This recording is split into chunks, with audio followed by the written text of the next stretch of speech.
What's up, everybody? Welcome to a logical, plausible, probable after show for the one and only Dr. James Tour. Fourth episode of his ongoing beatdown of the one and only wannabe Professor Dave on the subject of abiogenesis. It's actually been rather entertaining for me. I've watched the supposed debunking of Dr. Tour and his position on abiogenesis by Professor Dave. And as I watched it, I was laughing hysterically. And then actually had the privilege of taking part in another beatdown of this video with Dr. Rob Stadler over on Standing for Truth. And Dr. Stadler was almost as nice. Well, I don't know. It depends. It's a toss-up between who is being nicer but more direct between him and Dr. Tour. But both of them as PhDs,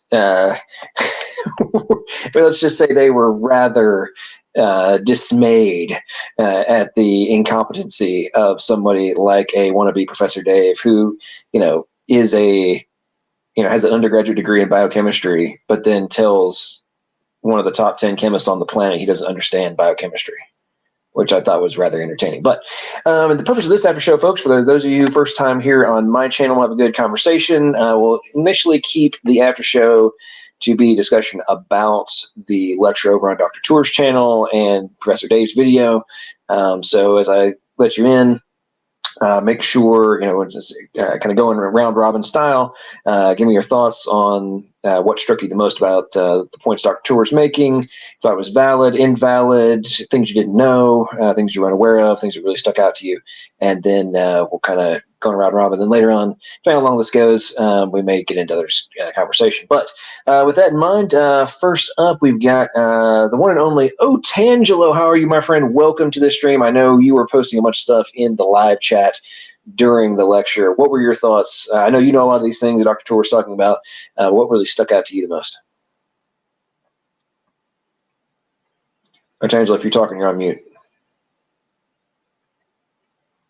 Well, okay. Can you hear me now? Yes, we can hear you now.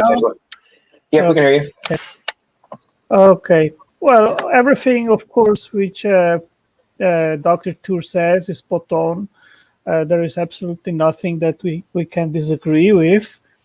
And I mean, in special, Dr. Rob Stadler has widened quite a bit the problem of homochirality by including phospholipids, which have to be also homochiral, and that in DNA ribose, it's not just a problem that it has to be right-handed, but there are many chiral configurations which are possible, which gives a wide range of possibilities of which the right configuration has to be selected from.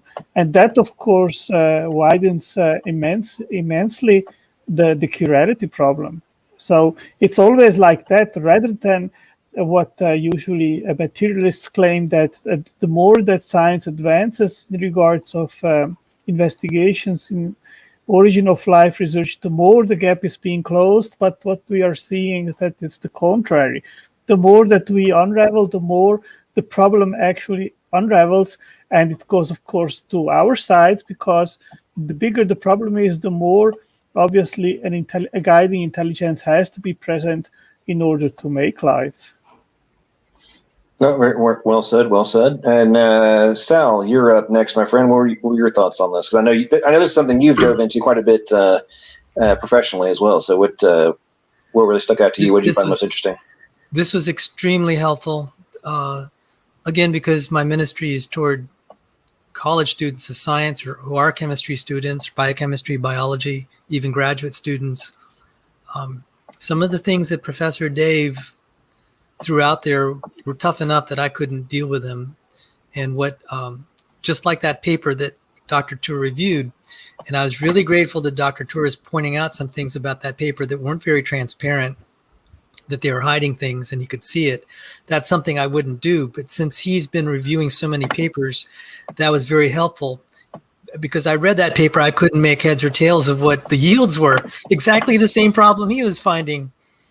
And because it would have been very easy for Professor Dave to pull the wool over people's eyes and say, look, we only got one of this and 100% of this and 100% of that. And that wasn't the case. That was, I mean, it's worth calling out. They're like, I counted like 7, 8 things that, or so that he got called out on. And this was not even a minute of Professor Dave talking.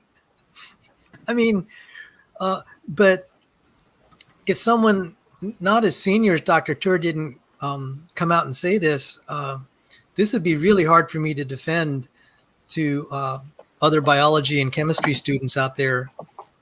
And so this is a great service because it's different when you have to argue your case against, before people that actually study this stuff day in and day out for 4 to 6 years, or like the case of Dr. Carter, James Carter. He was in a PhD program for 9 years. I mean, it's a different ballgame than the general public. So this was a great service to help me and the creationist and ID friendly science students out there. Well, I mean, towards the end when he was breaking down the how much of this actually was what percentages were these things actually turning out to be as they were doing their process. And I had seen similar things, not in that particular paper, I'd seen similar things like that before, but my knowledge of chemistry wasn't strong enough to really be able to break it down to the level of Dr. Tour, even though I had my suspicions, right? And I've read other things from different chemists making those arguments, but I hadn't seen it broken down in that level of clarity of just like, hey, bro, we're talking about 22% of 1%. Like, let's get real on what is the actual reality of this being remotely plausible in real world chemistry, not in your fantasy land, not in your idealism of, oh, wait, if you give it enough time. It's like, no, dude, you got 22% of 1%. Let's get real.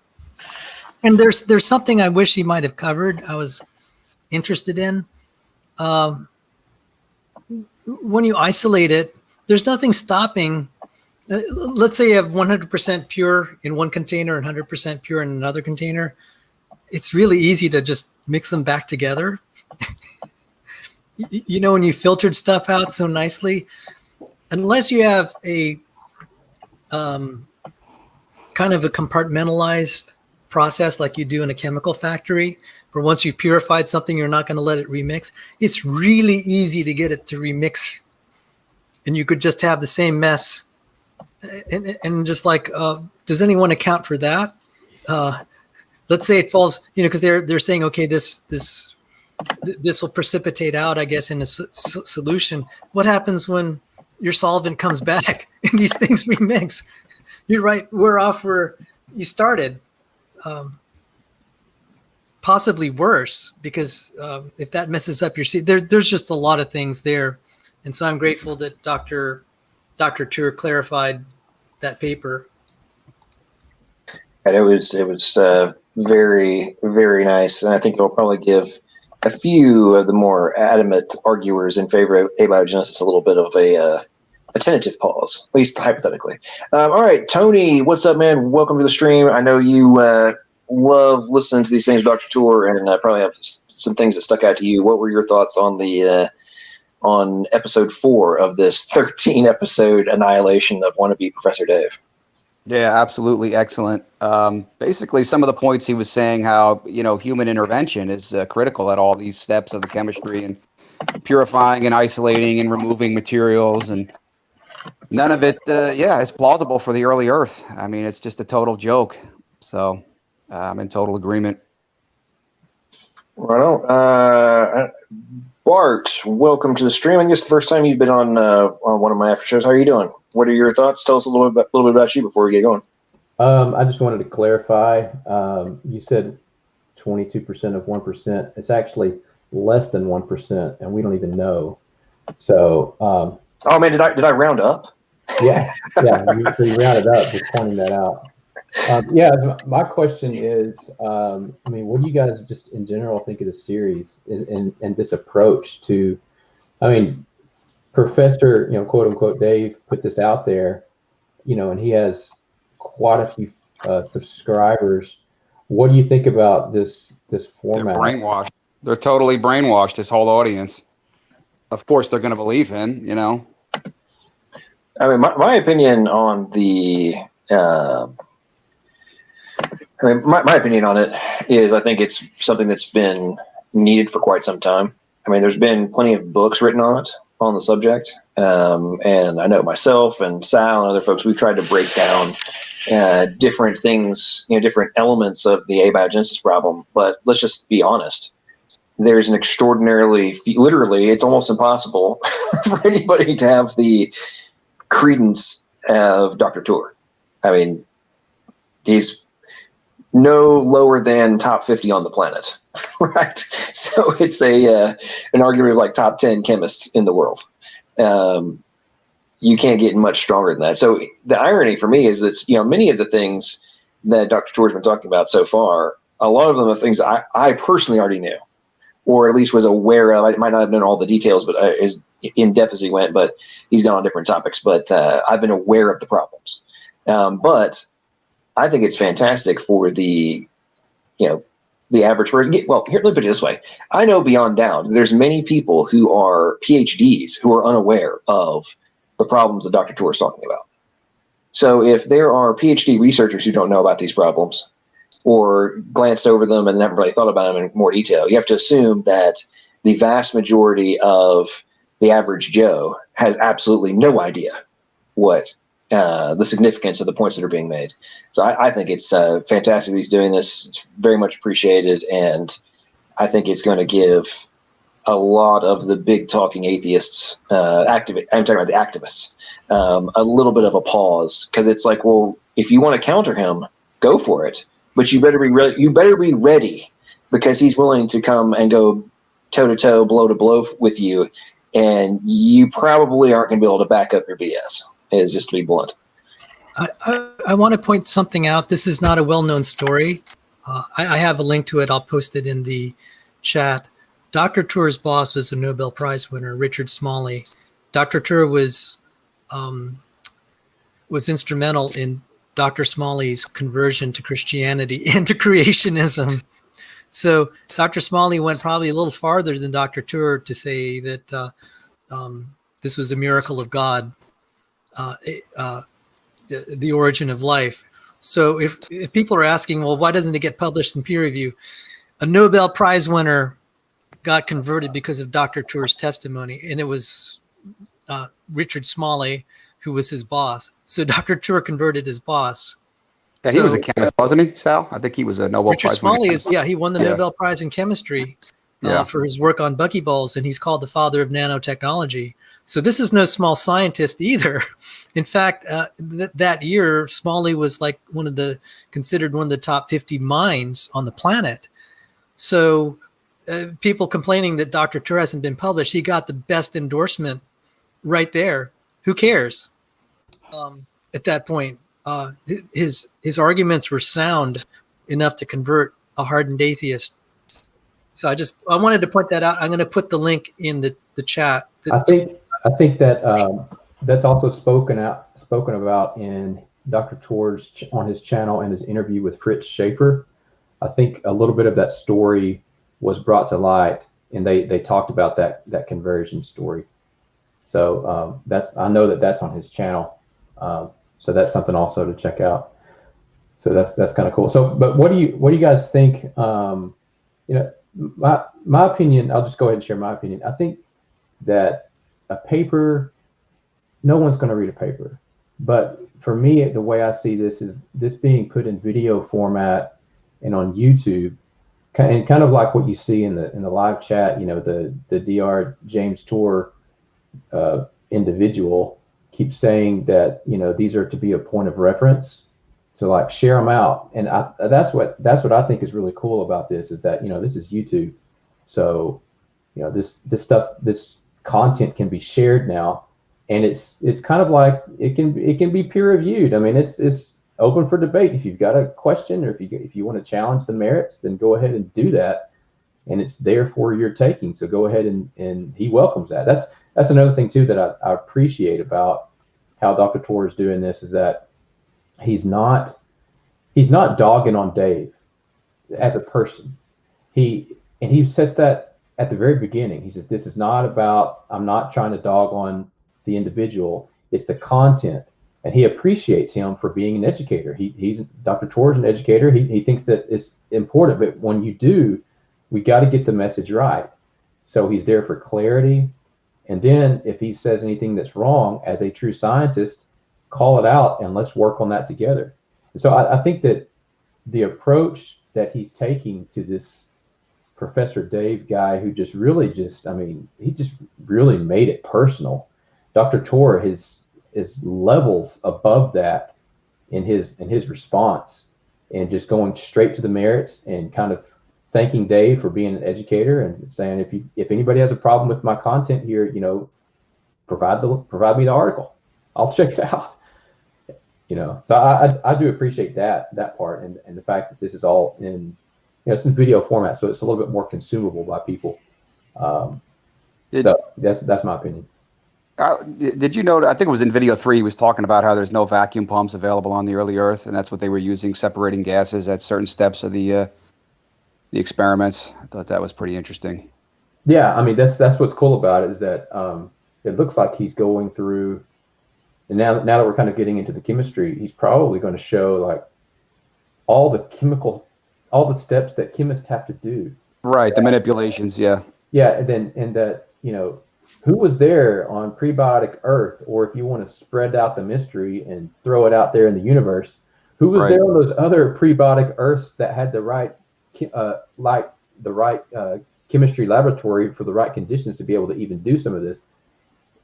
Who changed the pH? How do you get massive temperature changes? Where's the Well, actually, in line with that, we've actually been joined by a PhD biochemist, Dr. James Carter, and that might be a perfect question for Dr. Carter. So in your lab experience, if you're wanting to change the pH, you want to change the temperature, like what do you guys actually have to do in order to execute those kinds of modifications? Hey guys, didn't want to miss out on an LPP after show. This is awesome. Of course, this is my one of my favorite topics, but in the lab, you have to add, strong acid, strong base. But a lot of if you start building up a lot of chemicals, even like amino acids in a solution, they start to act like buffers. So, for instance, the biggest source of buffering in our bodies are just the fact that we have so many proteins in solution. So some of those amino acids can act as bases. They can accept protons. When things get too acidic, like if you start making too many metabolic acids, and likewise, if the system starts to get too alkaline, it can start donating protons and acting as an acid. So it helps keep our body's pH at a very narrow window, about 7.4. It doesn't deviate much more than that, like 7.35 to 7.45. If you deviate more than that, then the proteins start to unfold. They start to denature. Those salt bridges that hold everything together, they lose their ions, and so they're no longer opposite charges that attract each other. They start just falling apart. So that's why buffering is so important. So once you start accumulating stuff in a thick soup, there's going to be a natural buffering that's going to make it difficult to change, the pH by orders of magnitude, which is what they're doing in some of these experiments. Would you say it's very strict protocols they have to follow in order to get the chemistry to be successful? Oh yeah, absolutely. Definitely not anything that's going to be natural. Dr. Carter, I have a question for you. Tonight I learned that amino acids, they become racemic even in the cell and in proteins during operation. What mechanisms do fix that? Well, in some organisms, they actually have racemase enzymes that will flip those, because they do cause damage to the proteins.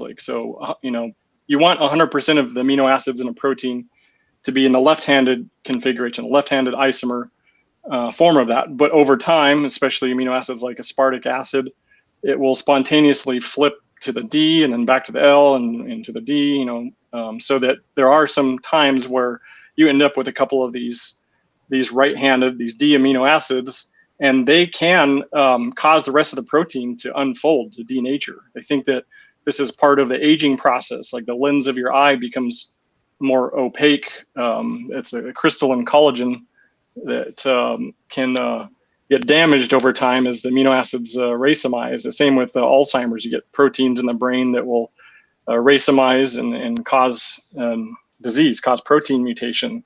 Usually the easiest thing is just to destroy the protein, just clean it up. But there's also some when you're synthesizing the proteins, what if there are some D amino acids that are free floating and they need to be attached to the transfer RNA, the tRNA, as part of the translation process, as part of protein synthesis. So there is a chiral proofreading that takes place. There's an enzyme is called D-aminoacyl tRNA deacylases. Big word there. So basically, what its job is to go around looking at these tRNAs, which are supposed to be these carrier molecules of amino acids into the ribosome. And if the wrong amino acid gets put on there, if there happen to be a D amino acid, and our body does make some D amino acids as neurotransmitters like D-serine and D-aspartic acid, there's enzymes that will convert the L form into the D form and use it as a signaling molecule. But if one of those ended up as part of a protein, that would be devastating.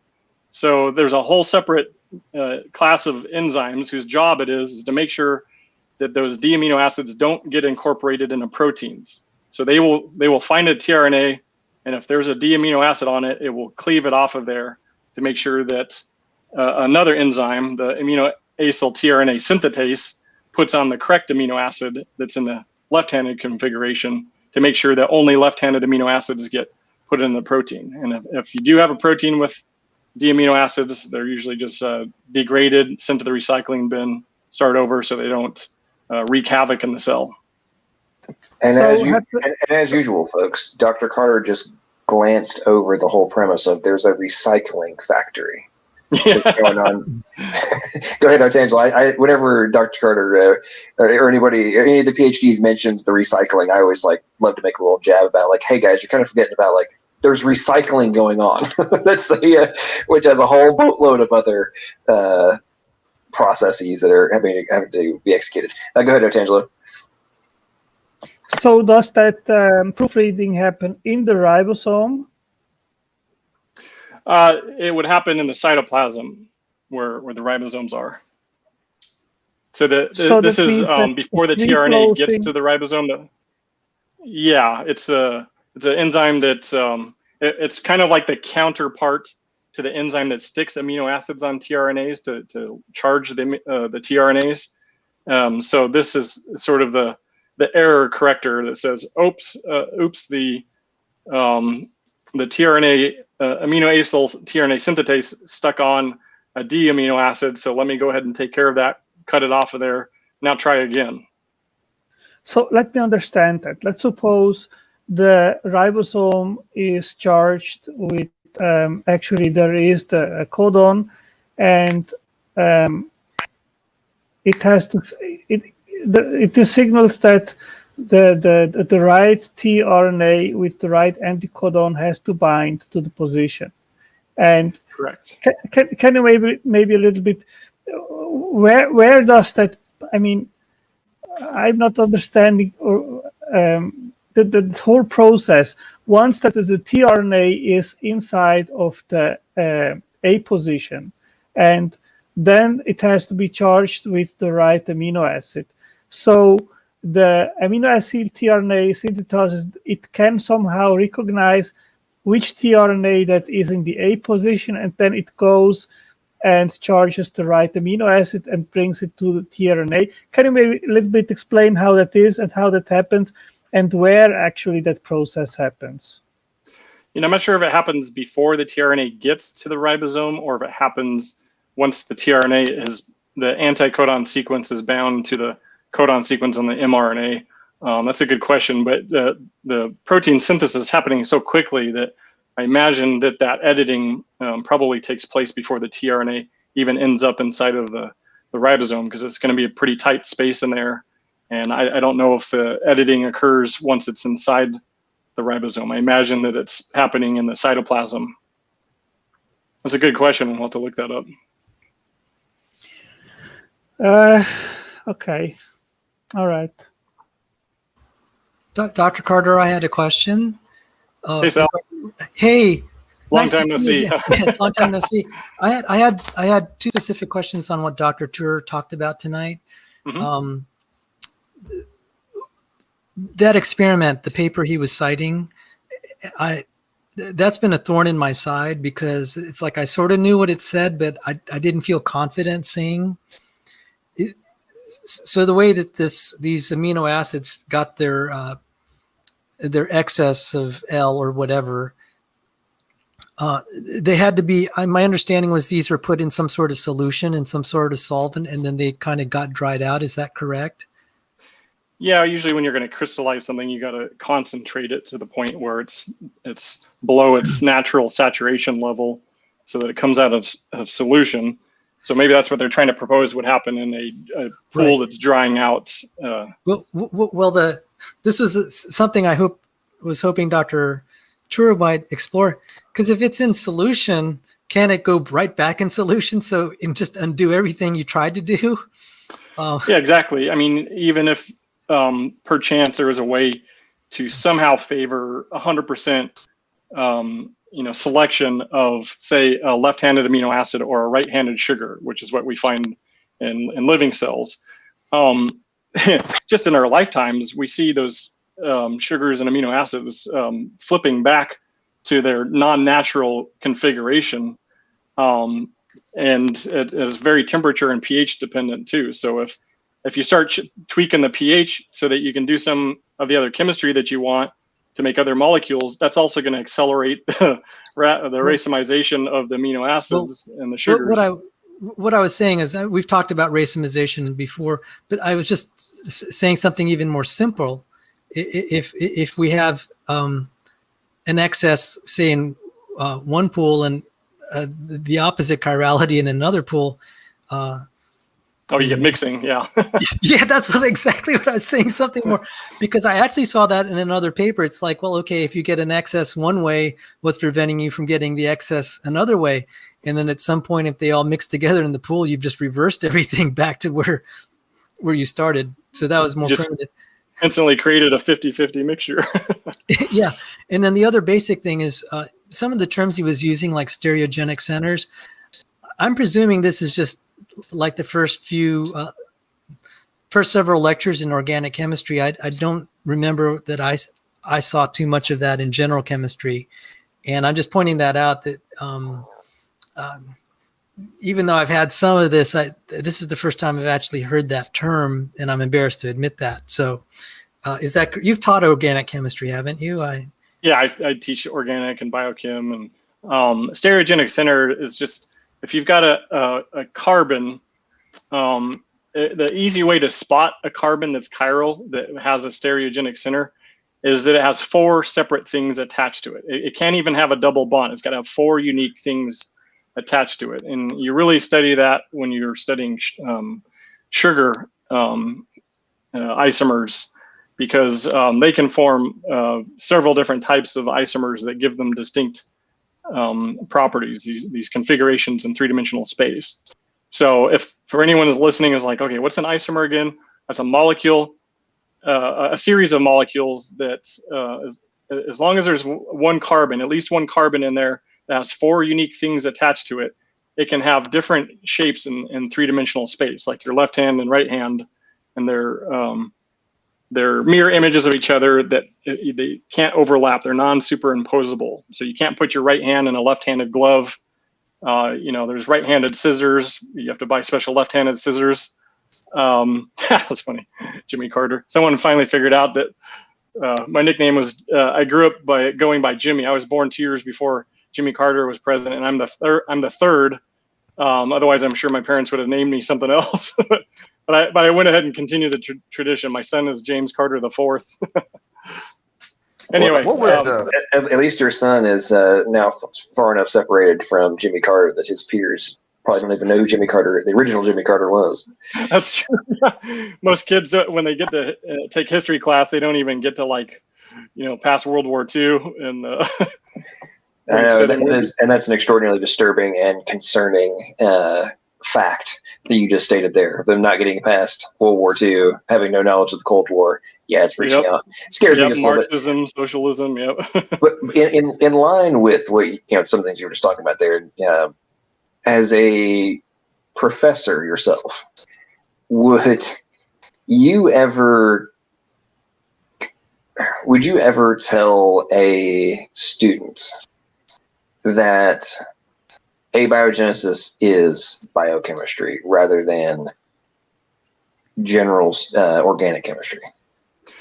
I'd tell them it's both. There's it really covers the organic chemistry when you're talking about getting the molecules in the first place. Like, how do you take, hydrogen cyanide or formaldehyde and ammonia and methane, which, well, as long as that's carbon, it's an organic compound.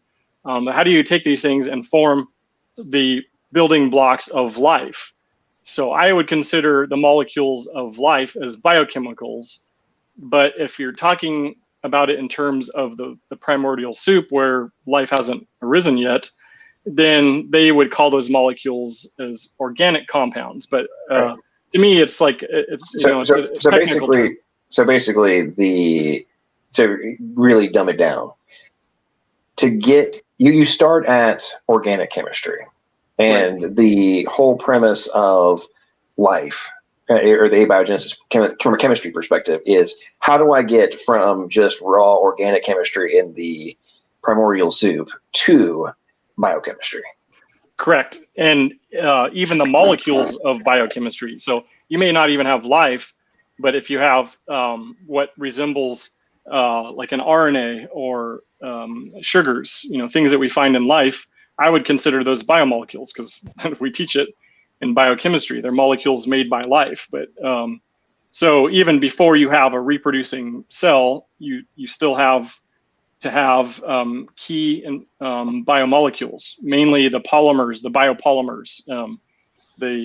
So biopolymers are like long chains of things made up of smaller subunits. Like Legos would be considered monomers.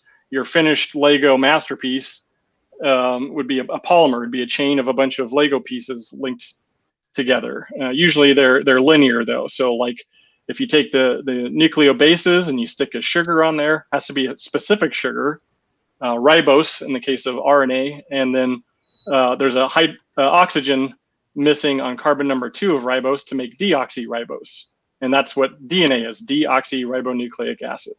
And then you also need to stick a phosphate on there, and then you have the unit or the monomer of nucleic acids. So your building block in that case is a nucleotide, and then you link those together to make DNA and RNA. Same with proteins. Proteins, the building blocks are amino acids. So when you link those amino acids together, you get a protein. Lipids, I guess you could consider a lot of them as the monomers of carbon, hydrocarbons. So carbon with hydrogens, and you link a bunch of them together. And then carbohydrates, the simple carbohydrates are just simple sugars like glucose, your blood sugar. You link a bunch of those together and you make things like starch and cellulose and glycogen, even chitin, which has some nitrogen in it. So they're linked together to make complex carbohydrates. So the most important molecules of life, carbohydrates, lipids, proteins, and nucleic acids, those 4 groups are all chains of molecules that, and for abiogenesis research, they're trying to just get the building blocks to begin with. They're having such a hard time getting them to link up together to form the polymers, and they're never going to get past that problem, because the chemistry has to happen in an aqueous solution to bring the parts together, but then the water is going to turn right back around and split those chains up into smaller pieces by hydrolysis. Yes, yeah, Tony. That has to happen all in one, from my understanding, that has to happen all in one pot of chemicals to be prebiotically plausible. Correct. Yeah, at least it has to be able to get access to it. If it happens in a thermal geyser in Yellowstone, and another one happens in the deep sea vent, they got to find each other. If it's trapped inside of a protocell, how are you going to import all of its molecules that it needs to partner up with to actually do something useful. How many millions of years is it going to sit around waiting until all the components come together to make the magic happen, to interact with each other, to self-replicate and form the first cell? You know, the longer they wait, the higher the chance they are of degrading, right? We're all familiar with how things just degrade over time. You can't just create a molecule and say, oh, that's it, we've solved it. It's like, okay, now take that same molecule that you worked so hard to create and keep it in that same, you know, flask in the lab, and do your next experiment and see what happens to it. You're totally going to modify or degrade that thing you worked so hard on the previous experiment. All without biology.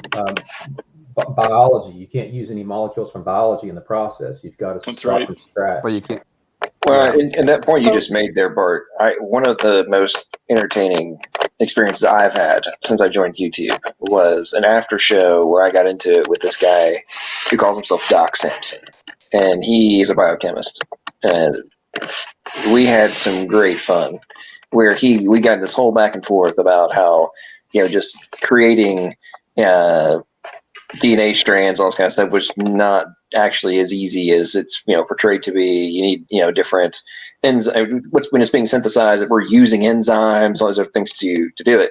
And he danced around for probably 15 minutes claiming that I didn't know what I was talking about. And then I finally got him to admit, oh yeah, well actually we do use enzymes to create these things. Yeah, they're borrowing polymerases from living organisms. Right, and I'm like, so hang on. So you have come into this as an attempt to try and make it seem as if I don't know what I'm talking about, when you've finally been forced to admit that you're either lying or you're the ignorant one. And obviously we know that since you're the biochemist in the lab, you're not the ignorant one. So why are you portraying this as somehow, oh yeah, synthesizing, you know, DNA strand sequences is not that big a deal? And it's like, no, it's not. It's way more complicated. It's, you know, it's put out to be. And that's the other day in your presentation with Dr. Hayes. That's why I asked the question about, like, when you were in school, like, did it take till you got to like upper level of undergrad or even into grad school before you really started getting into the multiple layers of intricacy in some of these things that we just take for granted in terms of processes when they're being talked about?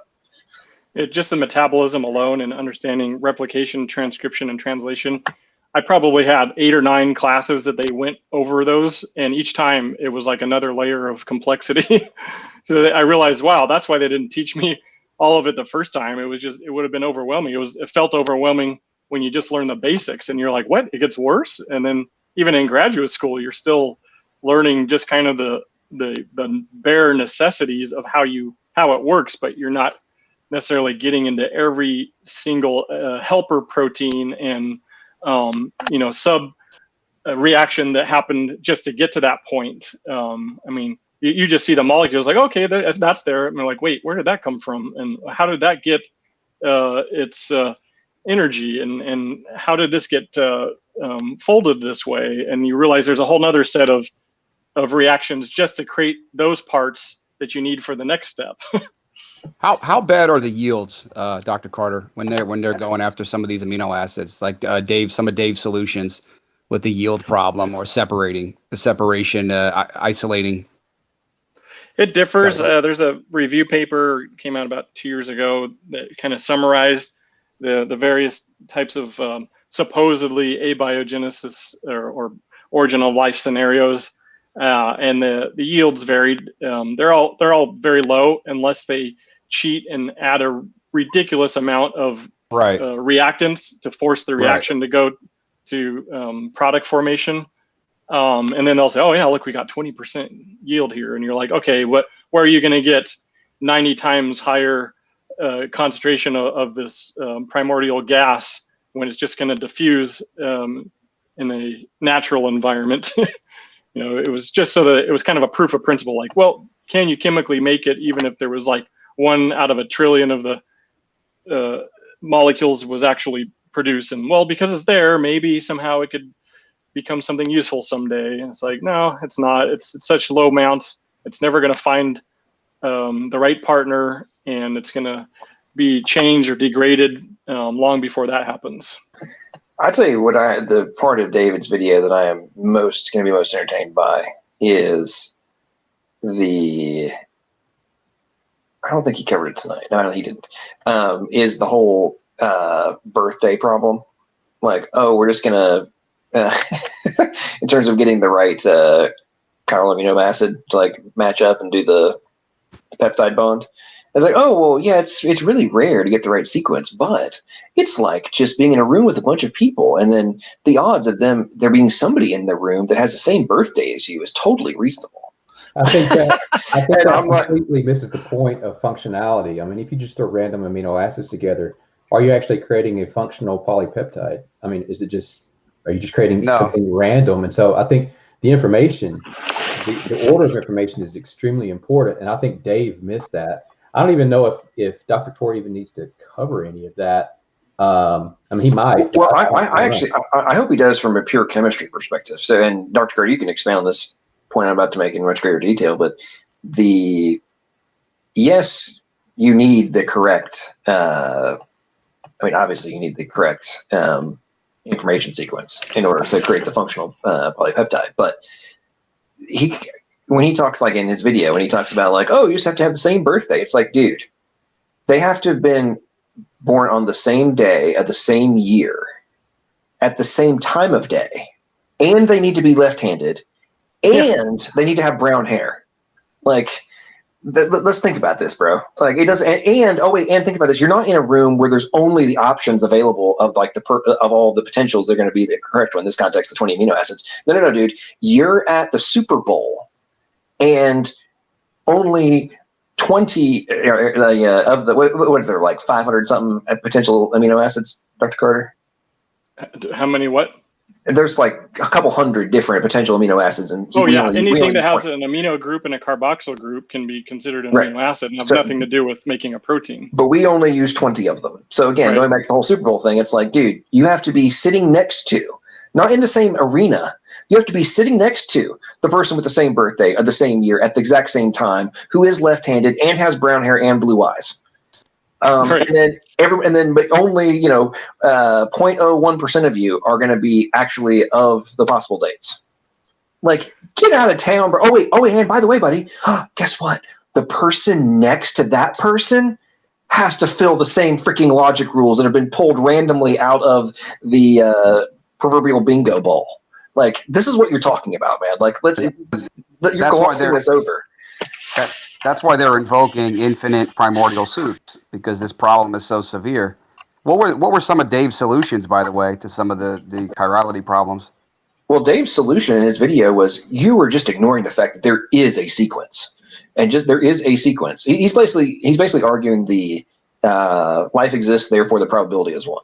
And what is completely being ignored is that even if you have a functional sequence on a prebiotic Earth and somehow an amino acid chain would form, which would fold into a functional protein, how do you go from a prebiotic emergence of a protein to the life process where DNA actually instructs the right sequence? So you have to have basically first a DNA sequence, which must be right, and then the whole information processing system with transcription and translation to then direct the right sequence of amino acids. That transition from a prebiotic synthesis of an amino acid to the cell machine like process of protein synthesis is a big gap, and there is absolutely no explanation how that gap could be breached. I think there's also going to be some issues with amino acids that actually need to be absent during the polymerization of RNA, and then all of a sudden they magically need to be present in generating the sequence. So I think there might be some of those problems too.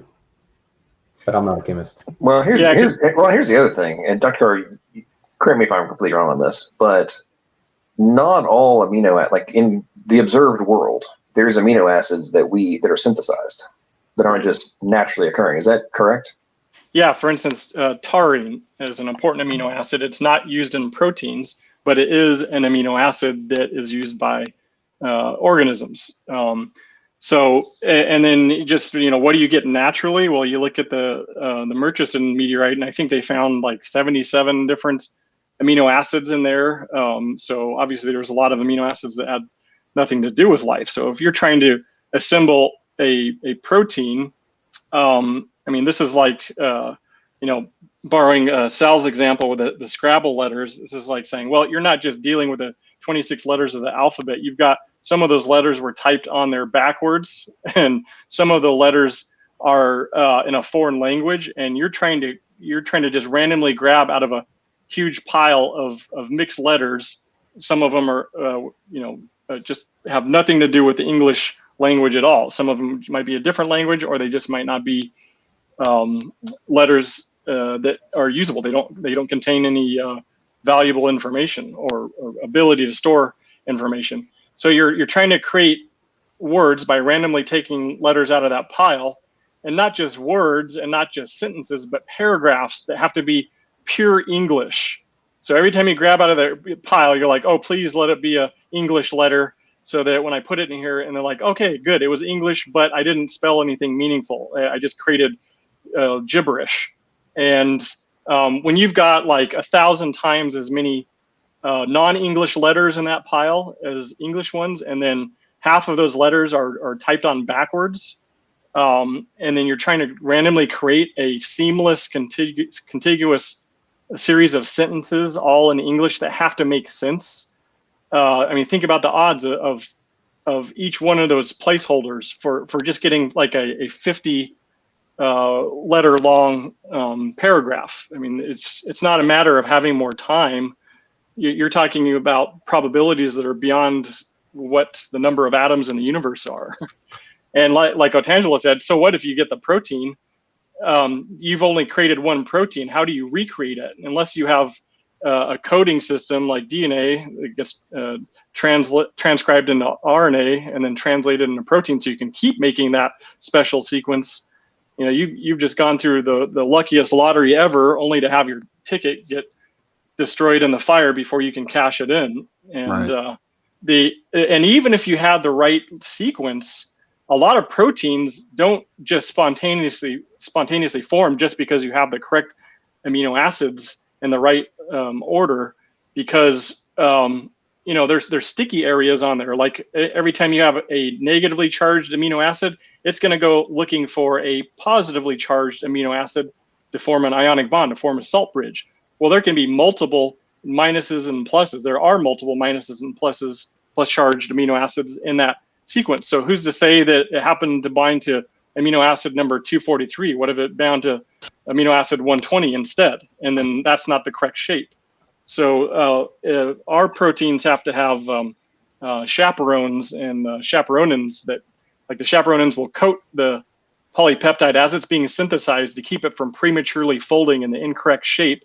And then once the whole thing is finally spit out of the ribosome, then those chaperonins can come off, and there's other like assistant proteins, or it'll go inside of this barrel called the chaperone with a lid that closes on it, and some kind of magic happens in there.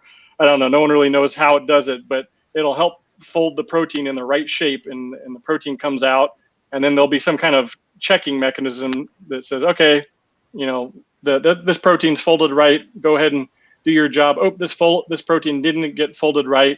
We're going to stick a death tag on it, a ubiquitin protein that will tell it to be decomposed in the lysosome complex, or by degradative enzymes in the prokaryotic cell.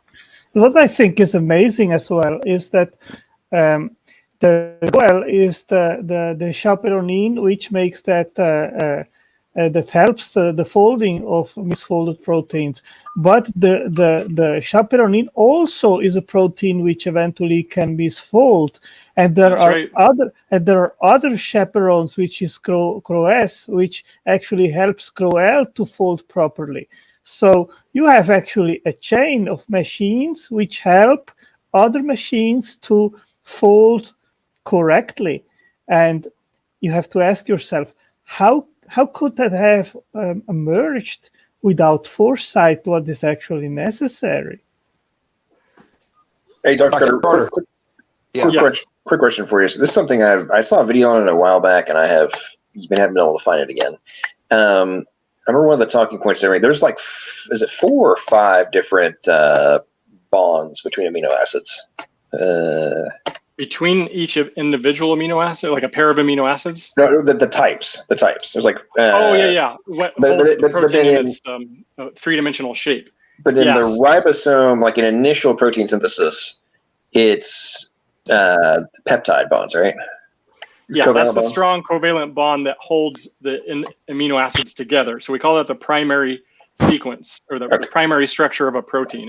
And the order is very important. Because you got to have like a stretch of amino acids that are hydrophobic that are all going to clump together in the core of the protein. Unless it's a membrane protein in which you need the reverse. You need all those hydrophobic amino acids, those water repelling or oily kind of amino acids. They need to phase out. But so there needs to be a particular sequence, or the protein will not fold properly. So that's one type of bond, is the covalent bond. So in that context, part of the reason I'm asking that question is, so you've got 4 or 5 possible types of interaction bonds that are possible between amino acids. But in order for the functional proteins that we're talking about to actually congeal correctly, we need, in terms of initial synthesis, we need the covalent peptide bond. Is that correct? Yeah, I see what you're saying. Like instead of forming a very strong covalent bond, a peptide bond, which is actually an amide bond, it's where the amino group and the carboxyl group react with each other. A water molecule will come off of there, so it's a condensation reaction, and then it forms an amide. So we just call it a peptide bond because it makes a polypeptide. It makes it's what you make into proteins. Those linked together amino acids will form a polypeptide that folds into a protein. But there's other types of interactions. You have hydrogen bonding, ionic bonding. There's disulfide bonds between the cysteine amino acid, the sulfurs on there.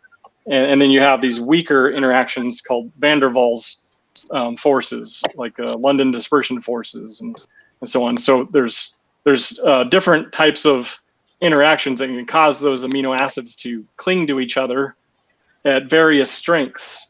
But what you need is just for the amino group and the carboxyl group to form a bond initially. Then once you get the long enough chain, the rest of the molecule can start to fold and form kind of a globular or sometimes a fibrous structure.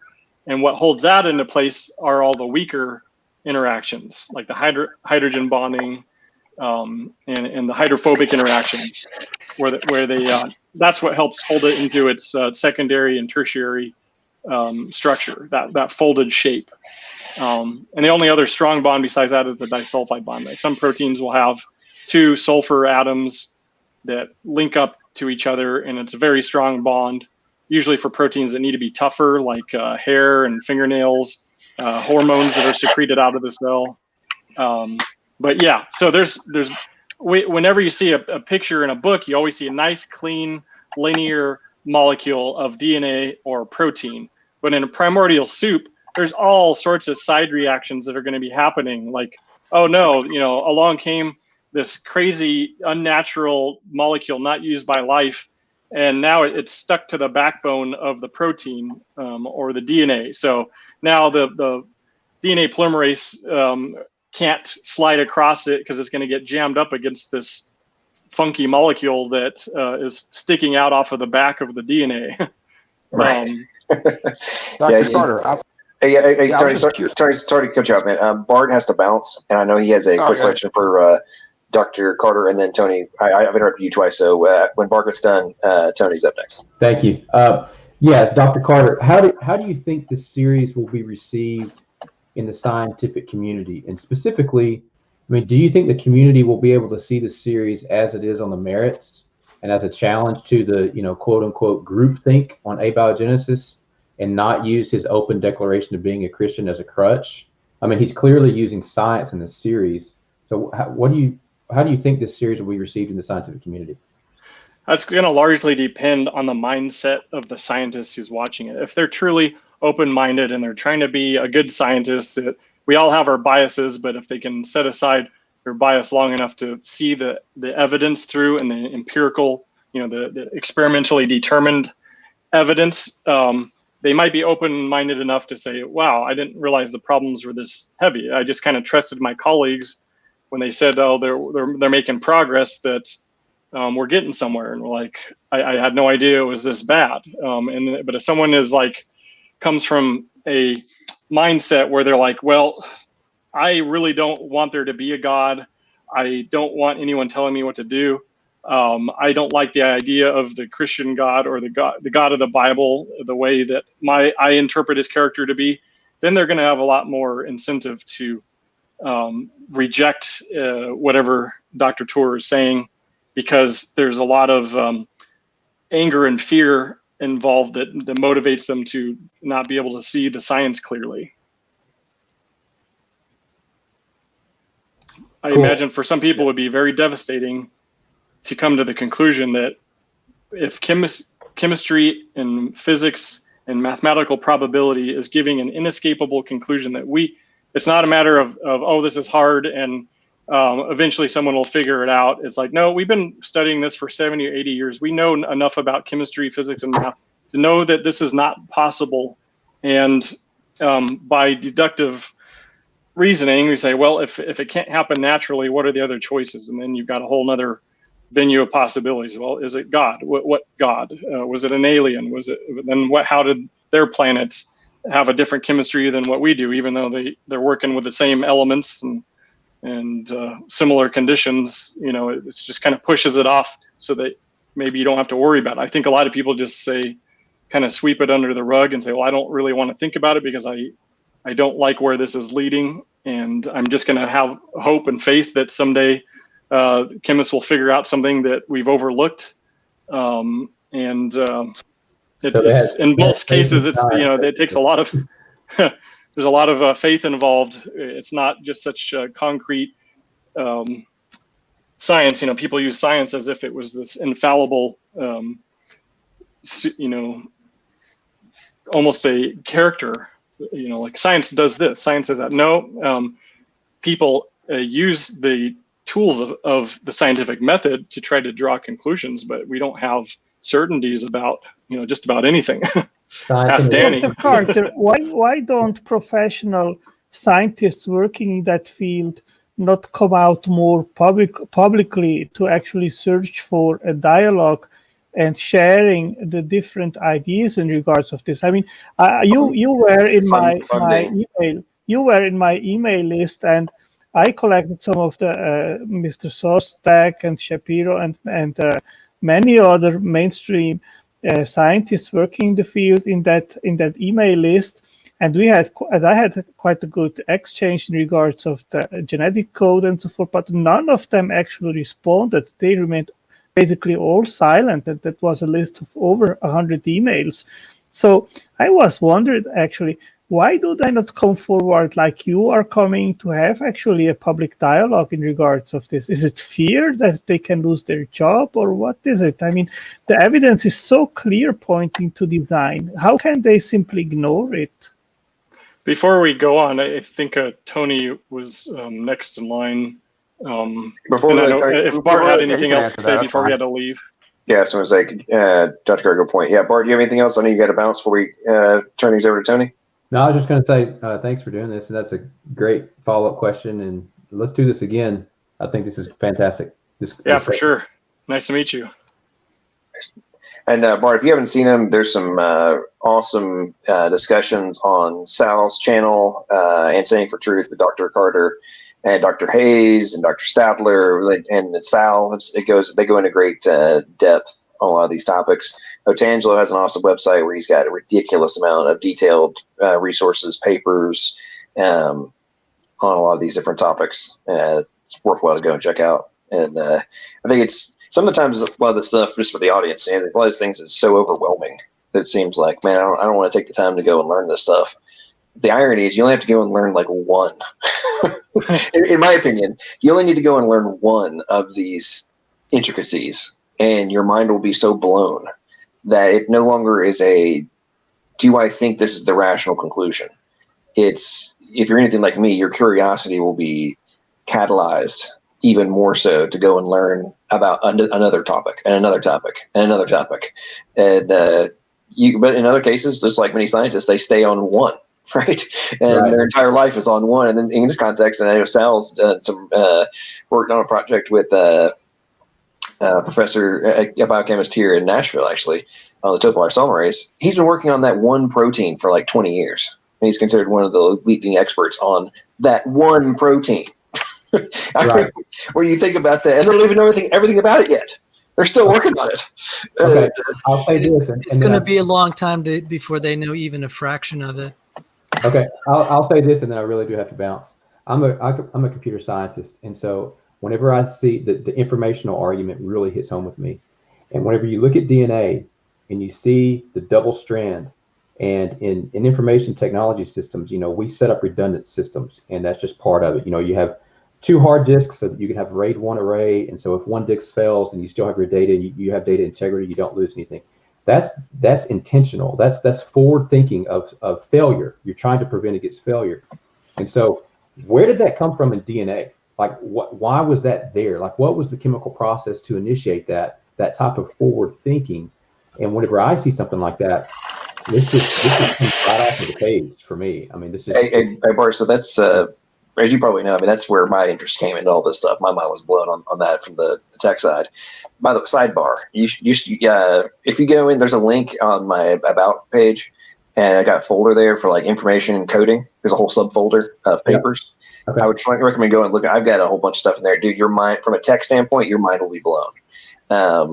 We're getting into stuff like there's now the equivalent of, they've discovered the equivalent of CDNs inside of the DNA structure.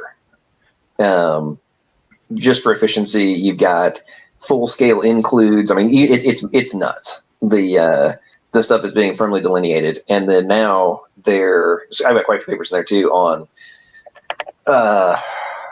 DNA storage and DNA, not just DNA as storage medium, but also DNA for DNA computers, and like the basically being able to go down and self-replicate the logic path on the fly has made a lot of researchers they're rapidly coming to the conclusion that DNA-based computers actually have greater functional capacity than traditional quantum computers.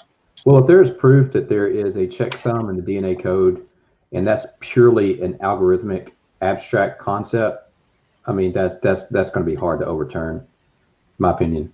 Well, I mean, they're discovering those sorts of things left and right. I mean, it's just sitting there, and the irony is that we've got quote unquote experts claiming that it's not even a code. Like, come on, man! Like that question's been solved for a long time. Now is this just way more advanced than anything that we've ever come up with? And we're just now getting to the point of being able to comprehend it, let alone know what to look for. It's sorry to take up too much of the conversation, but thanks, guys. This has been great. I live in the South in Texas, and we have power, and I have to make sure my pipes don't freeze. That's why I got to bounce. So appreciate you, man. You have to stay safe. All right. See you guys. Tony, you've been being very, very patient, my friend. Go for it. Yeah, what Tangelo was saying, basically, I think they don't come out and say it because I think they want their grant money, and they're atheists, so they have to say that they're making progress. But my question was, what are some of the excesses that were found on that meteorite, and how are they trying to replicate that in the lab? Because that's an argument that they're using. I know it just pushes the can further down the road. Okay, it happened out in space somewhere, but I know there's some problems with that. Yeah, there's only a handful of chemists that I've been able to find that are willing to go into the messy chemistry. This is just all the random, and when I say random, I'm talking about, not all chemicals are going to react with each other, but you do get the formation of just all sorts of isomers and complex molecules, most of which, the vast majority of which are not found in life when you just let things react in a flask and zap them with electricity or ultraviolet light for energy. So, going back to the Miller-Urey type experiments, the majority of what they got was just like a sludge, a tar. Right.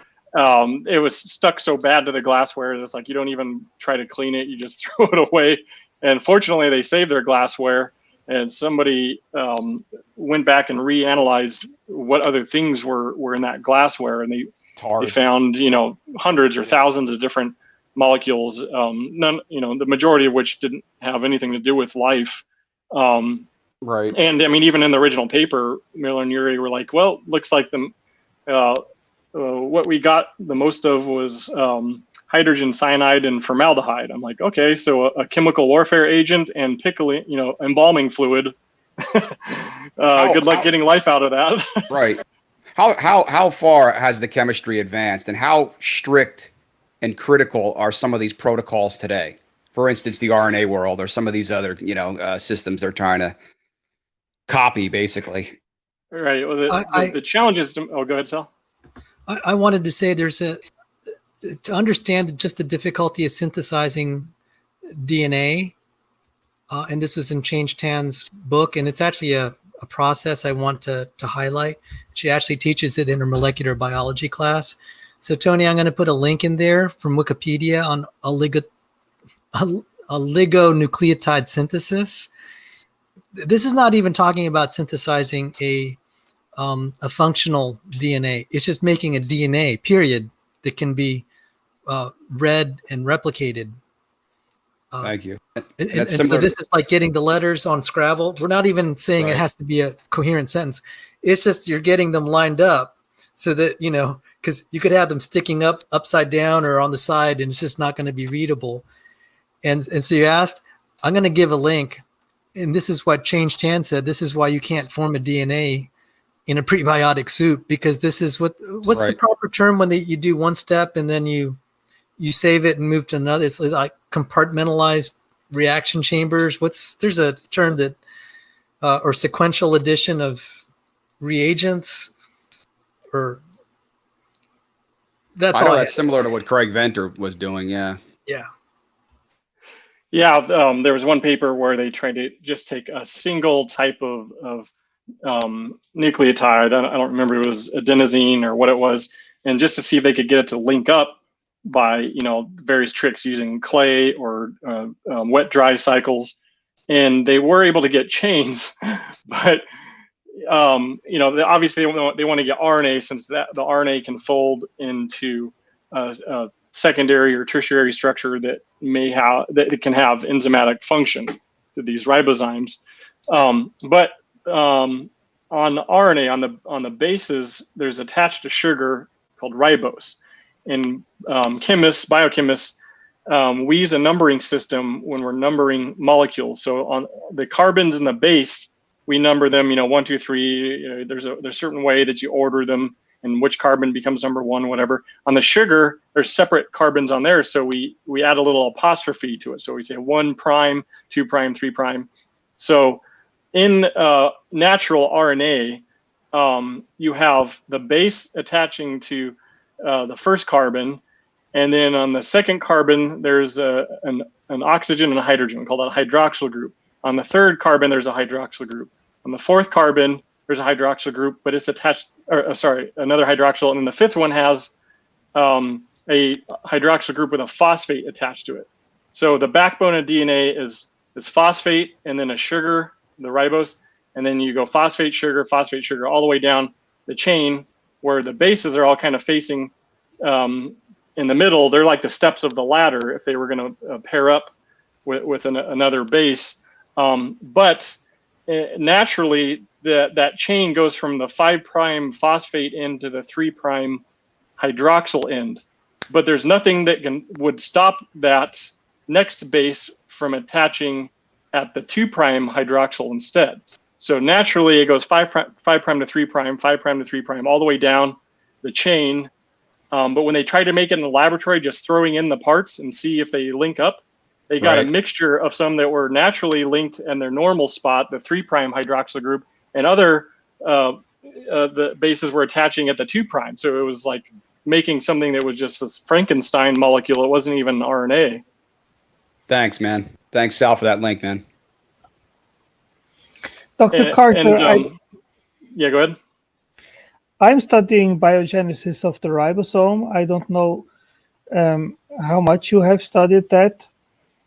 It's been a while since I've looked into the details of it, but yeah, I don't. I teach it at a very basic level because I'm mainly teaching students that are in healthcare, so they don't need to know the names of all the subunits of a complex or anything like that.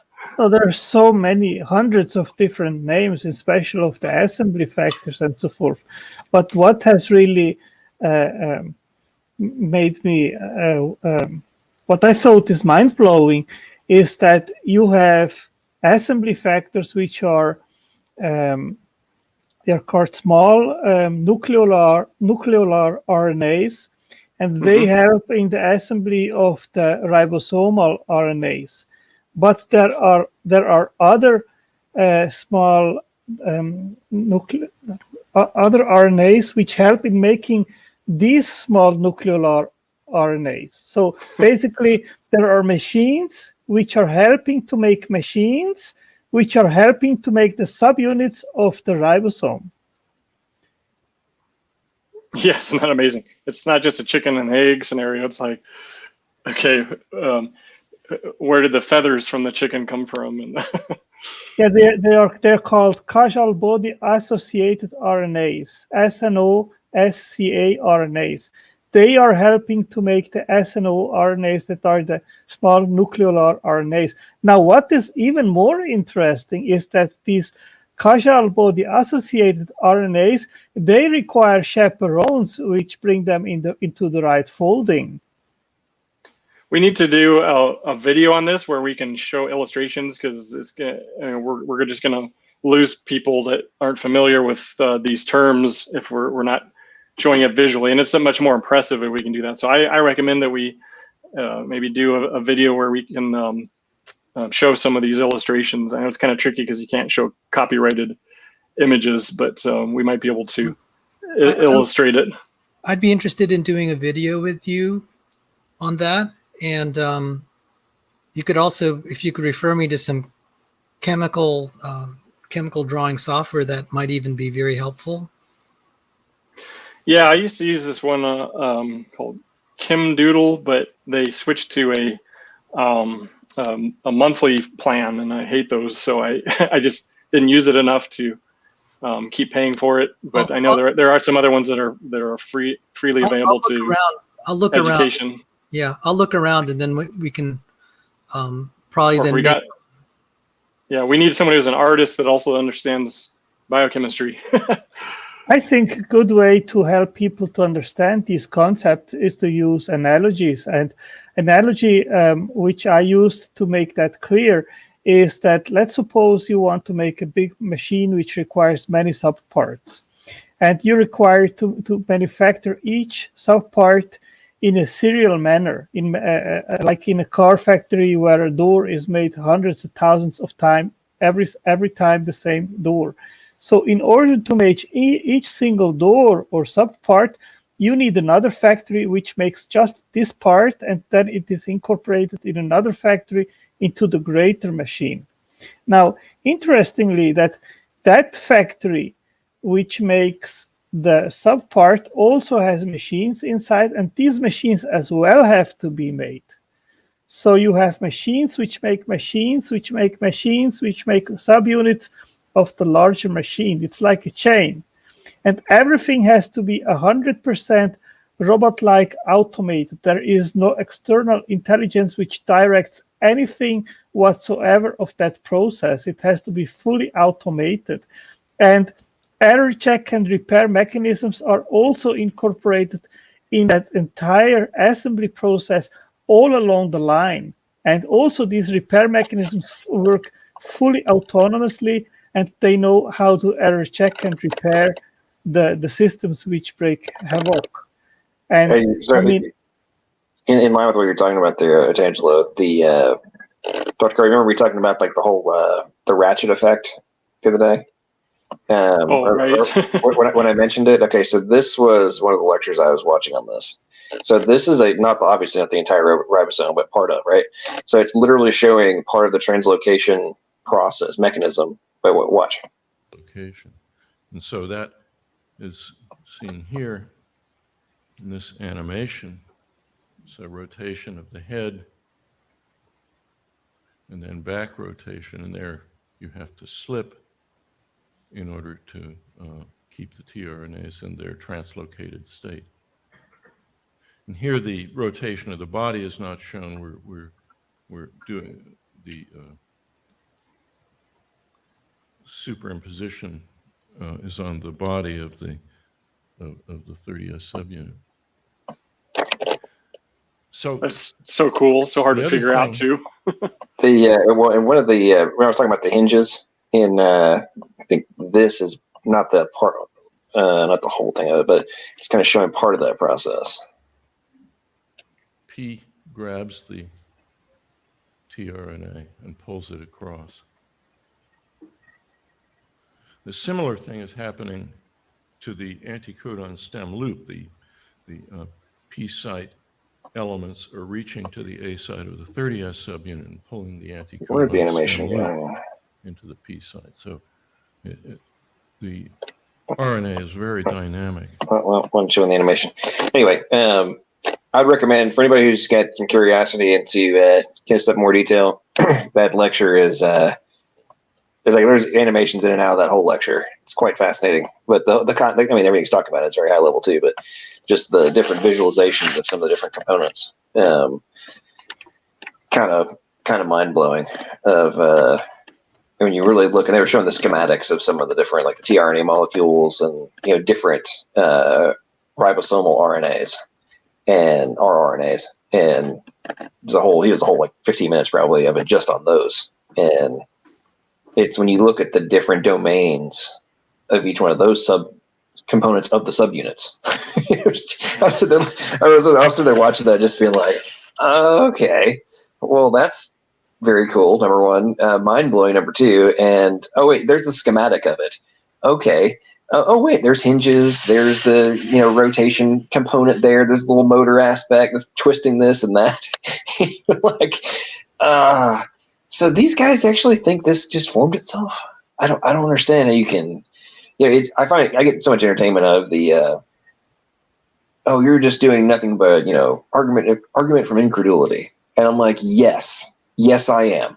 I am not even apologizing for that anymore, because, and this, you kind of touched this at the very beginning of this, Dr. Carter, and Dr. Tour did as well, of like the improbabilities. And it's like, okay, outside of abiogenesis, if the improbabilities, the calculated, accepted improbability of something was even, I'm talking not even the same stratosphere, we're talking orders of magnitude lower, it would be dismissed out of hand as being something worthwhile to spend time on. Is that a fair position to take? Oh yeah, I mean, imagine the, I guess, desperation or faith it would take to have to accept something like that has just no likely chance of ever coming together. It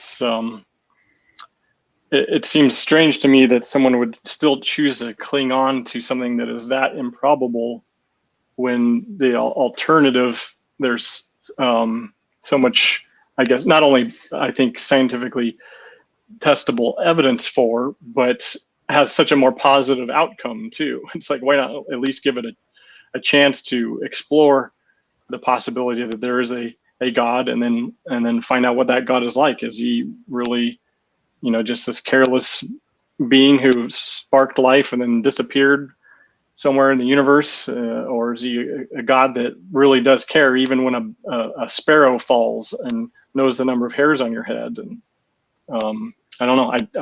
I've never been an atheist, so I don't understand. All I can think of is, if I was terrified of the possibility of a God existing, or just inconvenienced by the thought that, well, maybe I have to change the way I live, or just angry that this God isn't doing more to stop all the child rape and horrible things in the world. If I didn't understand that there was a plan in all of this, and a battle between good and evil that's going on, and that our characters are being tested in this period. I mean, the Bible promises in Nahum 1:9 that adversity or sin, wickedness will not rise a second time. How does God guarantee that for eternity in heaven. He either has to take away free will at that point, or he has to only have people in heaven that through his Holy Spirit have developed characters that are not going to let the terrible experiment of planet Earth happen again. And Earth has to be sufficiently horrific so that no one dare try to do things that aren't in God's prerogative and God's rule and God's established kingdom, because we've done that now and we see how horrible it is, and that's the way you guarantee that it never happens again. Yeah, a couple thousand years on Earth of really miserable conditions is nothing compared to eternal bliss, and also the guarantee that it's not going to happen a second time. We need there to be enough horrific things happening so that we only have to look back and say, oh, remember what happens when we didn't listen to God last time? We had Earth, remember that? And so I think that it helps at least understand some of the problems of evil, the theodicy problem, and getting us to the point where we have motivation to behave and follow rules, not just because they're arbitrarily set, but because they're for not only our happiness, but the harmony of the entire universe and into the future. Well, in line with that, we got two new folks that have joined us. Bring you guys in a second. In line with what you just said there, it always kind of cracks me up how, in the arrogance of human state, nobody wants to accept that the time in the mortal coil is the equivalent of our infancy. And even though we're grown up from our own perspective, we're still children in the perspective of God, right? And it's like, well, there's all sorts of dumb things that I did as a kid that as an adult I would never do again, right? But I had to go through the process of learning to not do. Like, I'm never going to go and stick my finger in an electric socket after wetting my thumb. Like, I'm never going to do that ever. That will never happen willingly. Like, you might torture me that way, but there is no way I'm ever going to do that. I am never going to consciously go and stick my hand on a hot stove. Like, I will never do that. I could do it, but I never will, at least not of my own volition, right? And that's what always amazes me about especially some of the philosophical debates of, like, people try to take these things to such far extremes. And it's like, so as an adult, are you saying that you would go do one of those things? Well, no. Okay, then. So why in heaven, quote unquote, or in the new, in the next stage of existence, why would you go sin if you know the ramifications? Right. Well, if I could just add something, like, are you guys speaking about like heaven and sin? Is that like the topic? No. We've been discussing Dr. Tour's annihilation of Wannabe Professor Dave, but this was just kind of a little sidebar. I don't even think you can call Dave a professor anymore. I mean, if I were Dave, I would just close my channel, to be honest. Well, he's not gonna close his channel. He's got 1.2 million followers. I mean, he's good to go. It's I just hope this moron is not gonna try to respond to Dr. James Tour. He's gonna embarrass himself. No. Will. We want him to respond to Dr. Tour. That will be okay. So think about this. And the point you missed this in the beginning. Well, we were talking about one of the questions that was raised earlier was, do we think that Dr. Tour's response will be good? Now, whether it's well received or not has no bearing on the fact that it's going to annihilate a lot of the standard talking points, right? The having somebody of Dr. Tour's qualifications do this is fantastic. The irony is that there's plenty of books and videos. I mean, I've had discussions on my channel, and SFT has, Sal has, Dr. Carter's been involved in discussions that have gone into even greater detail on some of these, subsets, like the whole racemization dating problem, right? Like the Dr. Carter and Sal did on my channel. Like, that's a detailed. Yeah. They went into depth on that thing. They've gone into greater detail than Dr. Tour is. Mm-hmm. But having somebody like Dr. Tour do it in a very cohesive, 13 lecture setting with here's all the presentation materials, and I dare you to question my credentials. Is where it's Exactly. at. That's where we're at right now. You've been talking trash. You've claimed that we don't know what we're talking about. So fine, I'm going to come in. And not only Dr. Torres, from an arrogance perspective, he recognizes his own standing. And he also, I'm sure, recognizes that there's plenty of people that attempt to dismiss folks, even like Dr. Carter, from like, oh, well, he's just some Christian biochemist, whatever. Yeah, They're trying to dismiss him, even though he has a PhD and has more knowledge than wannabe Professor Dave, obviously. They're still trying to dismiss him, right? Oh, he's not published enough. Oh, what's his H index? Well, mine's 150. What's yours, bro? Yeah. Exactly. Dr. Carter, did you crack up when he said that in his intro of the? That was funny. Oh man, he said it in such a calm way. But I was cracking up inside of like, I can only imagine what any PhD who's watching this right now and hears that, and they're like, oh. Am I right on that, Dr. Carter? Yeah, I mean, technically, I'm not even allowed to be called professor yet because the highest rank I've ever gotten is associate professor. So you have to, start off. If you have a PhD, you can kind of skip a step, but you become instructor or lecturer, and then after a couple of years of experience, you become assistant professor, and then you get a couple publications, more teaching, more research, and then you become associate professor, which is what the highest level I've had. And then you can't even, at a lot of universities, you can't even become associate professor unless you have a PhD.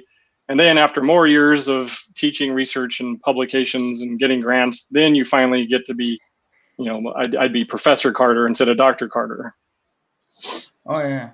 I just so basically, wannabe Professor Dave calling himself professor, and then saying that somebody like Dr. Carter, also Professor Carter, Professor Tour, doesn't know what he's talking about is almost laughable. Yeah, he doesn't have a clue of what he's talking about, though he's like one of the most quoted, organic chemists or whatever he is. But he's just a liar. He's trying to promote Jesus Christ, therefore he doesn't have a clue. I mean, I just feel like atheists nowadays, you believe in Christ, therefore you're not a scientist.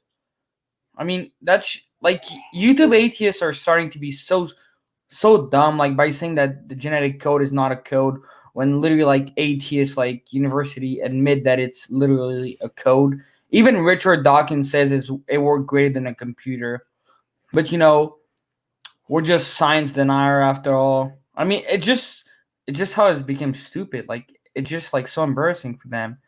Like, they're saying that the universe did not have a beginning, though every university accept that it did. But I mean, it's just like starting to be pathetic, like how they act. They make themselves look like a fool. And, that's what I think Dr. James Tour is trying to point out, that, there's some stuff that science don't have a clue about, but scientists, pretend that they have a clue. But like abiogenesis, it's just a joke, to be honest. I think that's the best way to go. Like, at least I think like atheists should not be creationists, but at least like recognize that, yeah, it's really complex, that intelligent design must be, in. Like, I don't care whether evolution is true or, creation is true, but there's definitely someone that created all of this, or at least guided. I really don't understand and you guys, a lot of folks who are listening heard my tangents before. I really don't understand why the premise of front-loaded capacity is so difficult to comprehend for people. Mm-hmm. I'm like, this is not rocket science. I mean, well, rephrase, it's beyond rocket science, but the concept is not that complicated to understand, especially in the arena in which we now live. I can change the color, but the background colors and the styling colors on a freaking app on my phone with the touch of a button. I have to have the capacity for that pre-configured. I can rearrange the dashboard. I can add a new, subsections to my YouTube page, for example. Like, I have different playlists. I can overlay a playlist at the end or a new video. I can do a YouTube card. I mean, there's so many different things you can do that I can change the freaking time the thing's going to go live. Yeah. That's new stuff. That's new, like expression of an existing function. Like, it's I don't have to use it. I could have, I mean, I could only upload videos to my YouTube channel, but I could always have the capacity to do a live stream if I wanted to. But because I never did the live stream, does that mean that the capacity didn't already exist? Like, this is what we're talking about in terms of, as we're getting into like, what is the known functional capacity? And then and that's before you even start to contemplate like, oh man, same sequence, or we thought it was the same sequence, or it's in the same sequence, but there's a different open reading frame for it and has a different outcome. What? Yeah. I mean, that to me in and of itself, just that by itself is like, we don't have a clue what capacity already exists. And to claim that all this stuff just was formed through undirected process, to me, is a joke. I mean, if it happened, it's a miracle, therefore evidence for God. But correct me if I'm wrong. Hang on. Well, we got Danny has come and gone like 5 times, hasn't gotten to say a word. Danny, what's up, man? You still I don't awake? want to change the topic or anything, but I remember James wanted to discuss something about multiverse stuff. I didn't know if he had the time for that. Yeah, sure. As long as I guess when we change the topic, we can. I wanted to. Before we get over into that, before we do a topic change, Godzilla Freaks also joined us. What's up, man? How you doing? Yeah, hello. Having a great day watching James tour again. These next 2 weeks, a lot of great shows coming up. I did have something to add with the idea of sort of, pre-designed created heterozygosity, where I think for the evolutionist, it sort of makes sense for them to not get it, because on their view, right, our genome sort of maxed out because it's been all these years of evolution, and we're sort of at the best that we could be from their perspective. So then when you have that assumption, it's like, yeah, that's just all there is. And that's just, their starting point. Well, I agree with what you're saying there. I think that is the mental problem in terms of understanding the point you just made, right? I guess the point I was making is you would think that in the era of technology in which we currently live, understanding the premise of created heterozygosity wouldn't be difficult to comprehend because we have tangible visual, we're easily able to visualize on a daily basis that concept, right? And I think that goes back to, why is this such a problem? It goes back to either, is this the grand delusion? And some people just aren't able to. Or is the level of brainwashing reaching such an extent that the capacity to truly comprehend what we're arguing is being blunted by the atheist / evolutionist worldview? Yeah, I think part of it is that we do have this design framework. So we can see the connections, right, between the things we design and the design in nature. Whereas if your assumption is that nature just is and isn't designed, then you're not even able to make that analogy. You aren't able to see that, even if it's obvious. Created heterozygosity is kind of like, in your cell phone, you probably have, if you're like me, dozens or hundreds of apps, and there's a couple that you use pretty much every day, and there's some of them they're like, oh man, I haven't used that in like a year, and now you can even have the phone kind of delete the apps that you don't use very often. Well, if your cells are like, your body's basically made up of 10 to 30 trillion different cell phones, and in some cells the apps never get used, or they were used once during fetal development, and then you never open that app again, and then the cells can communicate with each other. Like your phone can communicate and then activate the apps in another phone to be activated. So it's like to have all that foresight and planning, even for things that only get used in rare situations, like in certain environments where like, okay, we got to pre-plan for the situation where we're going to need a particular app, and we may or may not ever use it, but it's better to have it there. But it's going to cost the organism some energy to maintain and keep that app up to date and keep it from being obsolete, and preventing bugs from making the app defunct.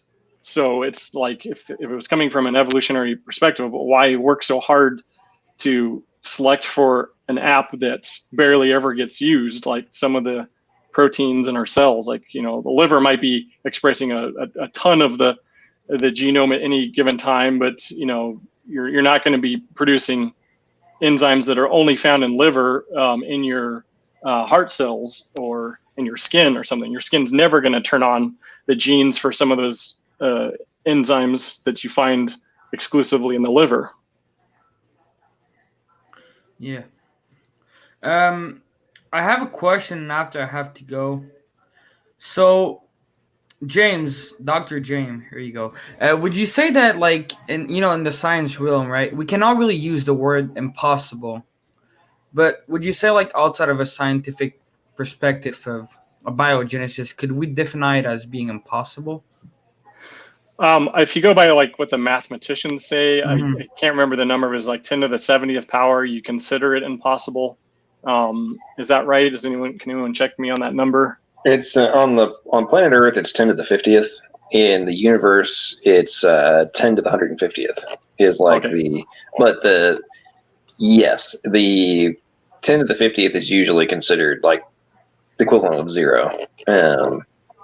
And then who was it? It was it Dembski that did the 10 to the 150th for like the entire universe? Like, okay, I'm going to come up with this, and basically anything.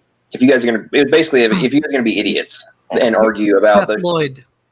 It was Seth Lloyd, and Bill Dembski quoted him. Seth Lloyd is an MIT guy. But it was 10 to the 150th, wasn't it? So was the for the universal. Yes, universal probability bound, 10 to the 150th power. I mean that it's like if you need your scientific theory to hold on to odds that remote, it's just not worth it. That's basically was his point. In fact, if you have to hope for an event that is that rare, it's like, well, you have to question how good your theory is. Exactly. Yeah, and I think total atoms. Total particles, I think, it's 10 to the 80th, I think, right? And then total number of actions is like 10 to the 120th, something like that, I think. Which is I think that was kind of the part of where 10 to the 150th came of like, okay, if there haven't been more than, if you're talking about 30 orders of, only 110 to 120th actions, then I think it's fair to say, and we're talking about like actions total, then it's fair to say that 10 to 150th is like not plausible. It's that's significantly more than the total number of particle interactions through the history of however much time you really want. Well, and that's what always gets me about the atheists or the evos that we deal with. Like, for example, one of my interactions with Betsy Gibbon. She went on this whole thing about, there's simultaneous stuff going on, and it's only, we're only saying it's 10 to the 40th, 1 in 10 to the 40th. And I'm like, okay, cool, awesome, let's go down that rabbit hole. Per your own freaking timeline, you only have no more than 500 million years to work with. The total number of seconds in the universe per your own timeline is 10 to the 18th. So, and then you go down the actions and the number of particles and everything else. And it's like, so you don't even have if you're talking about in terms of the 500 million years, you're looking at like, what, 10 to the, probably 8th maybe? And you're telling me that somehow something that per your own admission is no less than 1 in 10 to the 40th? Like, who's being implausible here? Again, this is even. Like, correct me if I'm wrong, but even if we were to get a cell, I mean, there's still a big problem for that cell to survive, right? Well, you got to get the cell to be able to utilize energy and create disequilibrium in the chemistries. You have to get more plus charges, plus like cations on one side of a membrane and anions on another, which requires pumps. It requires energy, but how are you going to get that energy if you don't already have a gradient set up? And if you don't have food, but could the cell just like, let's say, scratch itself on a rock and just break apart? Oh yeah, not just that, but the salts in the ocean can turn it into soap scum. But doesn't like water break molecule apart? Yeah, hydrolysis. But how do you get a cell in water if it just break everything apart? Well, they're trying to claim that you have a series of wet-dry cycles. So like a thermal pool will, you fill up with water and then go down, or tides, like if the moon was a lot closer, the tides would be more extensive. So you would get this wet cycle when the ocean waves wash on shore, and then it dries out. But you got to remember, Just some dodge. Yeah, even if you could create a short polymer that way, it's not going to interact with other molecules until it can move around through Brownian motion in the water, and as soon as it hops back in the water, it's going to be subject to hydrolysis again. Oh yeah, very rapidly, a lot faster than you can form a polymer. Yeah, like I was watching, I don't remember who, but he was saying like that DNA is really like fragile, like it can break really easy. Could just wind just break DNA apart? Is that a possibility too? Wind?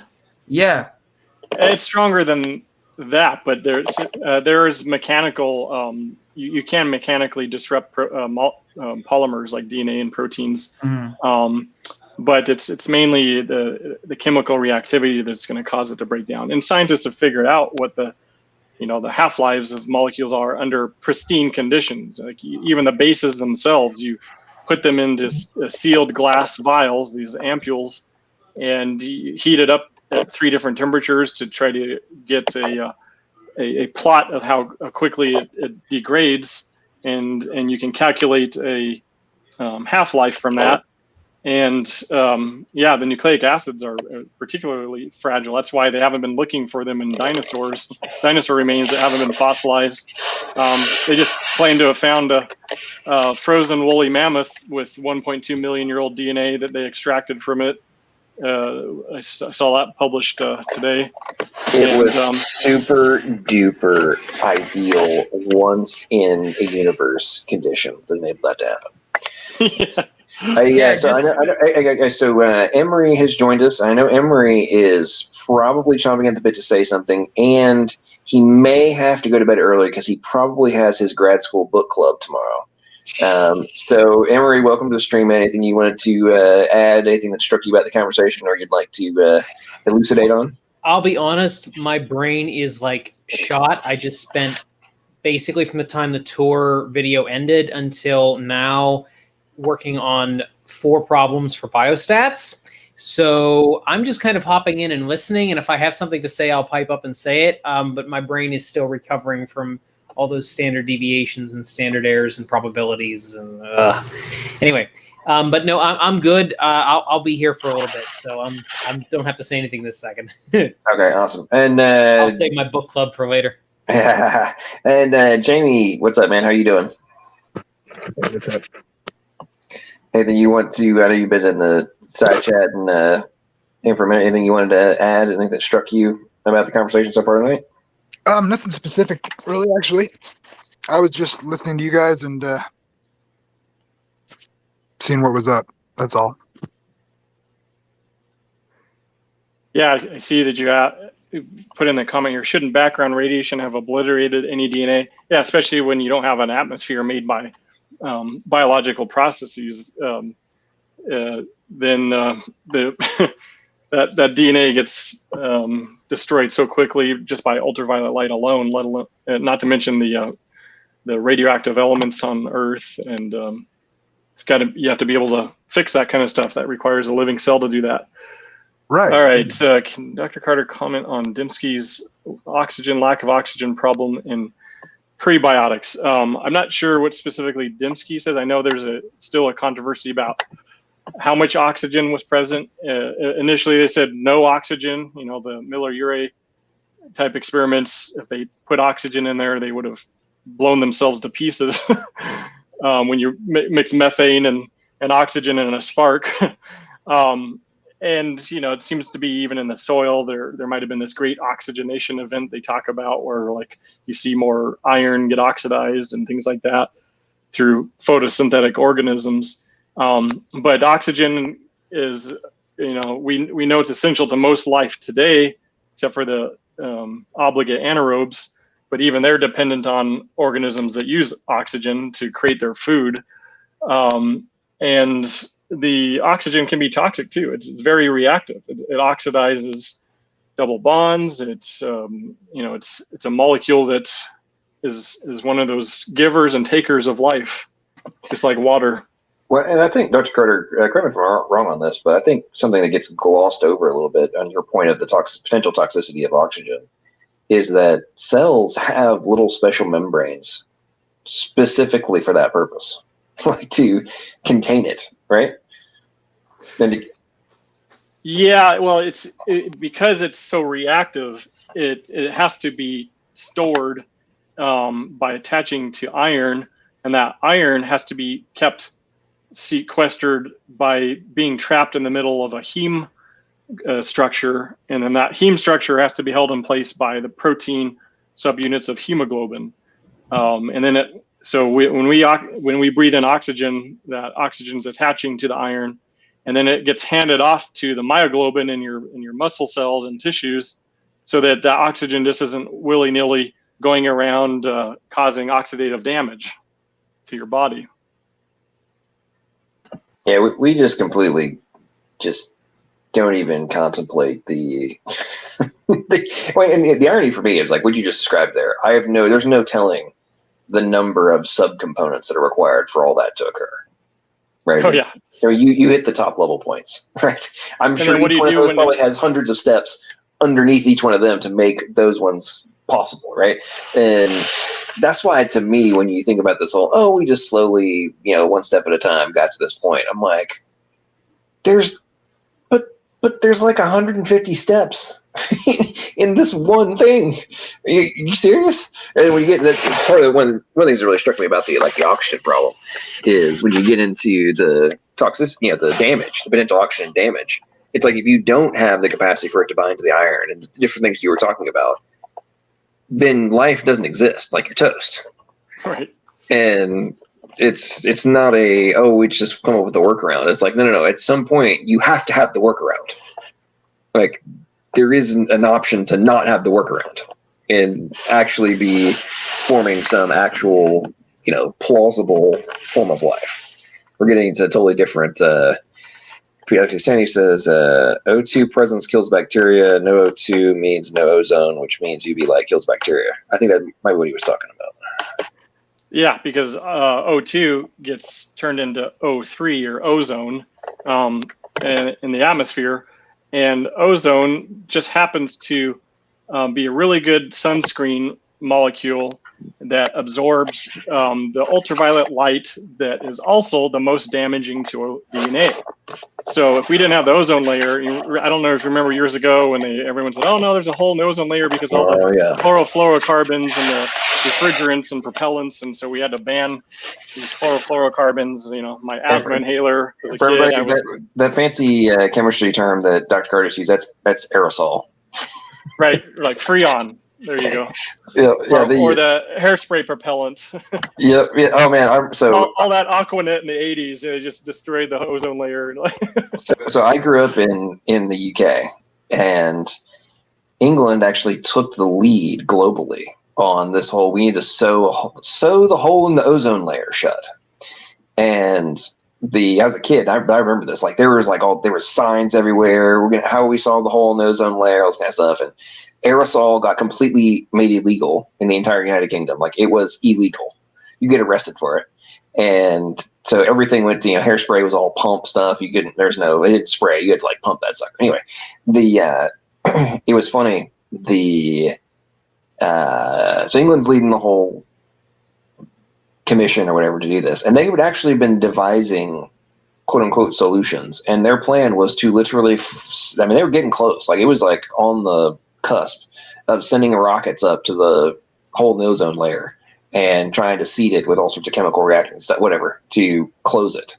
And then luckily, it dawned on somebody, and they were actually seeing the change in the size being relative to temperature and some other different factors. So they realized, this is somewhat of a thermostat for the atmosphere. It probably wouldn't be a good idea for us to close it. But this was realized not too long before they were planning to we're doing this, we're getting the rockets ready to go up and close the hole. So I always cracks me up now, fast forward, 25, 30 years, and probably 25 years at this point, the conversations about like us, burning up and whatnot. I'm like, yeah, if we want to talk about like human caused warming, that would have been human caused warming right there. Like no ifs, ands, buts about it. We would have done that one and probably would have cooked ourselves. Anyway, that's my little tangent about that. Yeah, ever since they banned those types of freons, the air conditioners in cars have never worked the same. Cars used to be so nice and cold you could make your breath fog almost. Stuff they have today just isn't as good. Man, I remember in college I had a 1984 Ford LTD. I got it from a great aunt. And I drove that sucker. I called it the Maroon Marauder. And man, that thing, you talk about the AC, baby. Woo! You could get it cold. I remember going down to visit my grandparents. They had the old Continental Classic or Continental Presidential Series, whatever it was. Man, that sucker, I called it. That was a freaking land yacht. But man, those things, you got some cold AC in that one. There was no ifs, ands, buts about that. So going back to the problem of being able to safely handle oxygen in your body, the iron also has to be safely handled because it's so reactive and it can act as a free radical generator. And so you almost always find iron in the body bound to a protein. If it's not hemoglobin or myoglobin, it's special transport proteins like transferrin, or in breast milk is lactoferrin.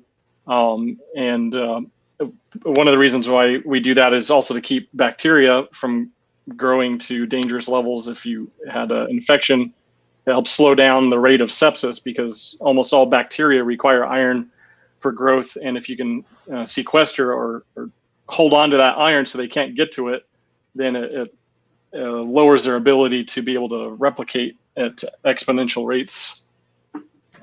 Oh, so quick question. So different topic, but you're talking about iron, sparked this thought in my head. Metalloproteins. Right. Are they swapping the carbon center for metal center, or is it just an addition to like a sub core, if you will? They just have amino acids with charged groups on them. So since metals tend to lose their electrons, become positively charged, they become cations. Like iron typically will either lose 2 or 3 electrons from its valence shell. So you just need the negatively charged amino acids to kind of hold it in place. Sometimes it'll use molecules that are not proteins but are accessories to proteins, these cofactors, like the heme group. That is it's not a protein, but it's made up of obviously organic compounds, and it helps trap the iron in place as well. So it's a combination of using the charged amino acids and special prosthetic groups that hold these metals in place. And the metal ion is a lot bigger than the carbons and the nitrogens and stuff. So it's very specific. Like chlorophyll will trap a magnesium ion. Heme will trap iron. In some organisms, they use copper instead of iron, so their blood is blue instead of red when it's oxidized, like horseshoe crabs. So that's how the differences between the Romulans and the Vulcan and the human blood. Got it. Different metals. Sour, you want to say something? Yeah, I'd presume a zinc finger protein's a metalloprotein. Is it? Yeah. So that's one of my favorite proteins. People that I talked about the zinc finger protein today, that's a metalloprotein. Well, most people don't think of calcium and magnesium as metals, but they are. And so, magnesium, for instance, there's over 300 enzymes in the human body that use magnesium as a cofactor. It's the pivotal part of the molecule involved in doing chemical reactions. A lot of our enzymes are dependent on these metals to be a part of their functioning system, their active site. And then there's even proteins that their job is just to hold on to a bunch of proteins. Metallothioneins are proteins that have a ridiculous number of cysteines in them with sulfur groups that will chelate metals. And we don't know if it's so that it's sort of a storage, like, oh, you happen to need a good source of, like copper and zinc today. So we're going to hold on to that for a rainy day and do these metallothioneins. And oops, it looks like you drank some water that had a lot of lead and cadmium in it. So we'll go ahead and mop that up with these molecular heavy metal sponges and if we can't get rid of it, we'll stick it in your hair, and then you can just shed it out of your body that way by attaching it to hair proteins. Wow. So in that context, the point you just made about putting it in your hair, that's going to require packaged transfer of the negative, insert negative compound, all the way. Yeah, whatever it may be. It's gonna have to go from your stomach and your intestines and such, ultimately to be transferred to the cells that are going to produce your hair follicles, or the hair follicles that are going to stick it in your hair itself. It's going to have to be packaged and tagged and transferred, right?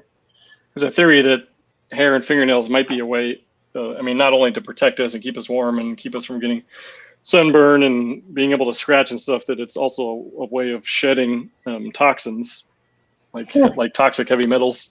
That's interesting. I tell you the thing that of all the things you were just talking about this past couple minutes, the whole premise of storage, I find that to be an extremely difficult one to explain from the evolutionary worldview standpoint. Of like, how is it plausible that the hyperspecific mechanisms that you were referring to, whose function is to store something? Yeah, save it for a rainy day.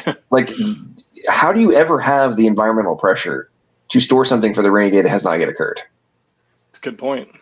Like, I don't know how you can see that as plausible. Or spare tire, like, this gene was never turned on because there's another one that normally is on, but then when you get a mutation on that one, rather than having the organism die, this spare tire gene gets activated that takes over for the damage to your main tire. And it's like, how does something like that evolve when it's shut off all the time until something happens to the primary protein or enzyme? Well, and what I'm finding very interesting is that we're now discovering as well that I was actually reading a book on this, a book I was reading that was published this year, that brief subset on this, but they were talking about some of the different diseases that have been discovered recently. And the point they were making was that whole piece you were making, like, oh, we have 2 copies, whatever. Well, they've now discovered there's multiple different diseases that it's an error in either one. Like, you have to have both of them. Both of them have to be intact. And it's completely annihilating some of the, not all, but a lot of the standard talking points. Oh, well, there's, allele frequency, blah, 2 copies, whatever. Like, wait, well, turns out that both of them have to be intact. You can't just have an error in one. Oh, it's the other one's going to be fine. Like, no, they both have to be perfect. And that was, I forget one of the disease she was talking, the author was talking about. She was making the point of, for a long time we've been trying to figure out what was causing it, but we weren't, we'd see damage in this gene and not in the other copy, and vice versa, and all this kind of stuff. But it never dawned on us to actually even consider, like, wait a minute, both have to be intact. And the second they made that connection and made the, did the experiment to test it, immediately, yep, that's the problem.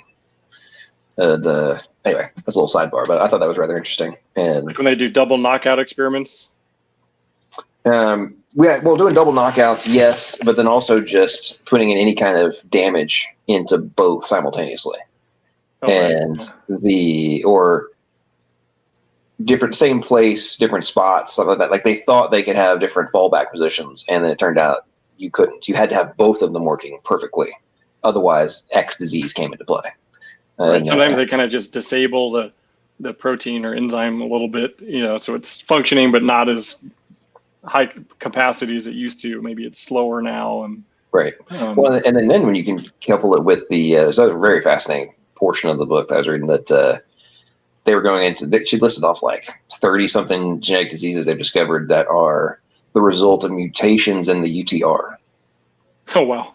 And nothing in the exons. Only in the UTR, and major diseases are a result of that. And I thought that was number one, I thought it was rather interesting, and number two, I think it completely exacerbates the annihilation of junk DNA. I mean, if a UTR is the cause of disease, that's a problem. Or UTR mutation, I mean.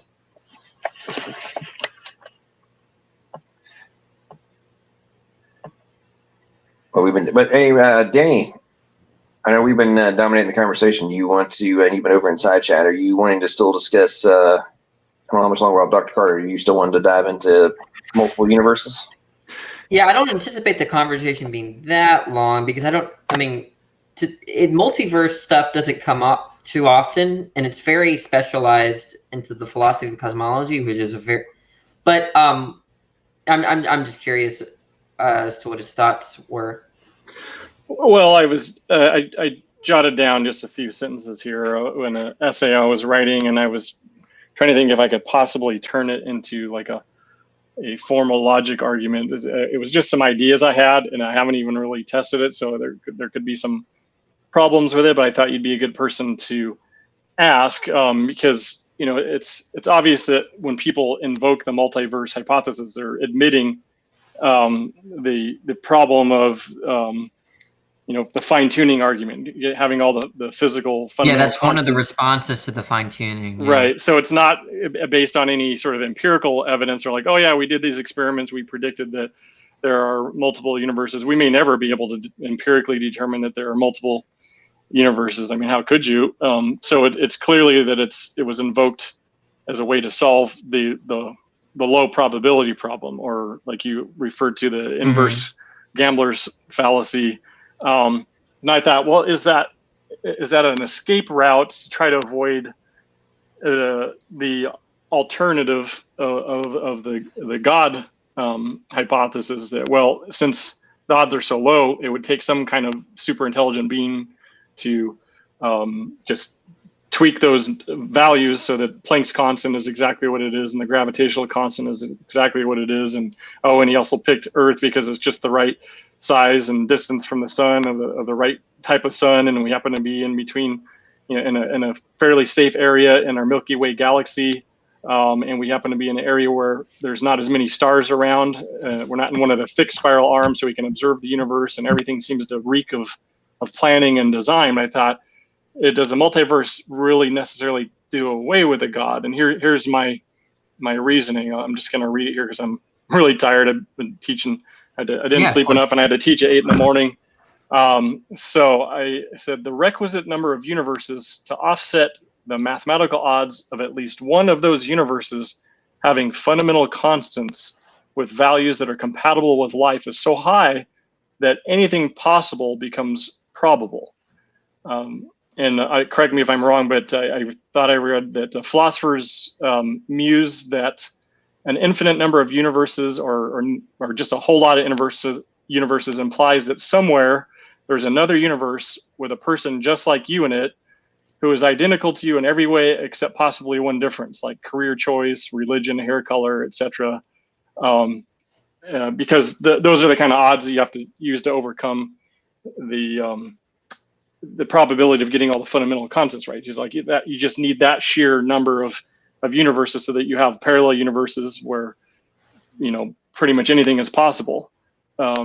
And so by this logic, it also means that somewhere there is a universe with a supremely evolved being who has figured out how to overcome mortality, so is eternal, has learned everything there is to learn, so they're omniscient, and can harness exhaustless sources of energy from the universe or multiple universes, so is omnipotent, and if immaterial, may be untethered by time and space, or omnipresent, able to acquire information from great distances.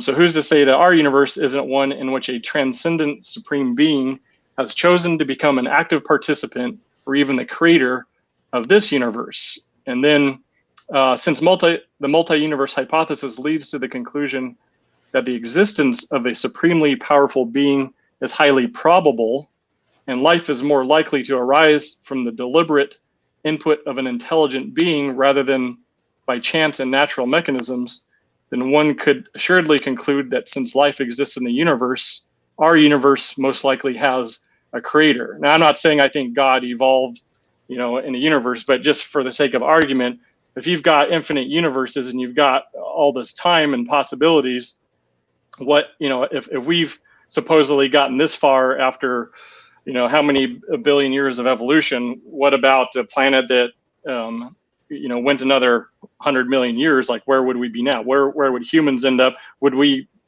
basically keep on evolving to the point where we became like gods, just able to cheat death, figure out, how DNA works to the point where we can manipulate it, and then you essentially evolve a god. And then if you've had a supreme god like that with creative ability, I mean, if we can create all the things that we can, imagine what a being that had evolved for millions of years had been able to do. And then the fact that we have life in this universe, could that be an indication that this universe had a god in it? And so a god is almost an inescapable conclusion. And again, I'm at least a young biosphere creationist. I don't think God evolved. I'm just using it for the sake of argument. So I didn't know if you were finished reading. Yeah, I'm done. A lot to talk about. So first of all, maybe this might give the whole issue some perspective. Okay, my view is that whatever explains the existence of life, okay, can't be some kind of explanation that it can't be something that boils down to necessity. Okay, so and so that includes that if you're going to provide a naturalistic explanation, whatever that explanation can't actually predict life. No, and I think this is also a problem. Now, I have my personal views about all of this, but I'm trying to get you to where I'm trying to give you why I think people should be. If you're dissatisfied with the God hypothesis, you should be dissatisfied with multiverse hypothesis. Is what I'm trying to get to. I think that you and I can agree to that, right? And I think that's the direction I'm going in, right? So the idea is that I think most philosophers of science and scientists should not claim that life came about out of necessity. Okay, that it seemed to be whatever explains life is going to be some kind of contingent set of facts that don't require the laws of physics to change or alter. Okay, so that's just to say that you could have a universe in which has the exact same laws of nature but no life. Okay, right. So you just leave it. Yeah, you just leave it as an unknown. We don't know, but you still lean towards the naturalistic view. That's not the point here, right? I'm trying to get at it. There's a big problem in trying to find a unified theory or a unified theory that explains life, right? I don't think I'm inclined to think that there's no such theory. Okay, so then what you're trying to do is explain what we call in philosophy. I know it sounds. Be careful. Don't get the wrong idea. An accident. It's okay. And what we mean by accident is that it's just an effect and which has no principled explanation. Okay. So for instance, I'm wearing a sweatshirt right now. Okay. I could have chosen to wear a regular T-shirt. Okay. So it was an accident, and in the sense that, think of it, a contingent truth that I'm wearing a sweatshirt rather than a T-shirt. In the same way that if you understand God creating the universe, he could have created it in a way where there was no life. And then in the same way, you could have everything the exact same and then create life and add life onto it. So it's not like there's any necessity with respect to it. So if you were going to give some kind of naturalistic explanation, it can't be a theory that predicts life, and that includes the multiverse theory. And so that's one idea. The second idea is a lot of people posit the multiverse theory and not just a kind of there might be a grand number of universes, but they're saying there's an infinite number. So there's some arguments in the literature to suggest that there can't be an infinite number of physical objects, right? Right, but just a sufficient number to overcome the incredible low odds. Right. Yeah, and then that becomes a little bit kind of it becomes trivial that if you it's going to be a number in which solves the problem for us, right? And then so it becomes a kind of your theory becomes a kind of triviality where like it's the kind of theory that fixes the problem. You know, that's basically what they're saying when they say multiverse, right? Theory. But yeah, the point is that I don't really think there could be a unified theory that explains life because it's going to be a contingent fact and such that you could have all the same laws of nature or even different laws of nature, but just have no life, you know? Or since we do have life here, or unless you believe that we're all part of a simulation, then where do you go from there? Yeah, so that's this is the $1 million question, and I'm trying. I mean, my view is that you know, I think I don't know if I should. I don't want to know if I want to get into my view, but let's get into your argument. So you want to argue. I know you read a lot, and I don't want you to repeat yourself, but you want to argue something like. I mean, my view is that the multiverse theory is ad hoc. That's my view. And I think that you want to say something similar, right? I think that's the idea. Okay. Just invoking a multiverse to try to overcome the odds of, say, abiogenesis or just the fine-tuning arguments with those same kind of odds and the number of universes required to overcome them, you're creating all sorts of crazy scenarios, including the possibility that a supreme being evolved in one of these universes. And then, okay, well, how do we know it was our universe? Well, because we have life in our universe. And given that it's with a huge number of possibilities, or even an infinite number of possibilities, that could almost guarantee that there would be life in some universe, one of these universes that had eked its way up and evolved into a, you know, what any of us who saw this being would call a god, just vastly superior to us in every way. Like just has photographic memory, just knew everything there was to know about, you know, math, chemistry, physics, and could create life in a lab, no problem. And the fact that we have life on Earth is more likely to happen because of the input of intelligence, if there's a guaranteed intelligence, than if it happened just by random chance. And since our universe happens to have life on it, then our universe also is the one that has that supremely evolved God. Yeah. So that they can't they can't use the multiverse in order to escape the possibility of a God. I think the best they can do. Okay, so it's either God. There's some sufficient explanation that require. You know, there's a mind. That's a sufficient explanation for life.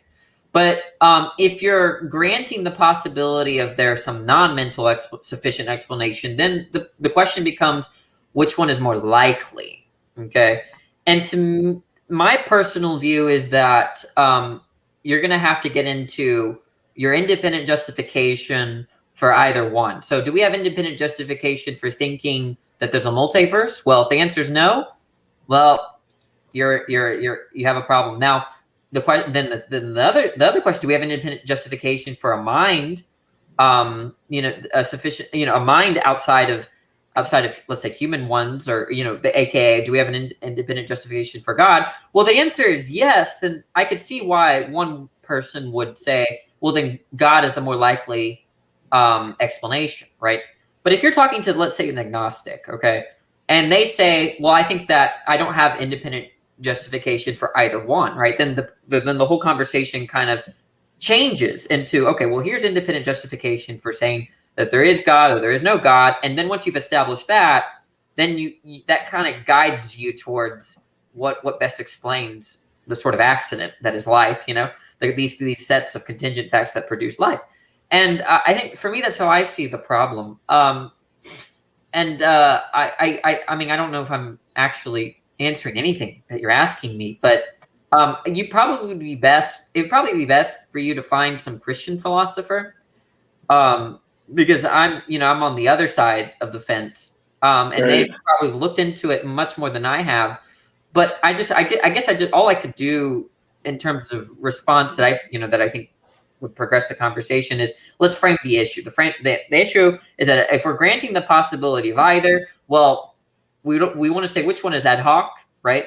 And that's just to say which one does not have independent justification. Okay, well, it's not that one, so we're committed to saying that the opposite one best explains the data. And that's, to me, that's where so it comes down to, what's our independent justification for the multiverse? Is there? And is it just ad hoc? Well, we have an independent justification for believing in God. Therefore, that best explains the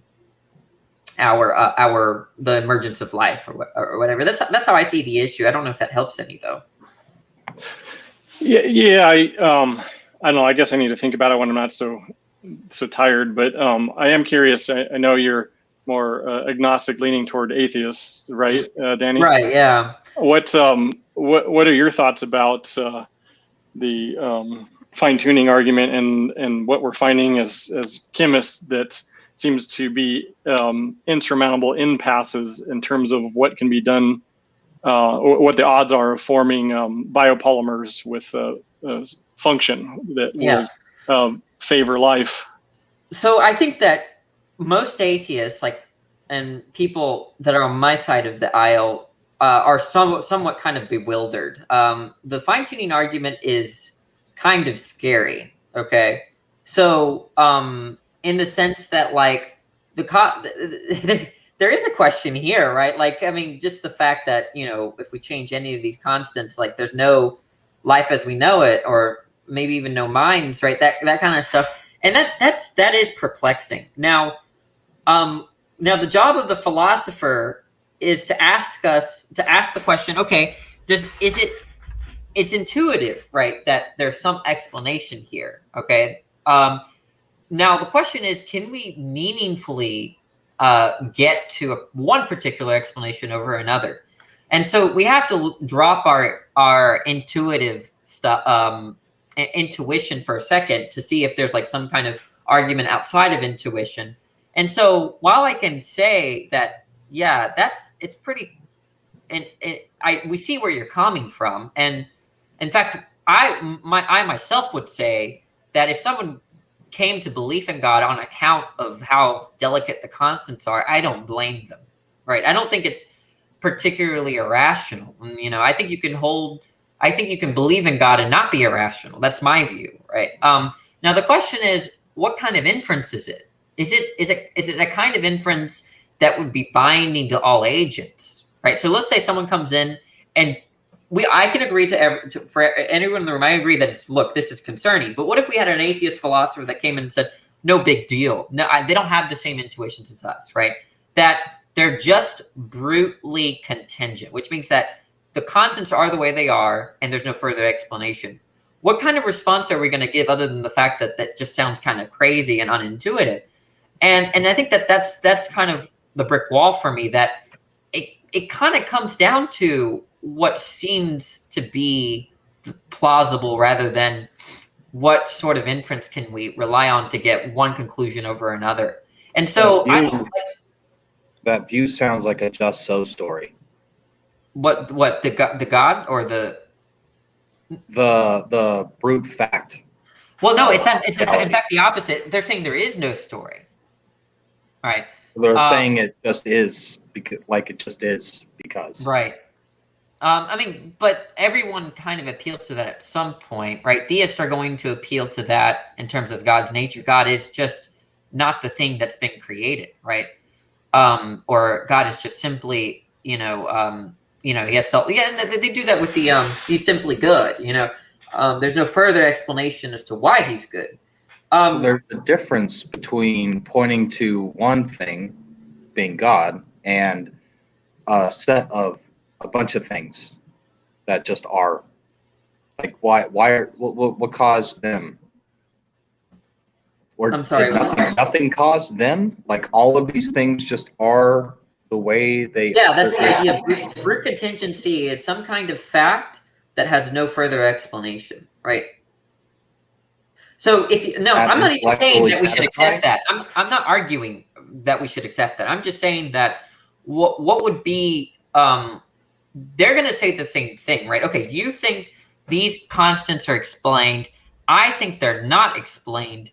So what kind of argument do we have to suggest that it's explained rather than unexplained, or unexplained rather than explained? And that's kind of where I think the heart of the issue is, right? In terms of atheism versus theism, right? Because obviously, if you're a Christian, it's quite obvious that God sets these constants, right?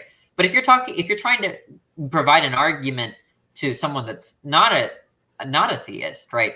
We're gonna have to come up with an argument for why it must be explained, right? And you say the same thing about life. You could say life just is. Well, it's a fact. That's a little bit different. I think they're going to want to say that there's some naturalistic explanation for that, right? They're not going to say that it's random or anything, like it's just brute that it came about. So they're going to say that it's a naturalistic explanation rather than an intentional explanation, right? Well, they do say it is random. Well, okay. Well, look, we have to be a little bit more sensitive with the terms, right? Random sometimes means indeterminate, right? Which means that there's no explanation or no cause. But they're not going to say that about life. They might say that about the constants of the universe and the laws of nature. And so the question is for the theist that wants to say that, no, these laws of nature and these constants are in fact explained, well, then they're going to ask for an argument. Okay, I don't think they're explained. So what's the argument that they must have an explanation? And that's a very difficult question, right? If we can't appeal to intuition or what some might call subjective probability, then what can we appeal to? And that's a very long discussion. And that's the way I see it, Dr. Carter. I don't mean to be, I don't really like, I don't mean to be a sort of contrarian here. I'm legitimately thinking about how, I don't really think that the alternative saying it's explained by the multiverse. I think that is if someone is rejecting the God hypothesis as ad hoc, then I think they should just as well reject multiverse. But that's where I'm at, right? What are the sorts of arguments that we can appeal to say that it's explained rather than not, or that it's not explained rather than explained?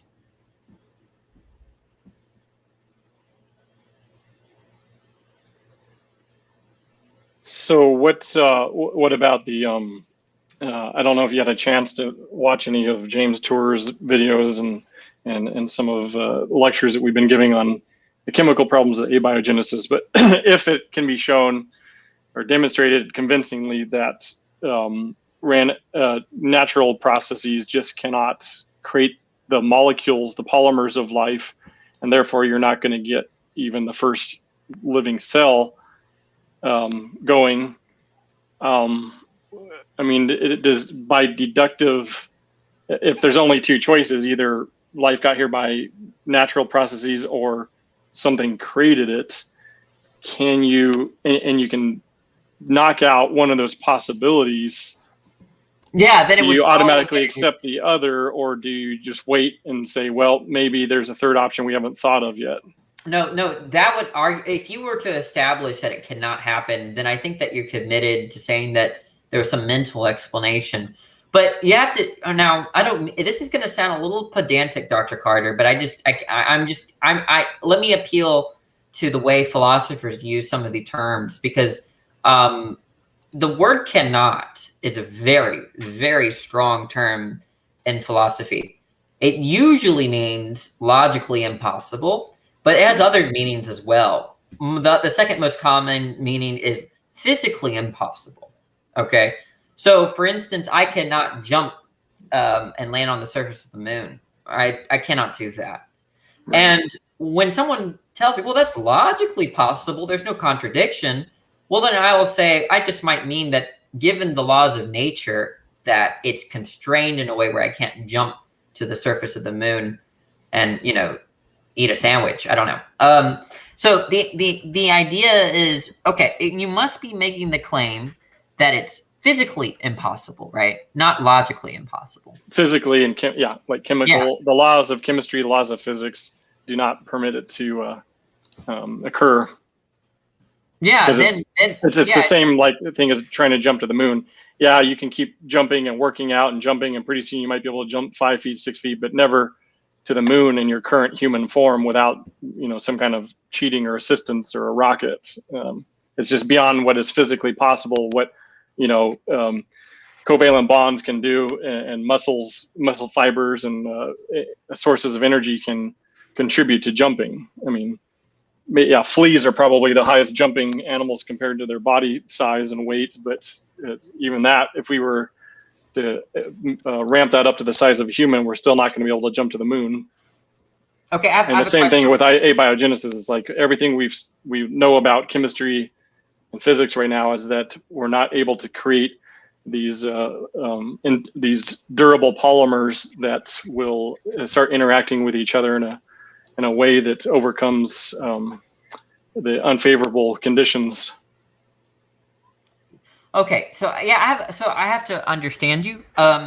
So are you saying that do you distinguish? Okay, how do I phrase this? There's two directions I can go. I think the easier direction is this line of questioning.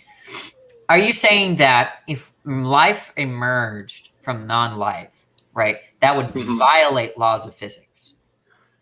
That's what as far as our human experience can determine. Now, of course, most scientists and chemists even working on it probably haven't realized or come to that conclusion yet. Okay. I happen to think that we do know enough about chemistry and physics to make that claim, but again, it's never safe to just make a black or white statement like that. So it's, you know, absolutely impossible when we can't know all of the possibilities. So I would say it with a high degree of confidence. I guess I'm not wanting to totally commit to saying it's a logical or physical impossibility, but the probability is so small as to be impractical. No matter how many planets, no matter how many universes you have. It certainly violates the law of large numbers. It's only getting worse. It's only getting worse. You know, to make it easy, you just say the conclusion that life can come from non-life is neither logical nor plausible nor probable. There you go. Mic drop. Yeah. So, I feel like what is that movie, Dumb and Dumber? So you're saying there's a chance? You're saying there's a chance, right? No. Yeah, that's the atheist. Okay, so that's the atheist saying that. Let me just level with you, right? I don't blame you for belief in God, considering those facts, right? In fact, I'll level with you. It bothers me as well. Okay. Now, if the end is, it's obviously not inferred. Okay. You see how I feel like everything I'm about to say is just terribly, terribly unconvincing, and and it's because I operate from a different perspective. But I just want to level with you and say I get where you're coming from, okay? But I know what I would say if I was in a debate, okay? And I'm not so sure if you want that. But if all you want from me is something like, I understand that extreme improbability, and if that sort of commits you to belief in God, there's no philosophical issue. I'm fine with saying that if you're I'm fine with saying that. Okay. There's no philosophical issue in looking at some improbability and just finding yourself that like I just believe as a result, right? But I think you want something more. I think you want to say that I'm somehow committed to the same conclusion, and maybe we want to move towards that. But I'm not so sure. It's up to you. I mean, it's if I don't want to take over the conversation. If anyone else wants to add to this or let me explain my line of thought here. Let's say you and I saw a body resurrect. Okay. Right. And you would just, most people, even atheists today, most atheists today would take that as evidence for God or from some kind of divine intervention, right? I mean, like it seems like a no-brainer, okay? But it doesn't necessarily mean they're going to go worshiping that God. They may say, okay, yeah, you exist, but I don't like you. Yeah, there's that You let too. my niece die in an accident, and you're a horrible person, and you're not going to get my allegiance, even if you're real. And let me just say that if I was this person as well, if I was with you, Dr. Carter, and I saw this, I couldn't help but believe as well. Okay, but now let's just we have to think philosophically for just a second here. Okay, let's say there was a third person. Okay, and they looked at it and said, "Oh, well, we must be wrong about all of our biological theory. Let's revise." Okay, that's to say that he thinks there's some unknown naturalistic explanation. Okay, that we just got to figure out. Now, you and I might look at him and say, "Oh my gosh, you're crazy. You're nuts," right? It's obvious, right? But you see, the thing is that it's the idea of obviousness or intuition is a kind of a subjective thing, right? We operate on our priors, and he has different priors such that he doesn't consider it to be obvious or intuitive to conclude divine intervention. Rather, he thinks that it's the scientist once again. It's the scientist once again that must figure out how this person came back to life. Okay, what would we say to him, Dr. Carter? Right, and that's kind of how I see these improbabilities that you're talking about with respect to life coming from non-life, right?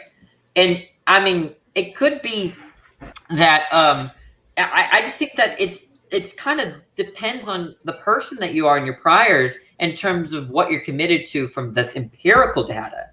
Because the weird thing is that we can all accept the empirical data, but come to various conclusions about what explains that empirical data. Is it unknown empirical data, or is it some kind of mental explanation?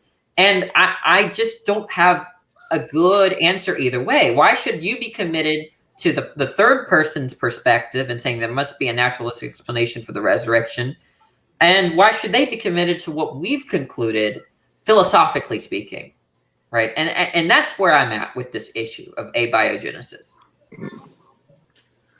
What if you take it to the an extension of Pascal's wager, like who's got the most to gain, who's got the most to lose? If both scenarios seem improbable, like trying to conceptualize a God that's always existed, that was eternal, versus a universe that somehow produced life from chemicals and had the right types of beginning that allowed even the atoms to be possible instead of just having all hydrogen or whatever in the universe. And so then you say, well, since there's some uncertainty, no matter how improbable it is, why not live life in the way that will bring the greatest reward and cause the least amount of I'm right misery there. So for you and for everyone else around you?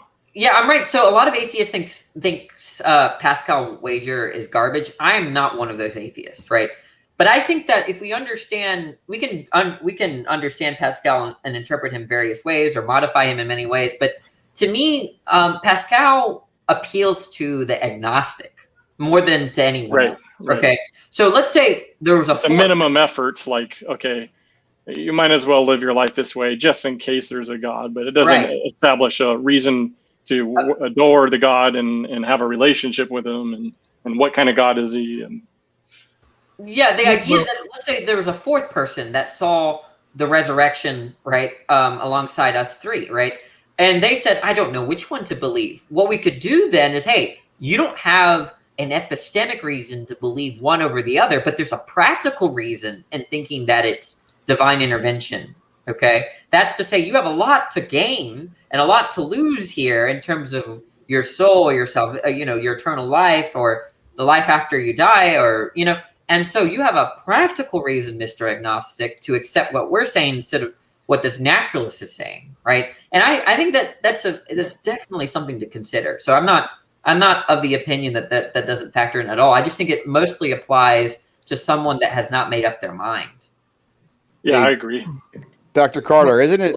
Dr. Carter, do you find it pretty astounding how atheists aren't skeptical of abiogenesis? I find that funny. I wish I could get in their minds and know how they think. I mean, I don't know I mean, I really wish I could study more psychology and Well, what makes let me people help think. you. Wait, let Yeah, me help you. Right. I think that, and because I've been on both sides. Right. right. You came from a Christian background, and then Right. Yeah.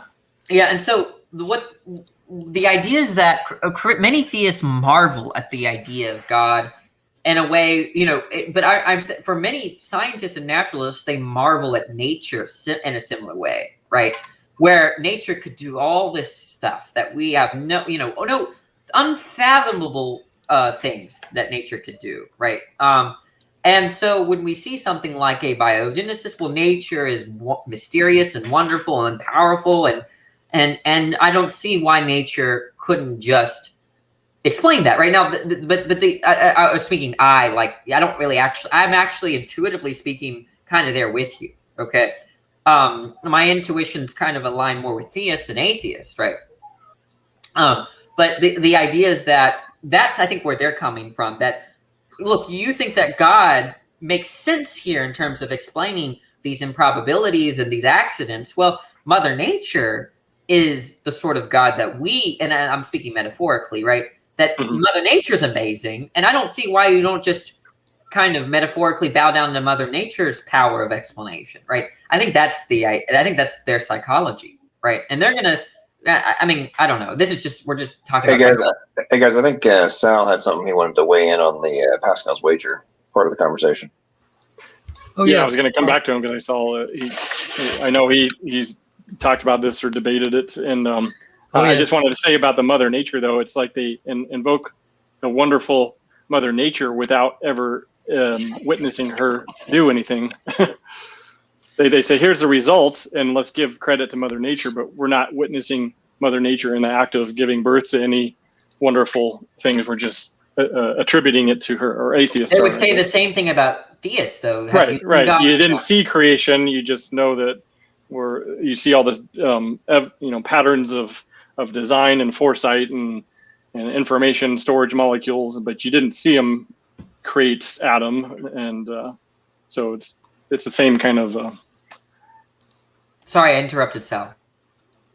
I was just saying that the word Pascal's wager, I realize that they're kind of variations of it, and it's even reading Pascal's own writings, it's hard to tell what he was actually saying. So I wanted to just frame the ideas as kind of the modern incarnation of Pascal's wager, being that we make so many decisions with incomplete information. And it's as simple as that. The way that I summarized it for some people, I said, okay, if you're the blind beggar in John chapter 9, you had no prospects as a human, being. He's begging for his meal every day, and he can't see the people. He doesn't know whether he's going to get fed. What are his prospects of life? Someone comes along and heals him and tells him, and that's Jesus. And Jesus says that he's the Messiah. What would you do? And that's kind of how I frame it. One could say, well, I've actually asked people, and Tracy Harris said, no, she wouldn't follow Christ. Matt Dillahunty said, well, there's no way I would know that he's God. So, and then there are other people. It's like, yes, I'd follow the Lord the rest of my life. And that's how I frame it. I mean, that's how I boil it down for where someone's heart is. Now it's more subtle because a lot of us don't experience miracles of that magnitude, but the idea of committing our lives to a certain direction with incomplete information, that's just been the norm because of our finite ability. And that's one reason that I look at Pascal's wager. It's like, it doesn't matter that you're improving your so-called epistemology or your philosophical rigor. What are you going to do? Because in the end, you're going to arrive at some conclusion that you actually have uncertainty. And when Danny said yesterday or a few days ago that philosophy is a discipline where there's nothing is accepted as fact. Nothing is universally accepted as fact. I said, okay, that's. What I mean is, okay, I have to make sure I clarify what I meant there, if that's okay, Sal. Well, I just only had to wrap up a few things. The thing that I keep seeing is I look at all the philosophical literature and it's like I can't see, it's like, okay, why do I live? What should I do? Simple questions.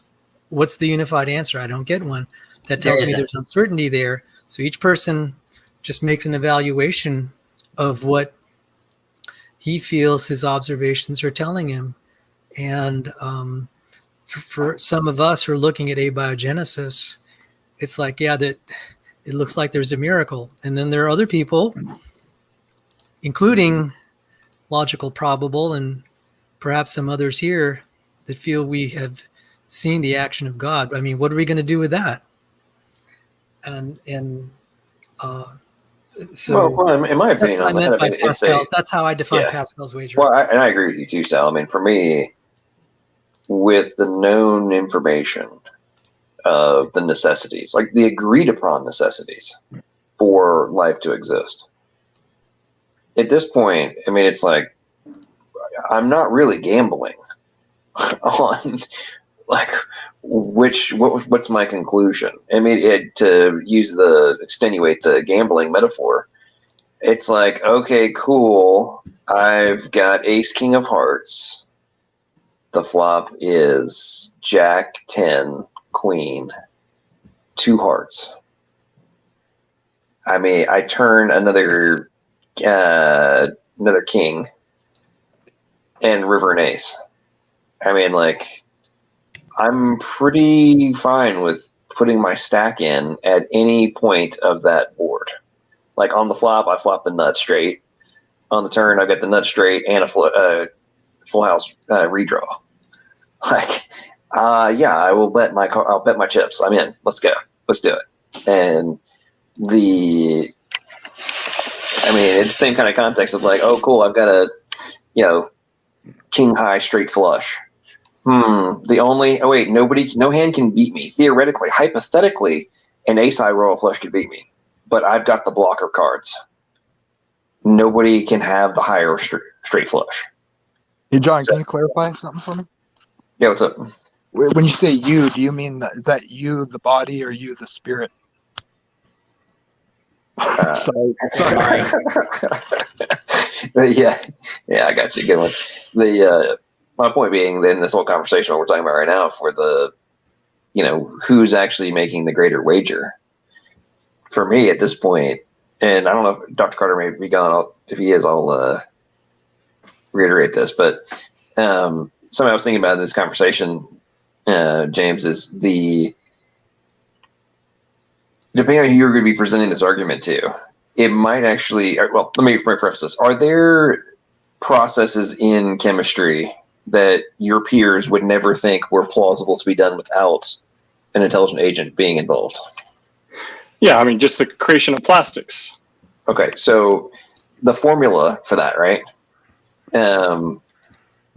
Take those kinds of examples, right, and then do them in comparison to what is a necessity for a recognized, accepted necessity for life. Like I'm just talking like on the basics, not even all we get into stuff. I'm talking about just the basics, right? And then just do a comparison and be like, you guys accept this would never happen. It is possible in the laws of physics and chemistry. It is possible for this plastic to be formed. Do you think it is plausible it could ever form itself? And that's a good point, because the plastics are polymers made of a lot of the same ingredients. Right, and put it to them and put the ball in their court of like, as a professional, as one of my peers, right? And I'm speaking as you, obviously. Do you think this is plausible? We don't have to argue about who did it, when it happened. Just, is it plausible? Yes or no? And because I would imagine a bunch of people, because from my experience, I observed, I'm sure you guys have all observed, is I think a lot of folks just have not actually contemplated this in the, hang on, that's what's actually required. But origin of life research is only getting worse. It's not getting better. That's the thing. I mean, the leading researcher, I think, Dr. Carter, is Jack Shostak. I mean, what progress has he made in the last 20 years other than combining a bunch of amino acids under very controlled conditions? Didn't he just have one of his papers withdrawn too? He retracted one of his about 2 years ago. It's not talked about though. Yeah, his self-replicating RNAs got retracted, I believe. But yeah, but my point on that, James, Dr. Carr, is that what I'm saying making sense to you from a chemist perspective? Yeah, I'm going to start using that. Like, do you think it's possible for plastics to form? Got an echo. Praise, I think you're echoing. But yeah, I mean, for me, the reason I'm bringing this up, like for me, like I've believed in God and everything, but for me, when I really started diving into it from the information and communication theory perspective, because of like my own background, and started recognizing the stuff like, holy crap, that's what's going on, right? For me, it was like okay, yeah, you guys are odd. You've lost your minds if you think this is plausible to happen, right? And and this is where I think Dr. Stadler's Stairway to Life book becomes so interesting. Of like, the information problem is like 7 or 8 steps up, right?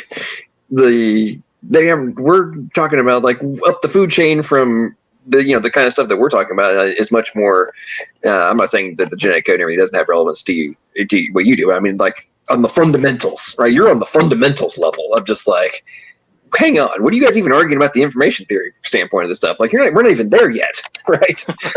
like what are you talking about, man? You're arguing over how do you create what software you're going to create. We don't even have to make the freaking hard drive and the CPU yet, and like, you're arguing over this one? I mean, for me, that's kind of how I view it. We've gotten to in terms of what is actually being argued in abiogenesis. Like, we're arguing over, is it even plausible without the intelligent agent to create the freaking microchip or a transistor? Like, that's what we're arguing over right now. And this, to me, it's like it's being so, attempted to be reconstructed as like, oh, well, that's solved. Like the RNA on clay, for example. Like, oh, well, that's the transistors. We took care of the transistors over here. Like, what? Hang on. Okay, fine. Fair enough. And I think, again, Dr. Stadler did this in his book very well, and Dr. Jane Stan did this in their book fantastically, Stairway to Life, of, cool. So now we got to figure out the transcription factors. And the replication component. So now we got to figure out the ALU and the CPU and the circuitry and all this other kind of stuff. And we're back here arguing if is it plausible to create the freaking silicone base of the freaking microchip? Like, that's what we're arguing over right now. And anyway, sorry for my tangent, but does that make sense to everybody? My little diatribe there. Yeah, you wouldn't even have to do something as complicated as a chip. A friend of mine, he's a pathologist, has a really nice website called Detecting Design. I think it's .com or .org. Detecting Design, and he used the example. I don't know if he borrowed it from someone else, of a polished granite cube. You're out in nature and you find this polished granite cube or some kind of, it's like, okay, it's granite, so that's natural. But we know that there are certain crystals that can grow into a cubic shape, but this is granite. It's not a pure crystalline substance. So obviously someone had to cut it in these exact dimensions and polish it. This required intelligent input, even though it looks like a natural object. So yeah, it's getting to even the first biomolecules, let alone the information system and how it's processed and faithfully copied and repaired and I mean, it's like, where along that stairway to life do you want to start at? It's like when each one of those steps is so large that it's like a little flea trying to jump over a giant wall.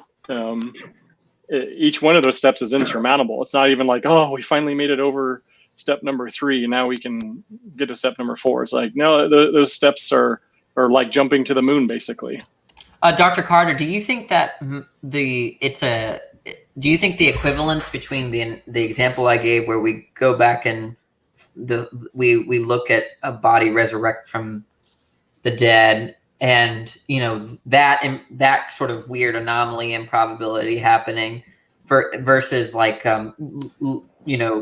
wondering whether even talking about the improbability of abiogenesis. Do you see those similarly, or do you think they're different? Right? Because I think that I wanted to know your thoughts about that. I didn't really get that much, but I mean, I just see it as philosophically speaking, that's the way I see it. Right? If we were to see someone resurrect from the dead, or even multiple people resurrected at the same time, consider this highly improbable thing, right? That is technically not physically impossible, right? I just think that what explains people's belief in terms of whether they think it's divine intervention or not is really going to be going to be a kind of background prior knowledge. It's not going to be like, I just don't see whatever you conclude as being irrational. So it's not. It's like I don't know. I was wondering what you thought about that. Well, I mean, if you looked at a body that died yesterday, you might think, oh, maybe there's some technology where they could use some sort of, electric paddles or something and start the heart up and somehow get the cells to get back into disequilibrium. But what we're talking about is more like you found a body from 3 years ago and that resurrected. I mean, that's the kind of leap we're talking about here. Okay, sure. That's even bringing it too close to reality. Yeah, that's fine. So if I saw that and if you saw that, we'd be like divine intervention. I would agree. I'm right there with you, right? But I'm just wondering what would you? I don't see what we could say to the person that says no. There's some unknown biological theory that explains this. I mean, I would be. I'm right there with you. It's weird. It's crazy. We could insert LPP diatribe, right? And then, but what are we gonna say? Well, what clue would that give about the person that they're so committed to being willingly ignorant to deny the obvious like that they must have some inner hidden reasons that make them so terrified? I mean, what else could make you be that blind other than a total fear? No, you think that's what would have to explain it? I mean, I just don't. I don't. I mean, certainly there are people like that, but you don't think there could be some kind of non-resistant believer, I suppose, a non-believer where they just say, "Oh, must be something about her." Okay, here's where they have oppositional defiance disorder or something. Okay. Here's where. Okay, so from my perspective, here's where we're at with the denial of the obvious. Okay, so you're driving down the road, and you see a giant freaking billboard that says "Awesome Pizza Here," and you pull off the side of the road, and there's a giant tent, and you walk inside, and there's 100 different types of pizza, all cooked perfectly. You see no oven. There's no people. They're all sitting on a freaking table. They've been cut up nicely and sliced, and there's napkins and forks and knives and freaking peppers and stuff for you. You never saw. Nobody can ever determine who cooked the pizza, who placed it there, who cut it, who aligned everything up there.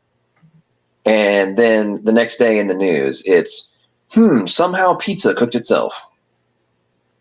Yeah, I mean, and then being and then other people being I don't think that's remotely rational conclusion based on what we know is necessary, i.e., creating a plastic polymer for one that's way more advanced, that has way more steps and way more necessities in order for it to happen, could occur. And then that those people are being what Dr. Carter was saying, that for someone that thought that there was a non-intentional, non-mental explanation for the cooked pizza, that there would be something psychologically wrong with them.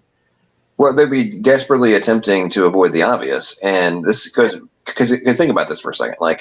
Do you think it is remotely plausible that even if you had the dough sitting on the table, on the counter, and the pepperoni and the sauce and everything else, do you think that it's remotely plausible in an infinite amount of time, in an infinite number of freaking universes, do you think it's actually plausible that the dough will flatten itself out, spin itself, the sauce will be put, the cheese, the pepperoni, and then it will be lifted up, put in the freaking oven, pulled out of the oven after it's been cooked for the exact amount of time needed, and sliced?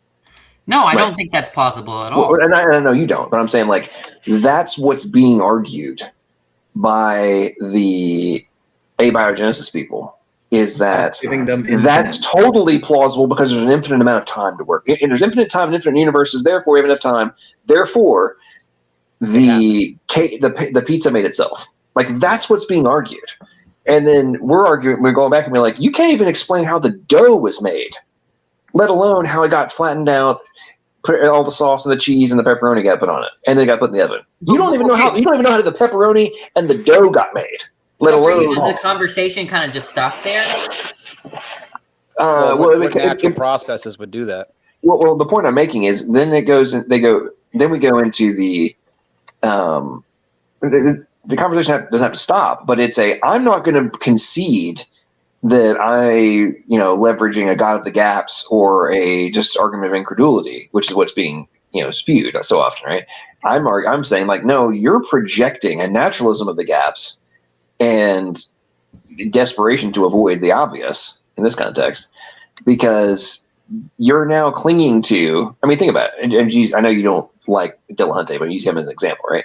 He adamantly argues that the multiverse probably explains why, the abiogenesis and evolution, right? Says it all the time. So do many, many other well-known atheist activists. They spew the same thing. Why? Well, it's because either they have to come up with that excuse, or they have to explain how the pizza made itself. That's where they're at now. And how it's very, very difficult without some, argument with great confidence. Like, think about why do you think the EVOs and the origin of life researchers love the theoretical physicists and like the cosmologists, right? Like, well, they can come out and with great authority come up with a very plausible sounding explanation for the freaking bubble multiverse, and like just new universe just kind of poke out just like you're in a bubble bath, and it's a new one that comes off and forms, and they say this with a straight face, right? And then, we're going to use string theory to explain how all this fancy stuff. We don't actually have any proof other than like amazing hypothetical imagination to come up with this, but it's possible. And then the OOL guys are like, well, since the cosmologists say there's an infinite to work with, then there must be a way that solves this. That's where we're at now. Otherwise, they have to concede, yes, the pizza made itself. Or, hey, there was a expert at making pizza who came along and made the freaking pizza. Like, that's where we're at now. This isn't like hypotheticals or they don't have knowledge. Like, we know stuff. And I think this point kind of Dr. Carter was making about like the knowledge of chemistry for him personally as a biochemist. He's like, correct me if I'm wrong, I don't want to put words in your mouth, Dr. Carter, but it's like, I understand the chemistry and this isn't plausible to be happening without intelligent agency. Like, this doesn't seem remotely reasonable. Yeah, I guess where I'm at with this is let's just grant that like abiogenesis is in fact more improbable than the scenario you depicted with the pizza just occurring naturally without any designer or any cook, right? So it's just unfathomably improbable. Okay, unfathomably. I'm in fact I think that's my belief. It's very improbable. It startles me. Okay, now the thing is that if we're rejecting then that hypothesis that it's naturalistically explained, and so we're accepting some kind of intelligent explanation, right? Wouldn't there be a comparative probability? Like, that's to say, this is more probable, and I just don't see how that could ever be calculated, right? I don't think that when God, if there was a God, right, that if he decided to do X, that there's like a probability assigned to that. Okay, so my 3 questions. Danny, is it possible for somebody to be dealt 50 royal flushes in a row? Okay, I don't know a lot about gambling, but is that within the rules? I mean, it's within the rules to be dealt it. Okay, so then yes, it's possible. Gonna happen. Okay. The probability is something like 1 in 2,000 or something. It's a big. I can't remember how. Anyway, the second question is, how many times would you have to see somebody dealt a royal flush in a row before you concluded that the game was rigged? Maybe just a few times. Okay. What if you accused the game of being rigged and then somebody said, no, it can't be rigged. There must be a naturalistic explanation. I don't know what I would say to them. I'd be like, we have different priors. Yeah, that's abiogenesis right there. And then they'd come in with their infinite universes. Yep. Yeah, I mean, look, if someone thought that, what's the argument that I'm going to give to have them be persuaded to what I... Pigs knows it. It's 0.000154%. That's the chance for a royal flush. Thanks, Pigs. Yeah, but the response here is just like, look, you're crazy, and then that's it, right? I don't know what further thing to argue, philosophically speaking, or even any argument that I could give. So what should we say to you? Well, my view is that the philosophy precedes the empirical conclusions, right? But so to me, on origin of life? Are you neutral? Me, the question of God is a purely philosophical question, not an empirical. I wasn't asking about God. I was asking about evolution. Oh, what about evolution? Actually, abiogenesis specifically. Oh, what would convince me of what? Well, I'm saying we're saying evolution is the equivalent to rolling or being dealt hundreds of royal flushes. Yeah, I think evolution might be like that. Yeah, but evolution, to me, I barely consider it a scientific theory. It's my view that most of biology is pseudoscience, but that's my view. I don't really look. Then how do you think we're here? Do you have any idea? Well, I have no idea, right? I mean, like, it's kind of perplexing, isn't it? What is your best explanation for abiogenesis? I don't have an. I don't really. You don't have one at all. There's a more fundamental problem here: minds, right? And like that, to me, that's a much more serious problem than abiogenesis, right? Abiogenesis is puny problem compared to why do we have a mind? Okay, honestly, the idea. The whole mind stuff, like all the problems with minds, is what pushes me towards the existence of God. I'm very close. It's the closest thing that is pushing me towards belief in God, right? Because it's actually a bigger problem for naturalists than it is for, the abiogenesis. At least with abiogenesis, even if life didn't get past the bacterial level, how did the first bacteria form? I think you're missing my point, right? I'm saying that the problem of minds argument. I understand what you're saying, but still. Yeah, it's a bigger problem than anything you're suggesting. Right? If we never made it to human beings, how did life begin? Well, hang on. I'm going to jump in and kind of defend Danny here just a little bit. And I know I've been silent for the last hour and a half. But what Danny isn't arguing in any way for evolution or abiogenesis. Danny's argument is essentially that there are even bigger problems than that, like just human understanding, the human mind, being able to comprehend things. And like, as much as I don't agree with Danny's perspective here, we need to make sure we represent him fairly. He's as he said, he thinks most of biology is pseudoscience. So, and his statement applies brilliantly to evolutionary biology, by the way. I just put that in the private chat. But taxonomy. Yes, we'll go with that too. Phylogenetics is ecology too. Yes, but anyway, the point being, we recognize Danny's not coming from the usual position of an atheist where they believe there is no God because they believe in evolution. Danny's position on the existence of God is a much more philosophically nuanced. I still think he's wrong. So sorry, Danny, I'm not defending you that far. Yeah, that's fine. But we need to recognize that his position is widely different than the 99% of the YouTube atheists that we have to deal with.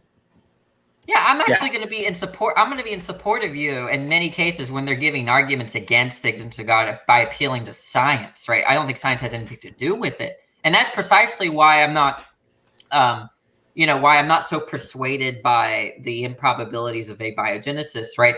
But I'm right there with you that there's a more serious issue because I don't think minds are natural. So what's funny is that they can't really appeal to any unified theory of mind scientifically. They can't. So it's even worse for them, right? At least they might have they might be able to say, oh, it's some theory, naturalistic explanation, that a unified theory, that laws of physics can eventually explain it. But on minds, they can't even appeal to that. So there's a much bigger problem in my view. And yeah, I've said this many times, like 2 or 3 times, that if I become a theist, it's going to be on account of that issue, and it's kind of tormenting. But I have to. It's unintuitive to talk about, and it's kind of detached from the sort of conversations that go on here. It's like a different world, the world that I operate in. From the those terms of what problems are there for atheism, what problems are there for theism or naturalism, right? I don't know. So I'm really detached from the sorts of stuff that's been said in these various streams, both on the atheist side and the theist side. I could argue that all philosophers are slightly detached from real life, but I won't go there. I'm sorry, Danny. The atheists over there and the other side of things tell me the same thing. But because I frequently I think natural selection is bogus. I think it's like the worst theory in the world. It's duped so many people, right? I don't think it's explanatory. I think it's tautological, and it kind of shows to me the sort of horrible dogmatic attitude of evolutionary biology. I think I despise that culture, right? To a point, right, where I'm, anyway. So I'm right there with y'all guys. But I'm just saying that, look, the problems that you're raising against atheists, well, I can raise even greater ones, but they don't convince me. But I still understand where you're coming from, because despite that you haven't convinced me, there's still something really bothersome about the problems for naturalism and such. So how do you explain Paul? What? The Apostle Paul. How do I explain him? Yeah, such a broad question. Like his experiences? Well, specifically the fact that he was raised and taught as a devout Pharisee, and he went around persecuting Christians. And then all of a sudden he said, I saw Jesus, and he told me the right way, and now I'm going to go tell everybody that this thing that I've been telling everybody is wrong, and this is the right way now, and even if you beat me and torture me, I'm still going to tell everybody. Yeah, no, I'm right there. I'm with you. That seems like if my parents, there's I don't have to. I just stick with what you just told me. Yeah, no, that there is. If that happened, it's puzzling as to why that happened. But I'm not going to have an answer for you. Well, why is it not that he actually did see Jesus and Peter saw Jesus? I'm not even. I can grant that he had those perceptions. How did two people have a vision of the same person? Argoth, I'm going to step in here just for a second. You asking Danny these questions isn't really going to move the needle, and this is because Danny is perfectly okay with not having answers to them. Yeah, on a philosophical level. That. I thought about this a lot, right? It's not just with respect. Like you've certainly heard of the minimal facts argument. I don't know. It's the argument that suggests that the best explanation for what happened 2,000 years ago was, in fact, that Jesus died and resurrected, right? Oh, I forgot his first name. What's Habermas's first name? Gary. Yeah, Gary. Thank you. Yeah, no, I've thought about it, and it's all puzzling to me. It's puzzling, but I'm just not. The fact that it's puzzling and unintuitive, that it's all naturalistically explained, or that it's all hallucination. I don't count that as a justification, right? I think that you are blocking out some part of your brain that allows you to seek for answers regardless of the consequences of those answers. Well, if you're saying that it might be practical to accept Christianity, I might agree. But what I'm in the business of is understanding it epistemically.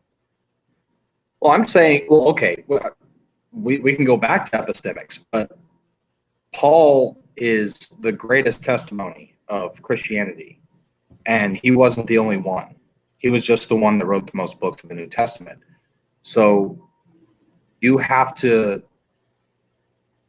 well, maybe you can say that you don't have to, but I would say you have to have some sort of explanation that defeats the idea that he was telling the truth. I'm not disputing any of that. I can grant that. I can grant all the empirical stuff that he, that he saw Jesus, that he made this weird conversion from persecutor to being persecuted, right?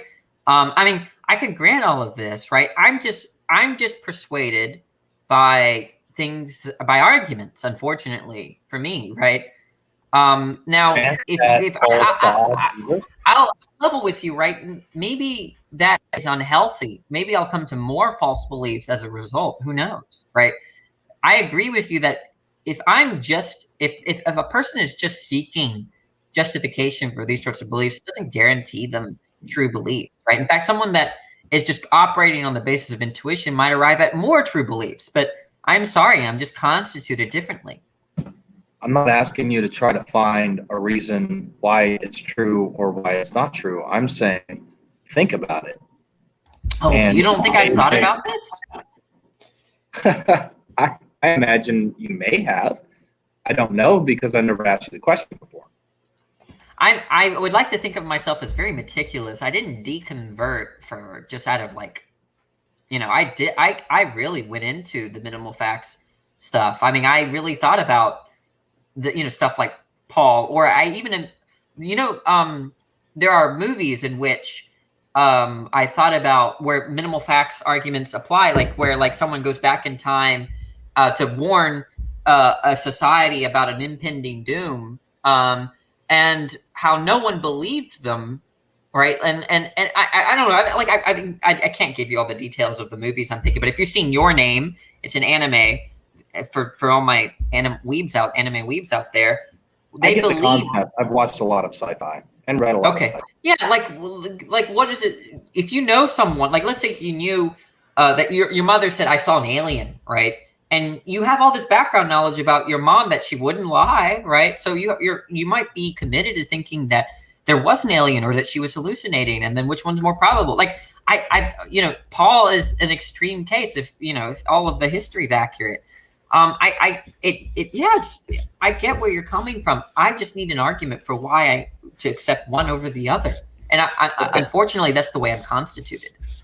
Okay, so do you grant that Paul saw Jesus? I can grant that, yeah. Do you grant it? Do you think that is true, or are you granting it for the sake of argument? I think it's reasonable to think that Well, I don't know the history. I'm quite ignorant, but so if it seems like there's good reasons to think that, though, that Paul had this sort of conversion, and that not just him, many others went from east to west on their belief system, right, and their actions. Okay, and yeah, so I'm prepared to grant something like that. It doesn't seem implausible to me. Okay, so if Paul saw Jesus and he had been raised from the dead, or he came back to life, what is the best explanation for him coming to life, showing up in front of Paul, blinding him, and no one else seeing him when he was standing there talking to him while they're looking at a bright light, and then he's gone, and then Paul goes to somebody else, and that guy says, okay, in the name of Jesus, you can have your eyes back. Yeah, I don't know what the best explanation is for that, but if I think that, let's say I saw this, or this even happened to me, I'm going to think that it was God. I think God would be the explanation I would hold to. But the question is, if someone had the exact same experience and believed otherwise, that they hallucinated, what arguments are we going to give? Okay, if God did write the Bible, then through the people that he guided through the Holy Spirit, then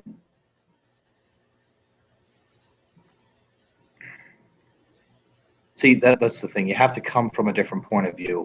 If you don't come from the point of view, it doesn't really make sense, I guess. And that's kind of like what I'm saying, right? What you accept in terms of what explains those sorts of things really comes from your priors. Like if I mean, I'm not, but you see, I'm not going to blame anyone that has a religious experience to think that God exists or that they should belong to some faith. I don't have anything to say about that, philosophically speaking. Oh, okay.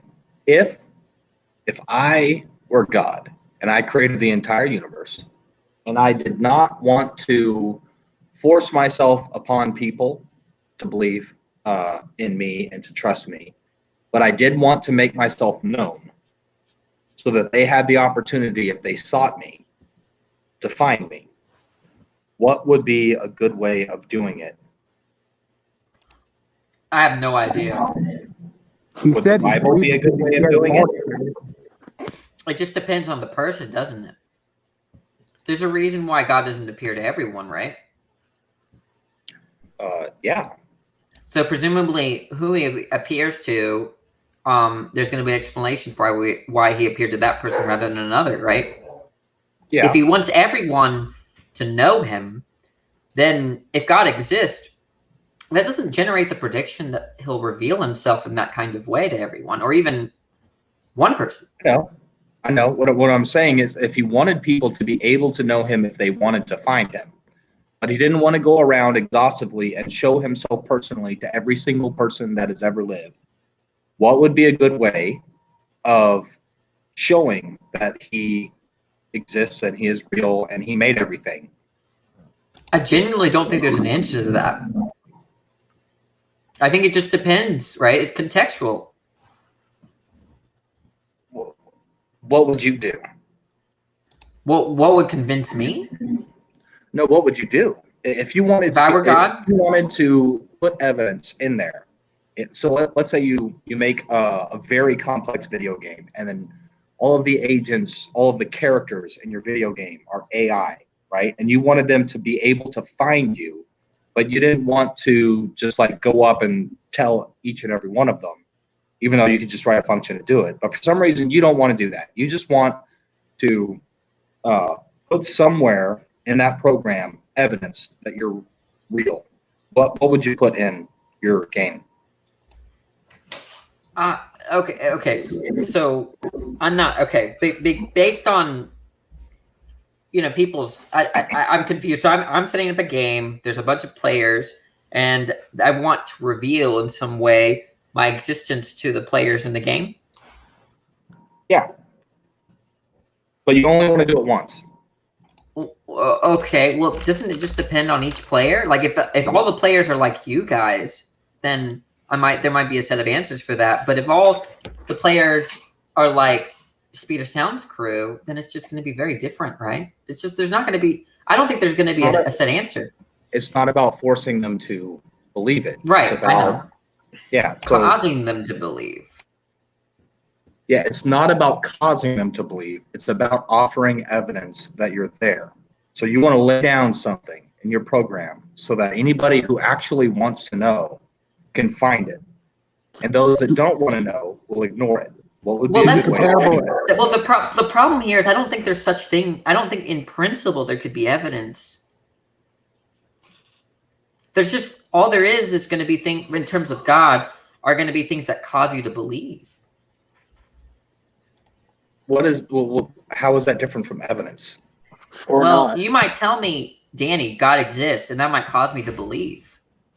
Right? You might tell your daughter and or your kids, hey guys, the Bible's what it says is true, and that might cause them to believe the Bible. But that's not evidential. Right? Well, I would say that the Bible itself is evidence. I disagree. But the Muslims are saying the exact kind of thing, right? Where, hey, the Quran is true, and then they believe that. They can't back it up. Yeah, they can't back it up because the Quran contradicts itself. I'm saying that I could tell a child 2 + 2 = 4, and or the square root of 9 is 3, and they're just going to believe me, right? Sure. But eventually they will be shown that it is true because there's not a logical contradiction in it. Well, okay, yeah, but specifically with Islam. But you understand the distinction now. About Islam, dude. Islam is look. The point. The point is that there's a distinction between evidence, right, and what would cause you to believe in X. I'm not asking about what would cause you to believe in X. I'm asking about evidence. So, well, I don't think that there can be such a thing on the God hypothesis. You don't I think there's that there only could be things any that can evidence? cause you to believe. What? You don't think there could be something that's evidence but doesn't cause somebody to believe something? Yeah, if you believe in God based on some empirical fact, that's just caused you to believe. Okay, if there is somebody that is murdered in a house, okay, and you find a shoe that belongs to somebody, is that evidence that they are the murderer? You mean if the shoe belonged to the murderer or something? Is that what you said? The shoe belongs to a person, and it's not the person that was murdered. You know the person was murdered. Is that evidence that the person was murdered? Yeah, that's what and remember, what I take evidence to be is what you would expect to observe on a specific hypothesis. But there's nothing that I expect to observe given the God hypothesis. Okay. Can I jump in here just for a second? Well, actually, you know what? Now I think I need to back. Jamie has tried to say something several times, and we kept we just kept talking. It's okay. All right, I'm gonna jump in here just for a second. Okay, Danny. So you said that you don't think that there is any particular set of evidence you would expect for the general God hypothesis. Am I correct on that? Well, yeah, I see. Yeah, I see what you've done there. Yeah, I don't think there can be evidence for God. Okay, so you don't think there can be evidence for a general deity, or you don't think there can be evidence for a single specific deity? Any deity. He's in trouble now. Thank you for the clarification. Oh, okay. Also, Danny, Pigs wants you to look at chat.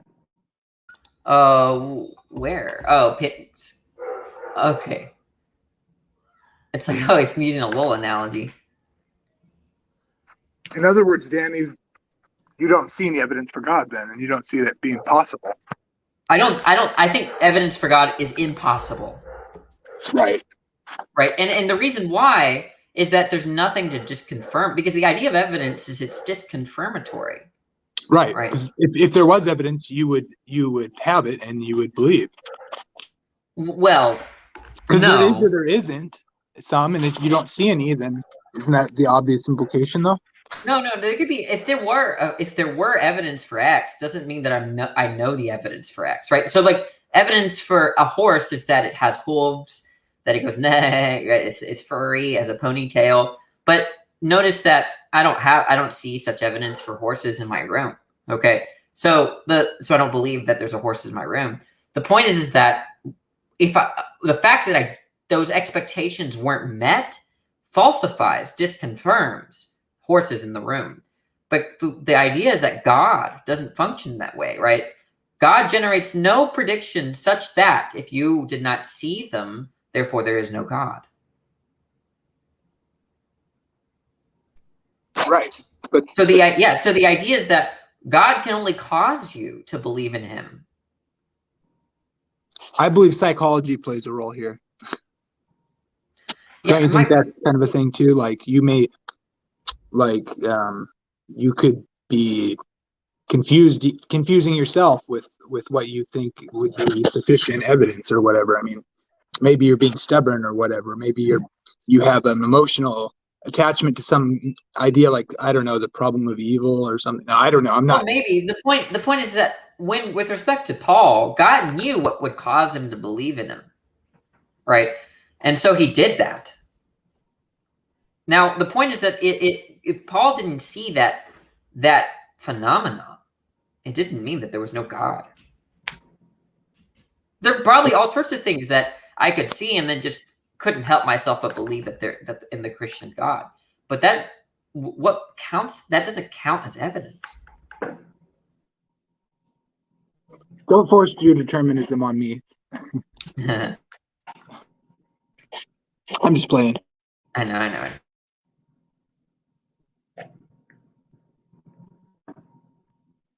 Okay, so what stops you from accepting this? Accepting Christianity? I mean, there are a lot of the philosophical concerns, and I mean, I wouldn't be surprised if there are other concerns, but it seems like right now it's just that the philosophy has me knee deep in rejection. I mean, that might, I mean, that's what I'm thinking. We went over 2, and so I mean, do you accept the answers that I gave, or do you want to go over them again? Well, we can go over them again, but probably not tonight. I thought, to me, it seemed like, and I know you're going to dispute this, but what I gathered at the conclusion is that we were kind of giving up on omnibenevolence. That's what it seemed like to me. Oh, for the argument from evil? Yeah. I would. I don't think that you need to give up from. No, I don't think so. Okay. I think it goes real. I think it really goes back to. We were discussing this in that platform thing. There's a thread in that platform I was trying to get you to look at about this. Where? I put it in the chat. It's this first link I put in there. If you're still there. The private chat. Let me. Worldview design training. Yeah, it's a really cool thing. Anyone who's interested should check it out. It's maybe somebody can put it in the regular chat because it's Josh Rasmussen started it, and there's a bunch of like legacy philosophers that are members already. It's just starting, and there's theologians, and then like people who have YouTube channels, a couple guys that have the idealism channels, there's some theologians and stuff.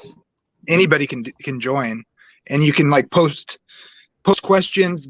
People post articles in there, little mini articles or whatever, and Josh is starting a thing where you can where he's going to do like they'll have like beginning lessons for like people that are not academic persons or that are just learning or whatever.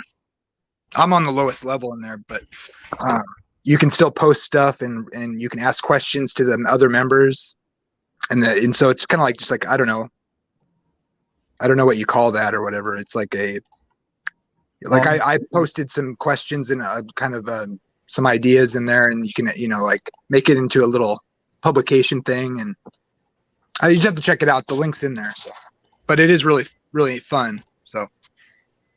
And there's some really big, like Plantinga is a member, William Lane Craig, J.P. Moreland, others too that you'd recognize. Anyway. That's interesting. Yeah, I'm looking at it now. I don't make any money or anything for this. I actually think it's really cool. So. Yeah, no, it is very cool. I'm glad you shared that with me. The other thing is too, I think if you're a teacher or maybe even an influencer, so to speak, or whatever, he may like make you a member for free or something. I don't know. I can't guarantee that, but if you teach or whatever, I know he was looking to like get teachers in with a membership to help grow it or whatever. So, but I would suggest it for anybody on any level. It looks really cool. Yeah. So yeah, definitely check it out. Oh, I already have. You're selling me too, Jamie. I'm gonna have to go look this thing up. Yeah. For sure, yeah. Anybody, check it out, guys. It's cool, and it gives you opportunity to like collaborate with other people who think like you do, or who think differently than you. It's theology based, and but mainly philosophical. So I mean, that's so far anyway. Because Josh is I think he teaches at Azusa something school. Azusa Pacific, maybe. Azusa, yeah. I can't remember. It probably says in there because it's his thing. So his wife has been really friendly and commenting on. I asked him kind of theological questions, and it's cool. Yeah, I think you can see with some of the members that are in there already. But it's just like I said, it just started, so there's going to be more stuff in there. Like I said, he's going to do like some basic philosophy classes. Josh is. And there's kind of like tiers where like they have different, you can like put a title on yourself. I just kept the one I gave at the lowest level, like as a seeker, but then there's like influencer or apologist, or you could be like a teacher or a professor. And then they have like, I think the highest thing is like legacy professor or whatever, philosopher. So like Plantinga or William Lane Craig, or I don't know if that means you've been teaching for X amount of years or what, but yeah, that seems to be like the highest title. Some of the bigger names haven't posted anything yet, but like I said, it just opened. So, and if you're like aspiring to promote your channel on YouTube. I think that was a good way to do it because you could collaborate with other people as well. Anyway, just a thought. No, thank you for sharing. Yeah, thank you for pointing that out, Jamie. It's I don't know if whether it's worth me putting money into right now because it only has 100 members or something, and most of them are not science nerds, just from the people that they put out, and that's kind of where my headspace is. But it might be worth it, as we get more people, as more people get involved. So it's something I'll monitor at least. Yeah, for sure.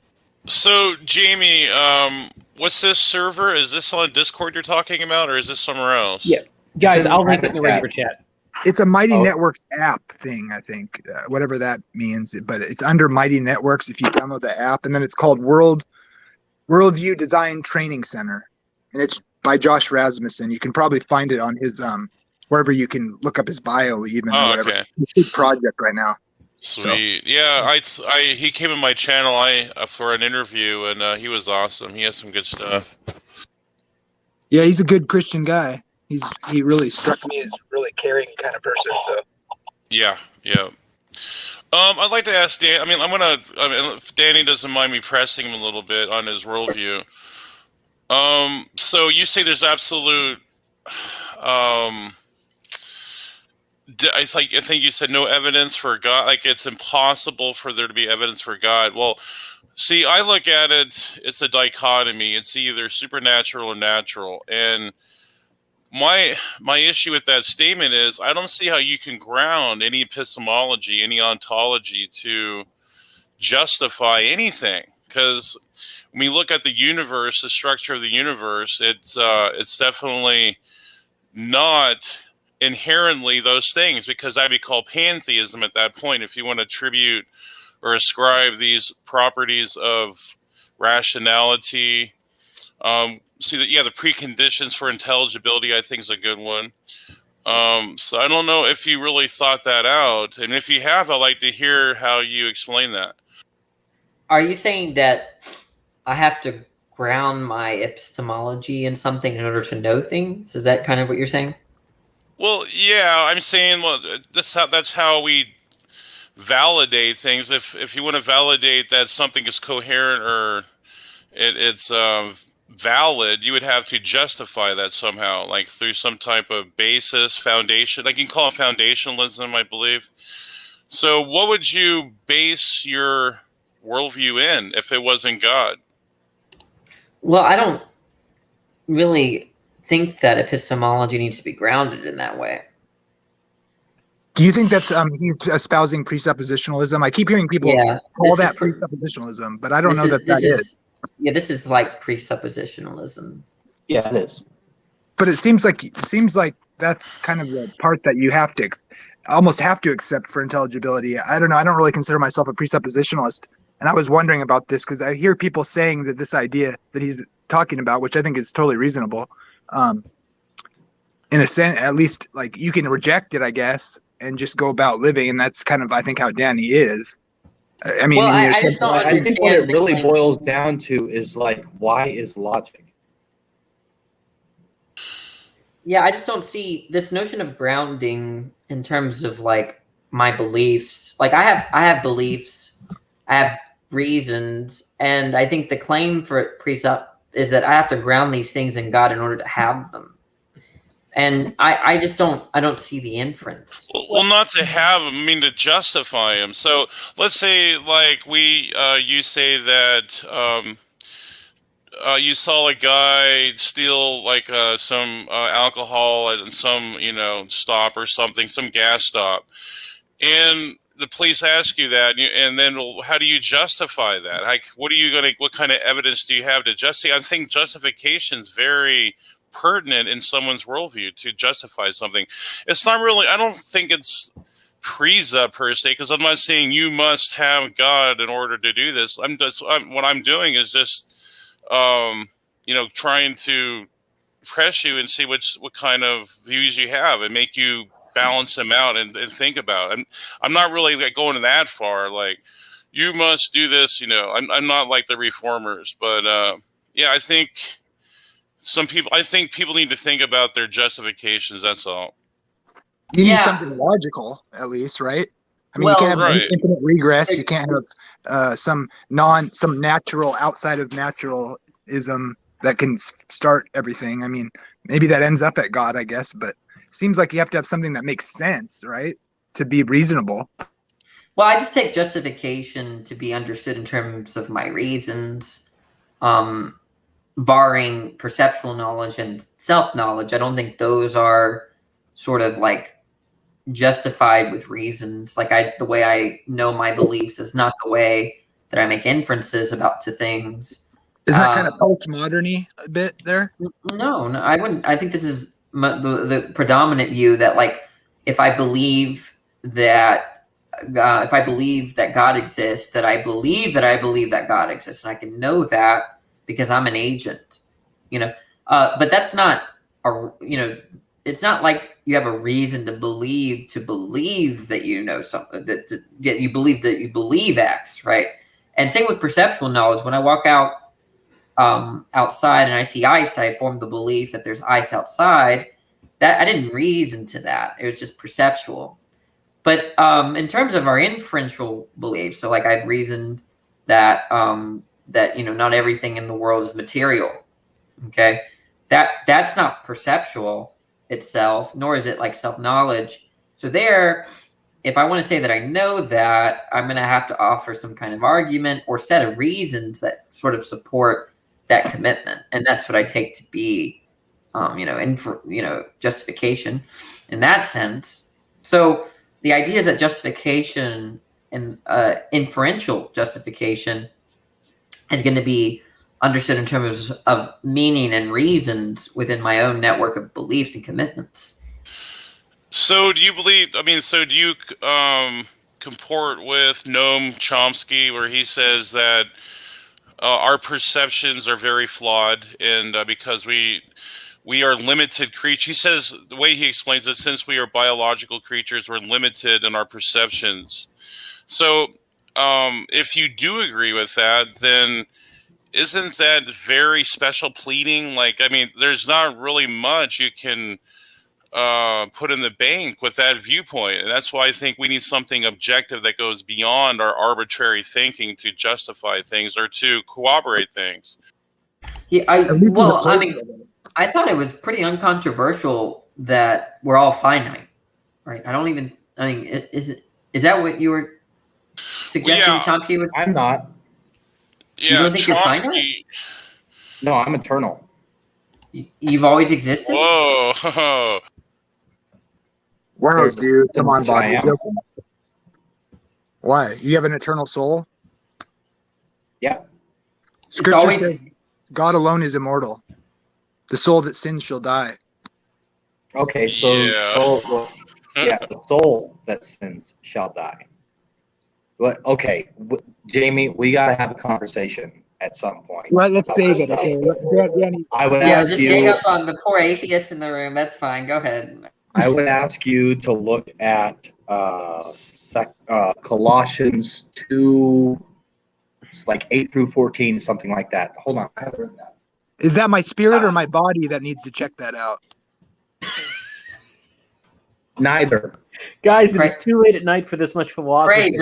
Praise, they're letting me escape, okay? They're letting me escape. Colossians 2, I'm not 8 meaning through to be 14. combative or anything. There is the circumcision that is performed without hands.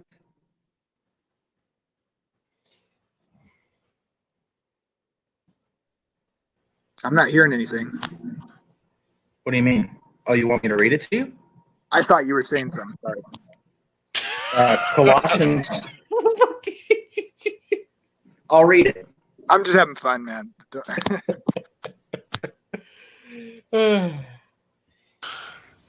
Don't worry. Just be patient, and we'll root all this heresy out of your brain eventually. I'm gonna turn you into God's waffle. What if I'd rather be a pancake? You'll have to seek other path then. So, beware lest any man spoil you through philosophy and vain deceit, after the tradition of men, after the rudiments of the world, and not after Christ. For in him dwelleth all the fullness of the Godhead bodily, and ye are complete in him, which is the head of all principality and power. So him is Christ, right? Give him the context. Okay, I'm gonna take this opportunity to leave and run away from praise. So I'll have to go actually. Praise will continue. You sound like Danny. a willy-nilly postmodernist, man. I don't know anymore about but I you. promise you, He's a moral relativist, but he thinks that value is objective, morality is subjective, but he has no justification for why value is objective or how he can know that value is objective. Well, I don't know what explains why there's value, but I think I'm justified in thinking that there's value. Danny, if you start, you're going to be here another half an see hour. ya. Bye. Danny, there's a thread Danny. Have a good one, Danny. There's a really good thread on that worldview design trade setting where I was commenting on. They were asking about intrinsic value, infinite value of the human, and how we know humans have intrinsic value, or is it infinite value because God sacrificed for man and stuff, and you can't get there without God. You just can't. I realize that I think infinite value is kind of ridiculous, because even if you're elect and you're gonna, the infinity that you're gonna be experiencing is not, it's a potential or whatever they call it, infinity. It's not a realized infinity, a set. So you're like, so you never actually reach infinite value in that sense, but you can kind of use it. I don't know how you'd say it, but you can kind of use it as like a potential, I guess. But without God, there's no value. Huh? Right. Without God, there's no value. Well, there would be, like, locally at least. If there is no God, we would still value our finite existence or whatever, you could argue. I don't know if you've seen that. That's your opinion. If you guys I'm seen talking that, about true value, objective value. There's no objective value. Well, I mean, real value, right? Teleology, yeah. If you watch Pinker's wife, who's a philosopher, Goldstein, I think her name is, and then there's a YouTube video, and it's her as the atheist, and then there's kind of Jordan Peterson as the kind of I don't know what you want to call him, but he's kind of a Christian, and then William Lane Craig. Agnostic. And in that is kind of sort of culturally Christian while being an agnostic. He's kind of a weird mix. Right. Yep. And I think I tend to think, and it's a pet belief, and it's what I want to be true, but I think he probably is a Christian in a traditional sense of some kind.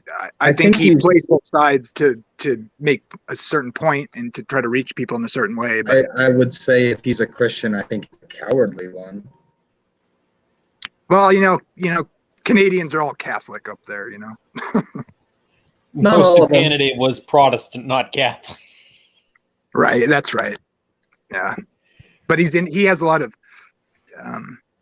he brings in all sorts of religious ideas from Buddhism, and it seems like to me, I don't know, I'm not no expert on him or anything. I just enjoy listening to him, which is weird because most people in my fundamentalist circles wouldn't like it, but I think he's really valuable in a lot of ways and potentially dangerous in others. But I think that God may be using him. I don't think that he's a Christian. Yeah, that's true. God can use people in all sorts of ways too, but I think he opened up a lot of people's minds to giving Christianity another look, and that can just be the start of someone's journey. Even if we don't agree with the kind of Christianity, I mean, the people started Christian atheism because of him or whatever. So, is that good or bad? You could see it in two different ways, but I think he's made people realize it's not a joke. It's not a meme. Christianity isn't a meme. You know what I mean? To some level, he did that. So I think that's good. Sure. So verse 11, this is immediately after, and ye are complete in him, which is the head of all principality and power. And we've already confirmed that him is Christ. So, in whom also ye are circumcised with the circumcision made without hands, in putting off the body of the sins of the flesh by the circumcision of Christ. Now, if you are your body, how can God cut you or cut your body away from you? Okay, this is new. But that text to me, that means this. It means circumcision was a type that was pointing to Christ, and it was ultimately fulfilled in Christ when he died. And that's what it's talking about. And it's referring to the fact that he died for the and took the penalty, that penal substitution basically, in our place. And that's the sense in which we are, it is, his act is bestowed upon us to be able to receive eternal life. And then I don't think there's any kind of literal thing going on with something like pseudo physically happening to your soul or something, or your spirit, in the sense of it being like a substance in the sense of like a physical act or whatever. I think of that as spiritual in the sense of it being like a picture of what it means that Christ was our substitute. I don't see what do you guys get? You would have to assume a priori that verse is somehow metaphorical or pictographical. Okay, well, I think this is where we have a disconnect, and I want to hear what other people have to say about this too, because but I'm just going to be honest about how I look at it. When I say it's spiritual in that sense, like in the non-substantive your spirit sense, but meaning like I take that as like more encompassing and you keep saying spirit. Well, I'm said telling you that God made us soul, body, and spirit. Well, right. That's where I was going to go next. It says, read Genesis. I mean, what does it say? It says he forms a body. There's still no you yet. There's no Adam. He gives him the breath of life, which breath and spirit are the same word in the Hebrew. They're interchangeable. It's context, right?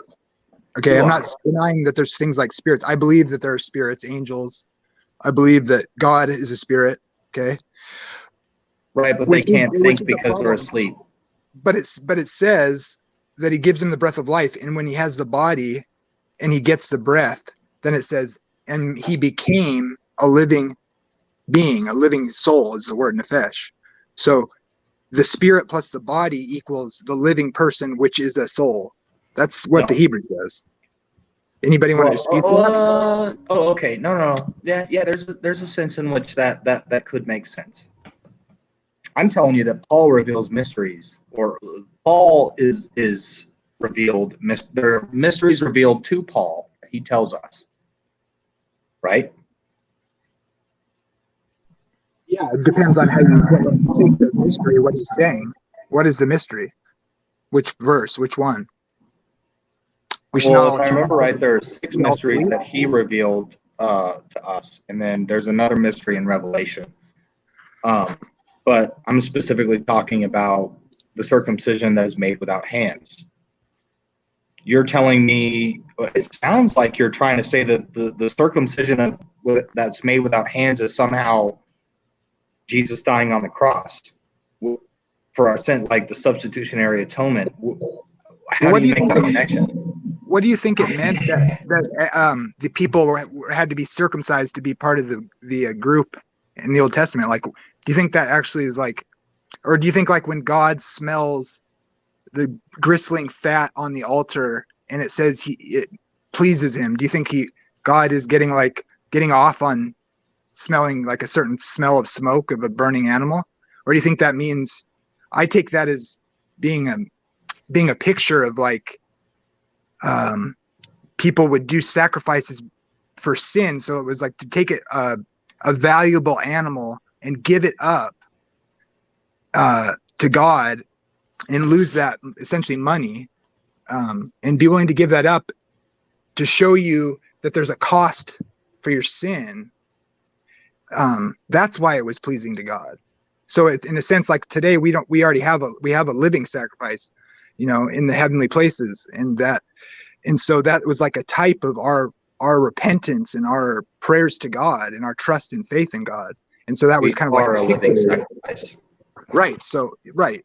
But you get what I'm saying. Yeah, that verse is another context. But yeah, it relates. I'm just mean that, like, God didn't, I mean, it says he liked the smell or whatever. That's what the Bible says. Yeah, okay. I believe that. But it's not because he likes the smell of burning flesh. You know what I mean? It's because it means something, because you gave up a sacrifice and you honored that. And I think, like, when it says God hated their sacrifices, all of that, people take that to some wild places, but it's really just saying they're going through the ritual. This is the whole thing with the letter. Like, don't do it in the letter, but in the spirit, the doing of the law and stuff. It was, if it's just meaningless ritual that you think God's happy about because of the ritual, you've totally lost the whole point. Like, he wants it to mean something. I think they didn't like slicing the throat of an animal that was alive and seeing it die. And that was a hard thing to do. You know what I mean? I think, of course, people do that just to eat. Don't you think that's a better meaning than trying to, like, over literalize it and seeing, like, God had these intentions, and, like, it was like this building, this crescendo to Christ, so that they could recognize him through the rituals, which also served a purpose, like a placeholder to show them sin costs. You're gonna die. You're gonna surely die. And that's where I go back with this whole. That's why I think this. I'm being convinced otherwise in my discussions with people, because you just can't prove it from the text personally on this issue with soul and body and spirit and all that. But I think this is the only argument I can give to you that I think could change your mind or make you think differently, is that if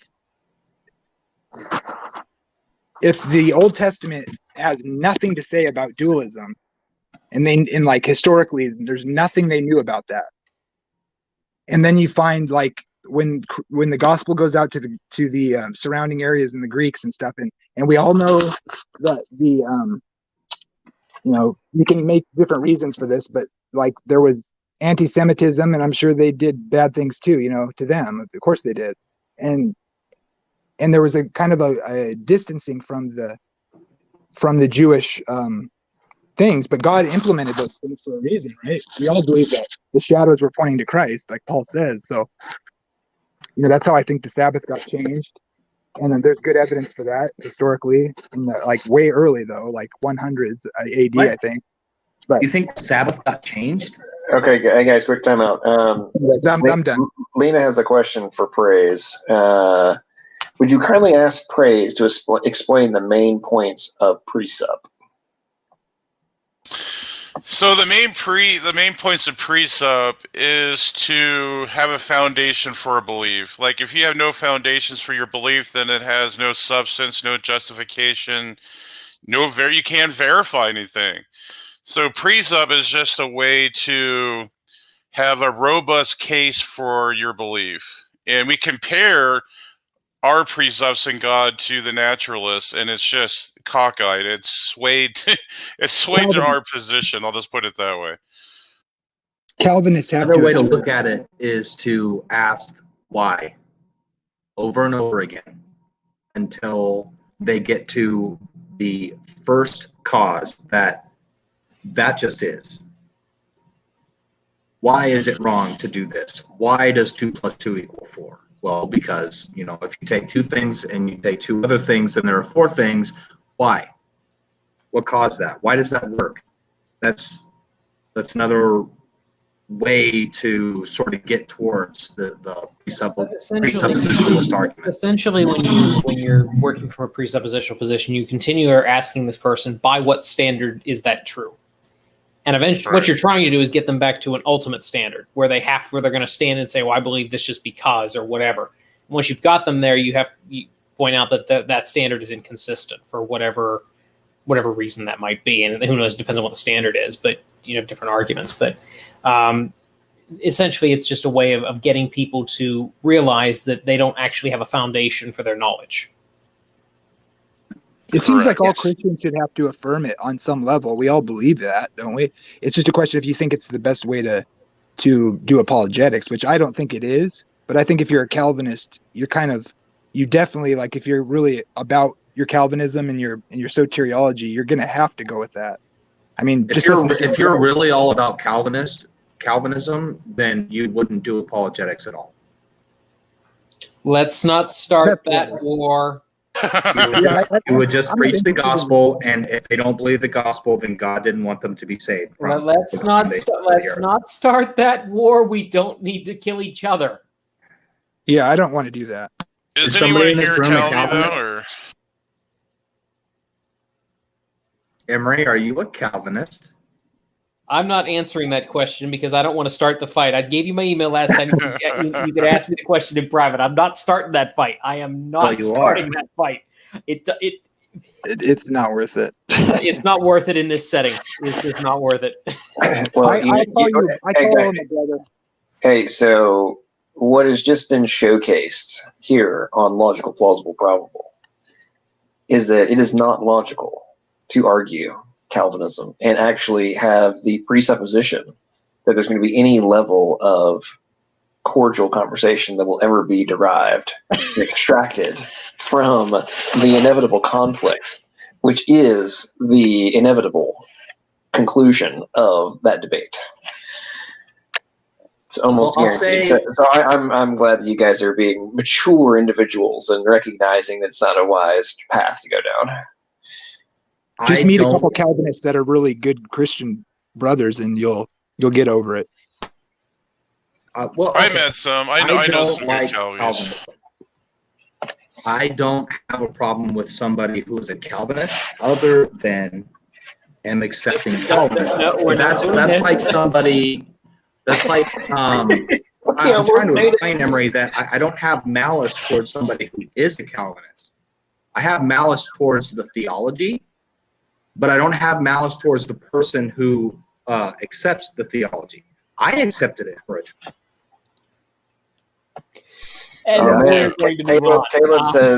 Caleb says Matt Slick would school you all. I don't think will not school me. BS, dude. I'm gonna challenge him on SFT's channel. I'm gonna whoop him. So you do realize that Caleb A was poking fun, and B simultaneously knowing that little short sentence would get you get you jokers all like, oh what? No, man, I got this. It's like friggin' 8th grade right now. Oh, hey, dude, he said that he could beat you up. What? No, he didn't. Yeah, he did. Absolutely, man. My dad could beat up your dad. Yeah. Yeah. LP, if you bring up code or something, we get off this. Mind, body, soul, or body, soul, spirit. Yeah. Yeah. Did anybody want to push back on that? I wanted to hear what other people thought, but I wanted to hear you give an argument. Other than there's another verse that who was it that said literal, therefore this verse is not literal. Well, I didn't quite finish what I was saying, but I don't care. I mean, like I said, you can argue dualism all day long. Do you care whether or not it's true? Yeah, I feel strongly about it. But I'm not going to. Let's talk about it.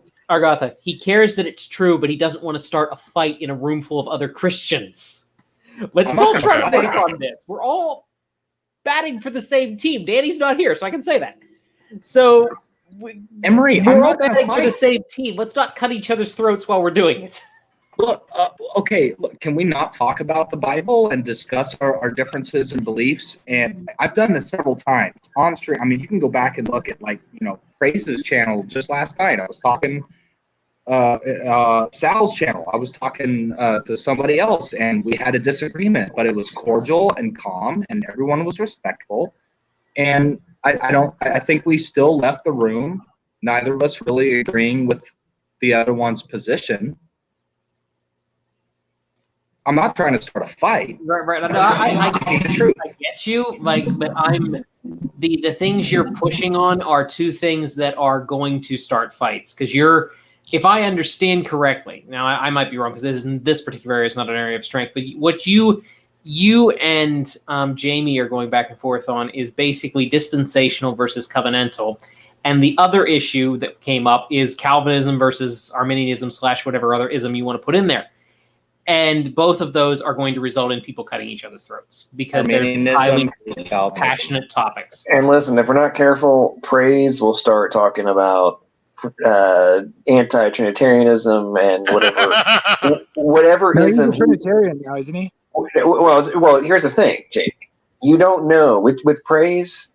You don't know which ism he will be on any given day when it comes to the Trinity. How do I know this? Well, I agree. Well, there was a whole evisceration of praise that happened where he was called a heretic for his. Yeah, I've watched a little bit for his whichever way the wind blows on. Actually, I think Praise's record is to have gone through 3 different positions in one 8-hour stream. I think that happened. I heard that heretics can be saved too. Well, I agree. think that you can be saved. I think Praise. I think he went from a. What were you? Oneness. Oneness. I think you went from oneness to I forget the other one, and then Eastern you were Orthodox. No. There was a stepping stone between oneness and Eastern Orthodox. Because I remember when you got to Eastern Orthodox, but there was you had something else in the middle, and that was in one stream because I was giving SFT grief about it. Because they were all giving me grief about it. Monarchianism or something. Yes. And everybody in the side chat and on WhatsApp and stuff, everybody's talking about this whole thing. Praise is against the Trinity, heretic. Can we talk to him anymore? And I'm like, for crying out loud, people, we're talking to him right now. We'll see what happens. And then Praise is well, no, he's a monarchist, and a whole new tangent about the evils of praise, and I'm like, okay, now he's Eastern Orthodox, and they're like, well, we don't know what that one is, and I'm like, so I'm sitting there reading up on it. I'm like, so I won't name names, but there were 3 individuals who were very up in arms about this whole thing, and I had them on a side stream, private, didn't actually happen, and I'm like, okay, both of you freaking idiots. I'm going to read something to you, and you're going to tell me whether you agree or disagree with this.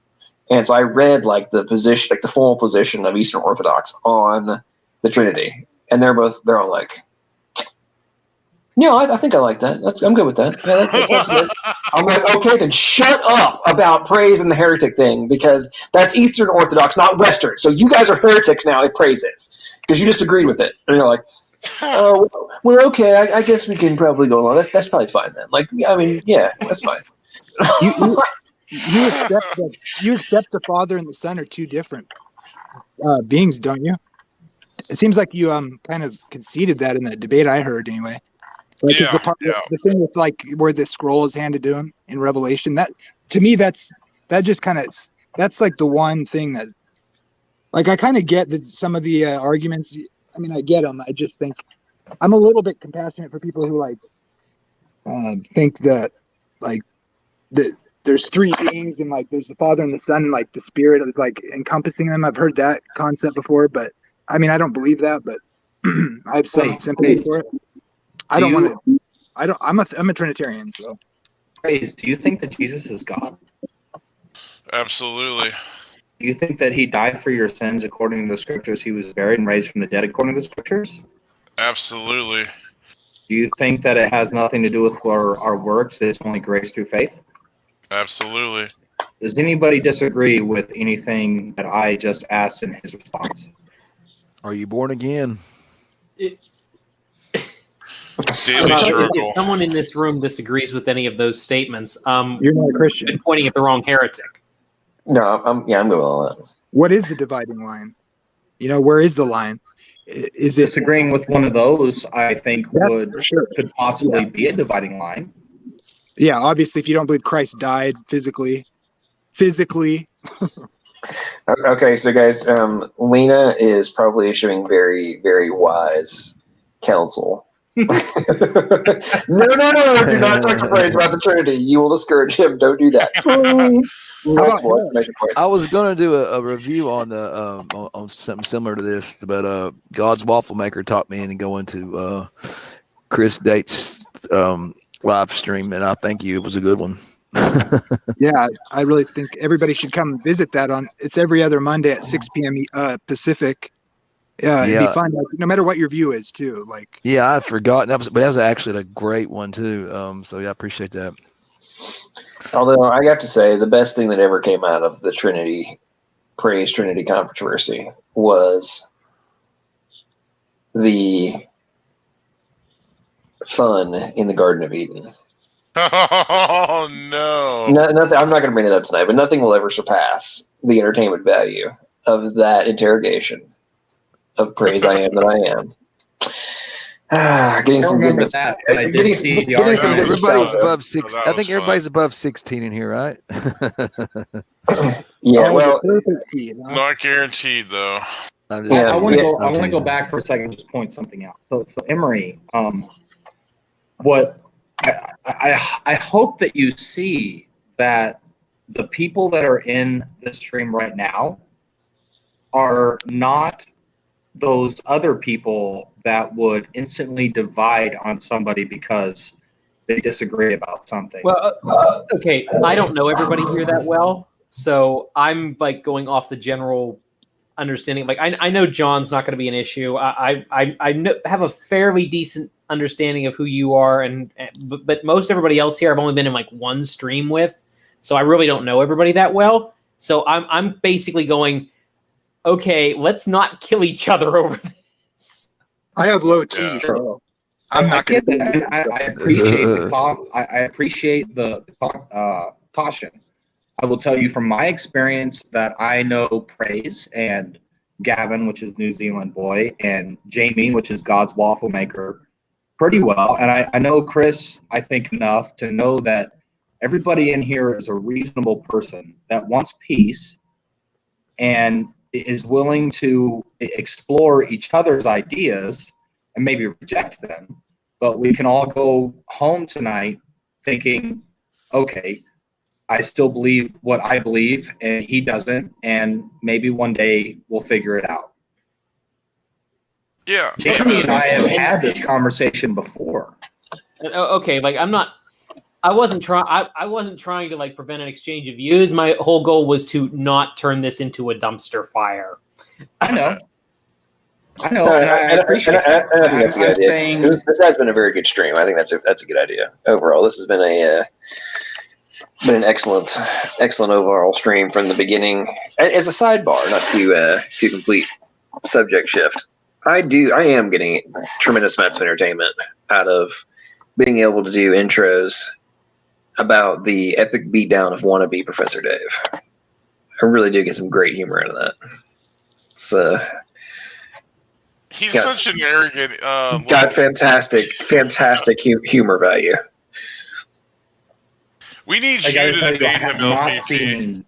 I have not seen the last 2 episodes of James Stewart's thing yet. But let's just say that the ending of today's, you could tell that Dr. Tour is having a hard time keeping a straight face. I'm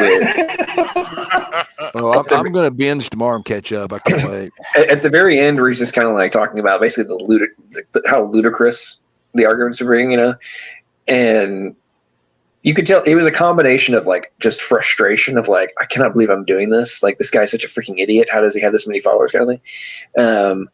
As well as just I guess it's so funny I can barely keep a straight face as I gotta tell you, when James Tour gets that way, I just love him so much. I love seeing him just slightly agitated, and he's. Oh, that's the best. That's the best part. I was talking about this earlier at the beginning of the stream. I'm like, Origin of Life researchers have got to be extraordinarily pissed off at Wannabe Dave right now, because they've been getting away with getting called out occasionally, but not major players not calling them out formally, right, in their research. Wannabe Professor Dave, as a result of his little let's go, talk trash about Dr. Tour, has now brought down I love saying this, one of the top 50, easily probably actually in the top 10, but formerly in the top 50 chemists on the planet, who is like, enough of you little bastards talking all this trash, claiming you figured all this stuff out when I know you haven't. You pissed me off. Your little boy tried to embarrass me, and now I'm going to annihilate him and you guys by proxy. That's where this is right now. Hey, John, Dark Semi-Pelagius once in. I can't remember who he is.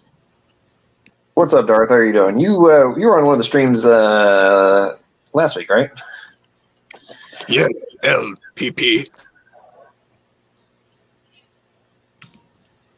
You got anything you want to say about the stream?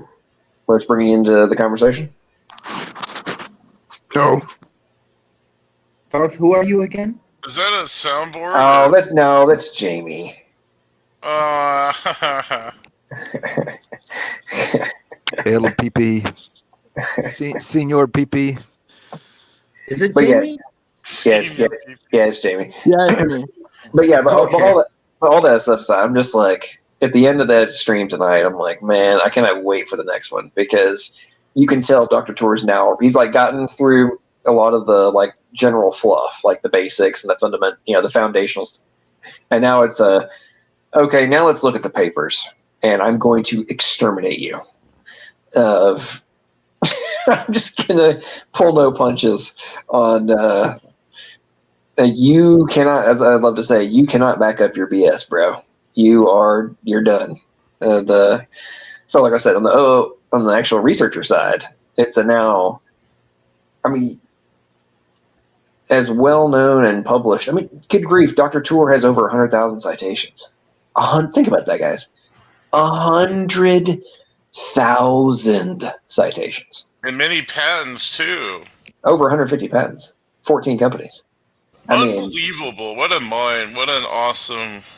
just like 100,000 citations. I mean, most of these guys they might publish... I mean, you got to let's put this in context for a second. Most researchers are considered up there if they have 15 papers they've published, right? Let alone have their papers cited 100,000 times. Oh man, it's a whole nother stratosphere. It's amazing. Oh man, Matt finally got his kids to go to sleep. LBP, have you saw The Last Dance? I know you say you're a basketball fan. Jordan's The Last Dance. What? The Last Dance. No, I have not. I know. Oh, you need to watch it. You need to I have watch not it. seen it. I was gonna say it reminds me when Jordan's got that little bat in his hand when he's getting ready to take it out the next night. I don't want to ruin it. You just watch it. It's good. I know you said you're a basketball fan the other night. Oh yeah, I am. Well, let me put it this way: I have been a hardcore basketball fan from about 8 years old until the beginning of 2020. Pretty much. I love the game. I don't like the people who play it, though. Oh yeah, today's game I'm not so much interested in, but I still am. I like college a lot. Well, see, here's the weird. I used to love college, but college has got with the one and done era we're in. College isn't fun to watch anymore. I mean, Rick Barnes has been doing good about keeping guys, but even like now with they're doing that mock draft, I think we might lose a couple of our freshmen this year.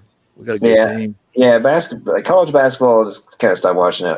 I was a hardcore NBA fan. I mean, like I had NBA. Oh yeah, if you grew up, like the whole nine. Oh, yeah. I watched multiple games. I do the recap, like the shortened, like the port where they cut out the fluff.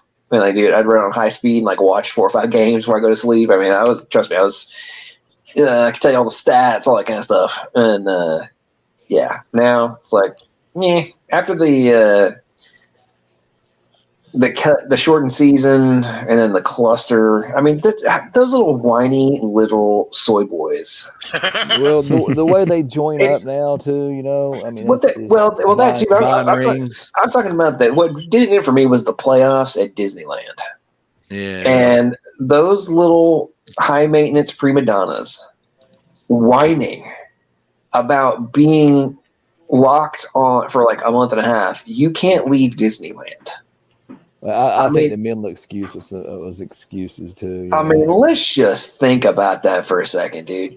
You get all of Disneyland. Like you can go to Epcot Center, you can go to all the different areas. You're staying in a hotel. You got all your food made for you. Like everything is made for you by chef. Like they had their own personal chefs flown in. They had personal chefs. Like, you guys are whining about personal chefs getting massages, being able to go hang out wherever the hell you want in Disneyland in between games. And, it's all closed down. There's no lines. You're going to go have a grand old time, and you're whining about this? Oh, and you're getting paid millions. yeah, you know what? Kiss my ass. Like I'm sitting here running around trying to make sure I don't lose everything, and you're whining about being locked on Disneyland, getting paid millions of dollars. You know what? You can kiss my proverbial you know what. Now, the part that did get me was the fact they kicked the guys out for sneaking girls in. I'm like, come on, man. Are you kidding me? So they got busted bringing in a chick. Okay, fine. Make her stay. That's punishment enough right there. First world problems. But that happened in MMA too. Like, well, Dana created the Fight Island. And some guy was trying to sneak in somebody. I don't know if he was trying to sneak in somebody or they were trying to sneak in some, maybe an IV kid or something. They were out for a fight, but he fired him out of the spot or released him from his contract. I don't know if you follow MMA or not, but I have since the beginning. So. But that whole thing, man, with the NFL and NBA, I'm like, man, this is all the postponed games. Like, like having Kevin Durant out, like sit out for 2 weeks because he tested positive and then tested negative, but now he's on like quarantine. Like you're talking a bunch of dudes who are like the old guy in the league is what, like 37. Yeah. He's the old guy now that Vince Carter's retired, and so you're telling me that guys who are in the demographic age-wise, they're not gonna be in the hospital. Let's be real. And they're also some of the most physically healthy on the planet. You're telling me that we need to put them in quarantine and like cancel all the games because one guy may or may not be sick? The Brooklyn, they sit out every night. One of them sits out every night, no matter what. They'll come up with something. So all three of those guys aren't going to play at the same time. Oh, you're talking about Harden, KD, and Irving? Yeah. Well, Kyrie's Harden, boy, he put the weight on high maintenance. Well, James Harden's always had a little bit of it. He's got a little more chub on him than the rest of those guys. But I mean, but he had a lot of muscle too. But man, he let himself go to get out of Houston. But man, he's I don't know what's up with his hair, man. He needs to go ahead and fix that back. Well, if I was. I mean, let's get real. You're James Harden. You drop 40 without thinking about it. But man, he's in surprisingly really good shape, and he played like 40 minutes, and he was still like, he was using his strength and everything. So I mean, a lot of that's not just fat. He's got some strength behind it. But, he's always been a little bit more solid. Than a lot of the other. That's true. Well, here's the other thing. You got to think about it from a relative perspective. Like he looks thick compared to some of those other guys, but those other dudes are like string beans.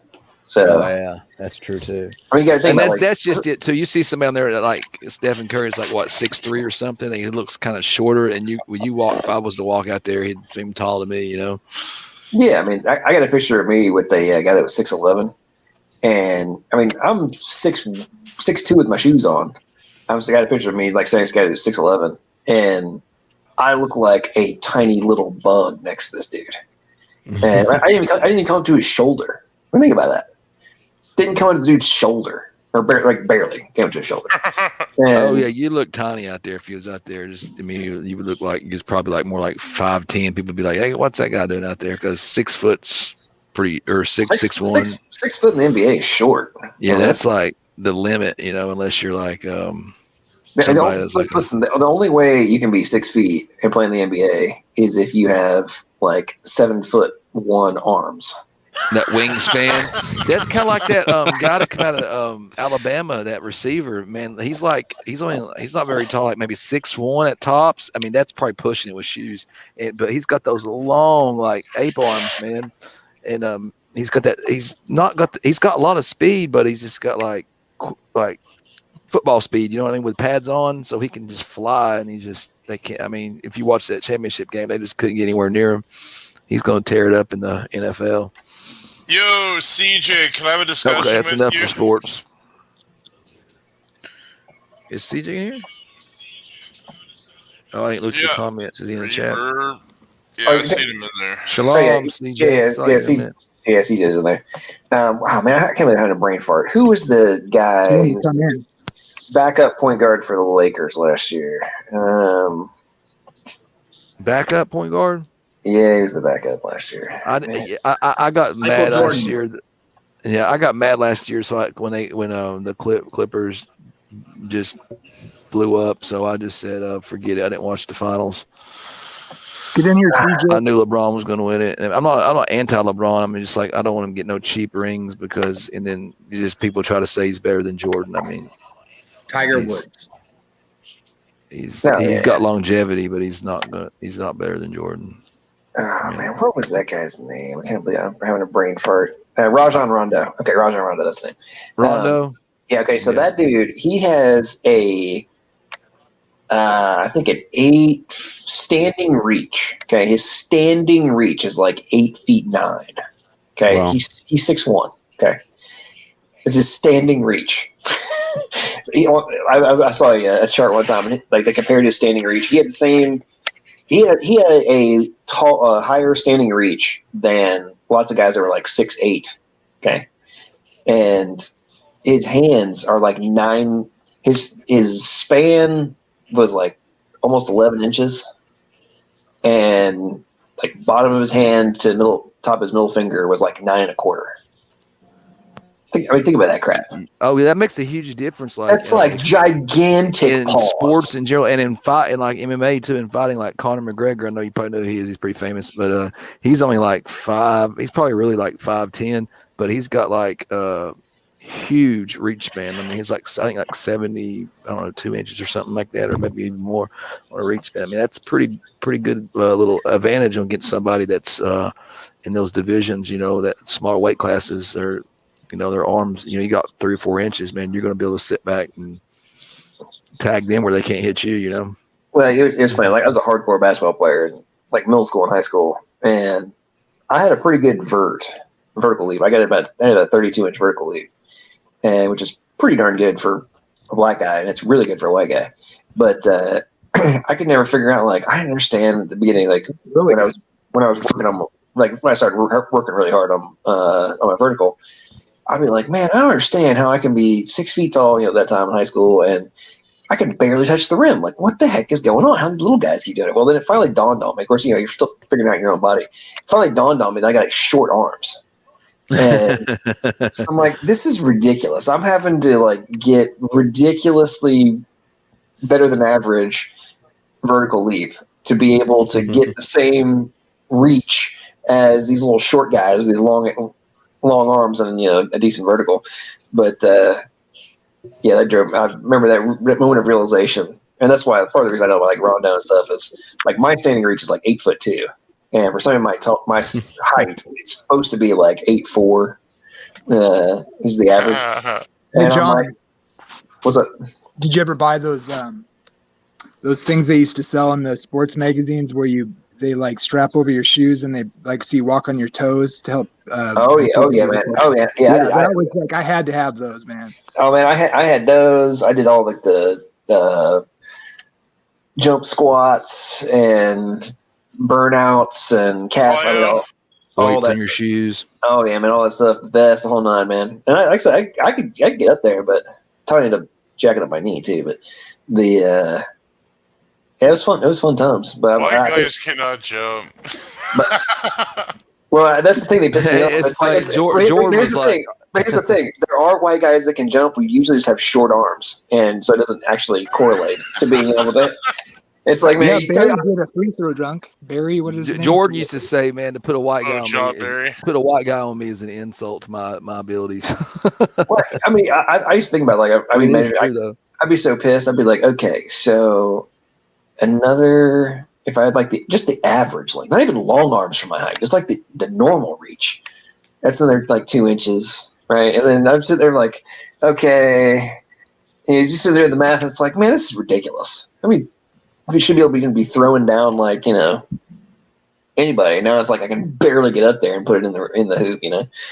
It's evolution, man. Is Dard semi play saying your reach? Oh, never mind. I thought he was saying he had an 82-inch reach. I was like, what? No. You're saying you're standing flat-footed reaching up is what you're saying? I'm like the oddball in this entire group. This is ridiculous. In MMA, it's almost like not. I think John Jones has like a height or whatever. 78 The reach guy, or something. it's not always. Oh, John Yeah. Jones is a beast. They're like, That his reach they'll too be is like just 2 that's what inches over kills. their height. What happened to John Yeah. Jones? He's very These guys smart, man. are. He's a real he's underrated, man. His mental game, man, the way he play, you know what I mean? His fight IQ is so high. But he's man, I mean, he has like most of them all have cheated a little bit, man. He's got caught cheating a couple times with the PEDs. His brothers in NFL, that's probably where he got them from. They've both been busted too. But he just can't help. He can't get out of his own way, man. He keeps like getting in trouble. You know, he had that Drugs I know. and women. Sad. yeah, and he hit that pregnant lady in lot that of car and took off, and just one thing after another, man. But he's fixing to fight soon. He's going to fight the winner of the Predator Stipe and that Nagano. That Stipe beat him once wrestling, but man, that guy, man, he just if he hits you, you're dead. Cormier lost. I like love Cormier. that too. He should have lost the first one. He poked Stipe in the eye, man, and he did it the second fight. He came out. I call him DC Scissorhands, man. He did it. He did it twice, man. He was just trying to like literally poke the guy's eyes out. He had to have surgery, and they were like saying that you need to run it back faster. He's like, I'm having surgery because you poked my eyes out first fight. But no, he wouldn't actually complain. Stipe would never use that for an excuse. That's what I loved about him. But I think he can beat that dude again, but he's going to have to do the same thing. He's going to have to wrestle him.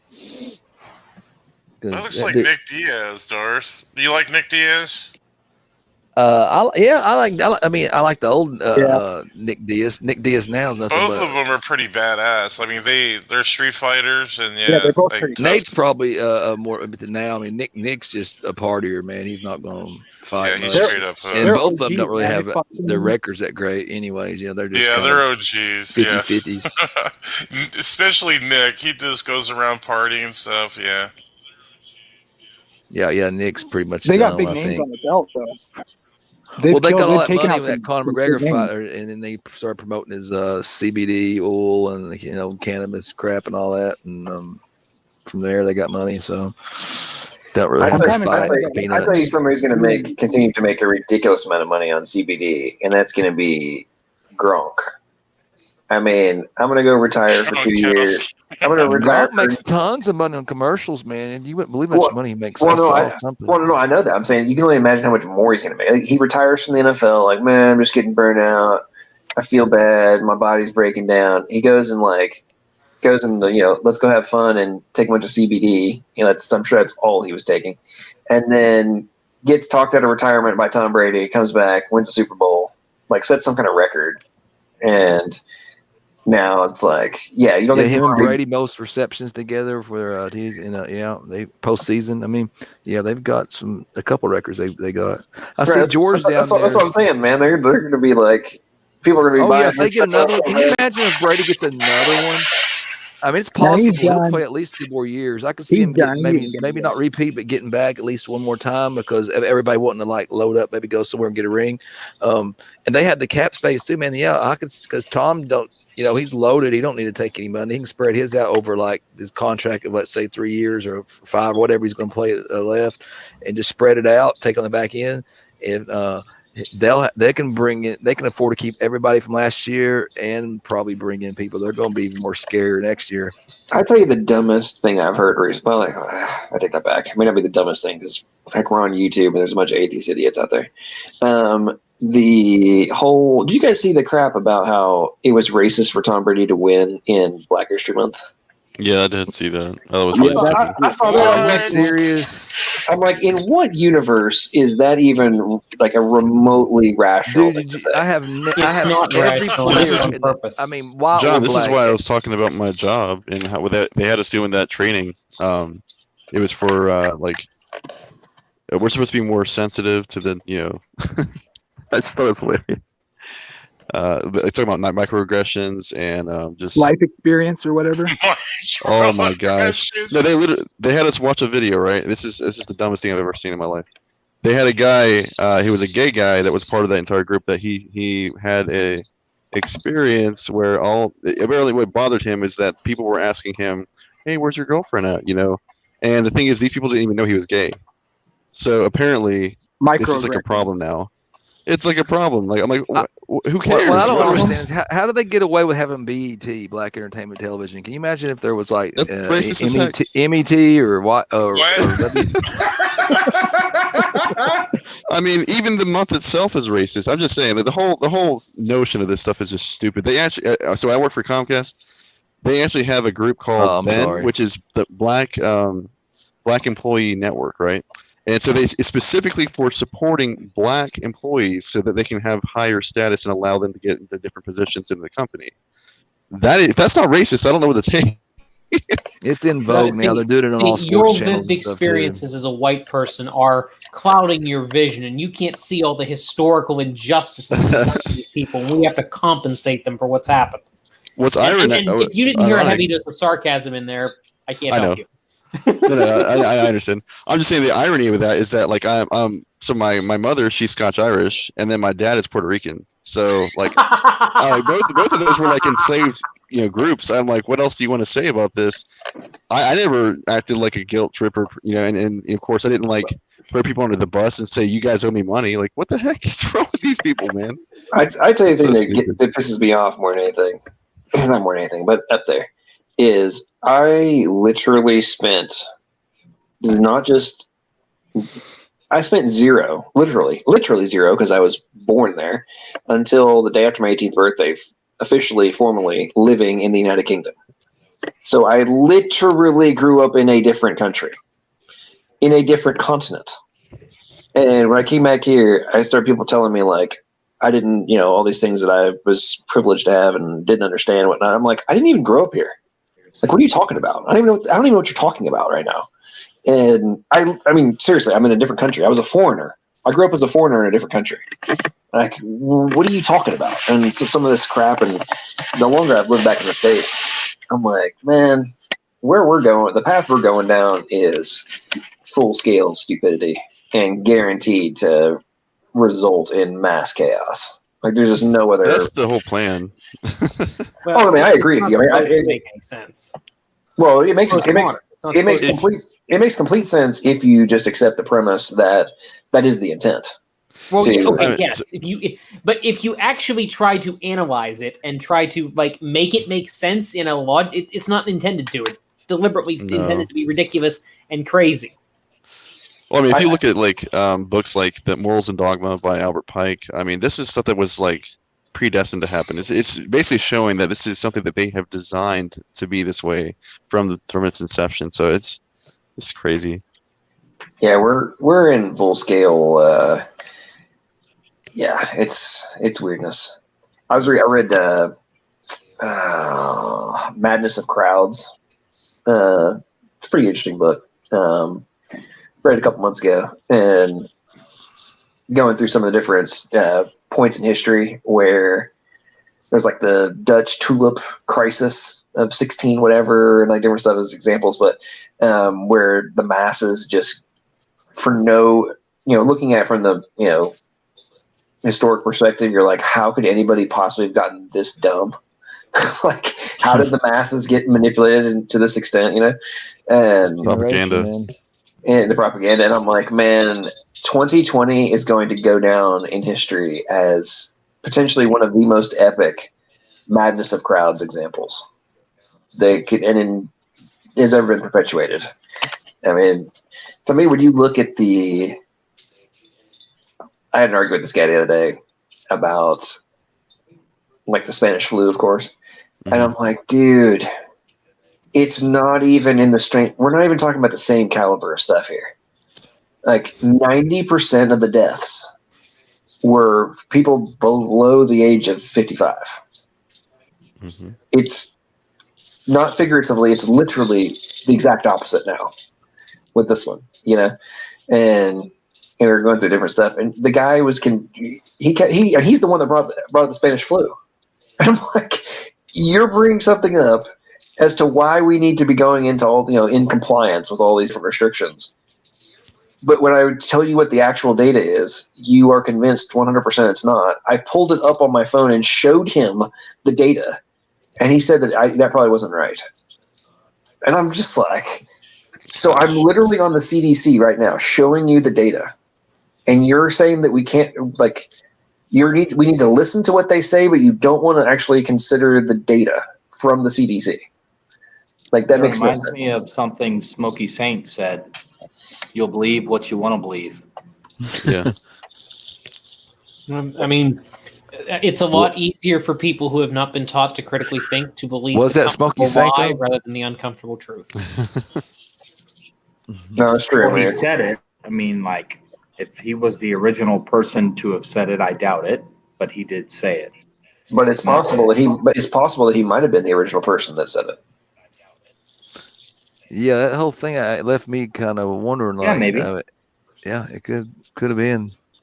I doubt it, though. I think it's probably been said by somebody before. I just don't know who. I would assume so. Yeah, I was being facetious. But yeah, I mean, all this stuff that's happening, I'm just like, man, your point, Emery, on the critical thinking skills. I mean, I think critical thinking and common sense are kind of one and the same. Like, you can't have common sense without critical thinking. I mean, it's just kind of it's a given. Now, your level and to the extent that you're consciously thinking critically versus just intuitively is obviously the potential case in point between the two. But I mean, it's amazing. Like when I'm stuck on that hill, man, the stupid woman that like slid into me going 1 mile an hour. I'm sitting there waving at her, like, what are you doing? Like, don't turn your car towards me. You're on the other side of the street.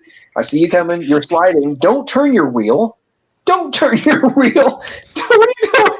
Turns her wheel and like careens across the street, bumps right into me. I'm like, and then she gets out of the car like, oh my God, I've been sick. I've been trying to get home for 2 hours, sliding everywhere. I'm like, so you've been sliding. Of course, I didn't say this, but I'm sitting there thinking, like, so for the last 2 hours, you've been sliding everywhere.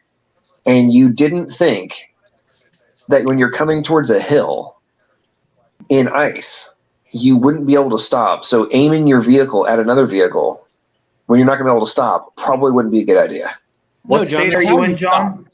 That's how you stop. What state are you in, See, John? that's the point. It's supposed to help her maintain her balance.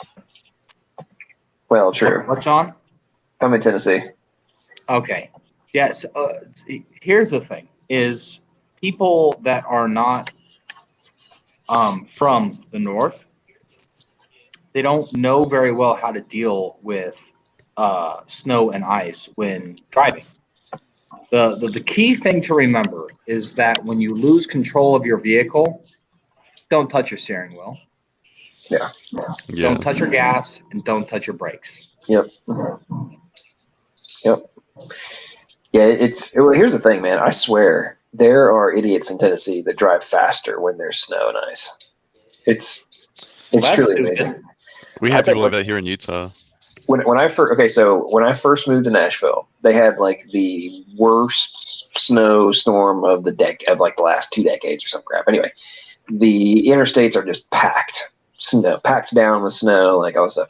So I'm driving down to Franklin, and this, I'm hardly anybody on the road. It's like me. I'm 3 other cars maybe, and this idiot in a white Yukon Denali comes screeching up behind me. Okay, I'm going 25 miles an hour maybe down the interstate, and there's no cars, there's no traffic. It's me. Okay, and this idiot comes and gets right behind me, flashing his lights, honking his horn, wanting me to. I'm like in the middle lane. No, of course I don't move. He finally like zooms and he gets over and like zooms off past me, right? And flicking me off, honking the horn as he goes past me. I'm just like, what kind of a Look, moron? he changed his picture again. I'm like, what kind of a moron does this, right? Anyway, I get to the exit in Franklin, and it's like a 180, one of those 180 exit ramps, And as I'm poking up this little thing 5 miles an hour, lo and behold, there is a white Yukon Denali off the ramp in the snow. Dude standing outside of his car on his cell phone yelling. And I roll the window down as I go by, and I was like, I may have said a few choice words, but then I said, hey, bro, this is called the tortoise beating the hare. And then rolled my window back up and went on past him. Like, man, what kind of an idiot on a 180-degree off-ramp in a four-wheel drive SUV goes so fast they drive straight off the edge. Like, that's just dumb right there. Yeah, you missed it. I guess you didn't live here. Wait, you would have probably still would have been at the age where you could, if you lived here, you would have remembered it. But I don't think you would have lived here in the blizzard of '93. We had a blizzard, and you wouldn't believe it. It was like 7-8 foot drifts of snow. I've never seen that much snow here ever, and I think that's the most there's ever been in, I don't know, probably recorded time as far as this area. But it was.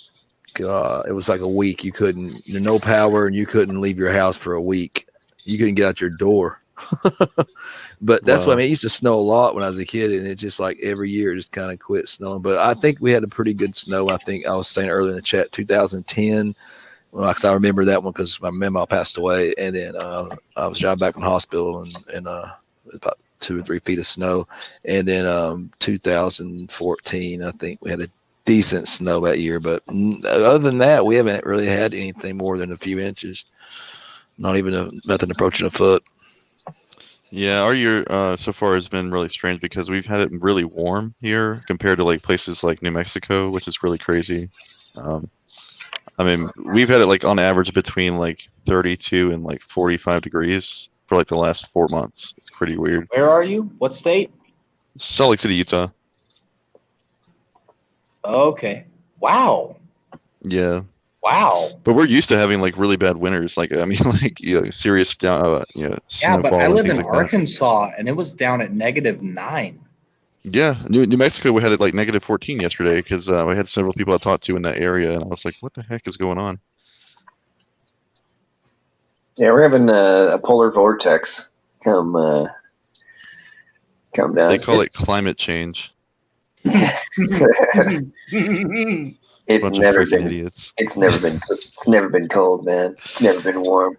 I tell you this, there was a study that came out last year, and it was proven beyond doubt, at least from the quote unquote scientific perspective, that the Mediterranean used to be no less than 3 degrees warmer than it is now. Wow. And I'm It's like, funny. so yeah, doesn't that kind of debunk? Like, you guys are freaking out about like a 0.7 of a degree getting warmer. We're all going to die, and we know beyond doubt it used to be 3 degrees warmer, like 1,000 years ago. Okay, cool. So, what's your argument? Yeah, I mean, exactly. that honestly does not surprise me, given with some of the stuff they used to grow in the Mediterranean that they can't grow there anymore because it's just not the right weather for it anymore. So, absolutely. Well, and here's the other part that just gets me about, and this is where I think like all rational thought has left the building. Okay, so let's assume the overall temperature gets warmer. Doesn't that mean that we would have a greater latitudinal range of tropics and temperate zones? Theoretically, that'd be true, unless it gets just like ridiculously hot. Now we have like Sahara, which I don't think is plausible. So let's assume we've added a few degrees of temperate climate, just for example. Doesn't that mean that we now have greater access to crop land? Because think about like all the land in Siberia, for example, that you can't, only a portion of it, or it has a very short growing season.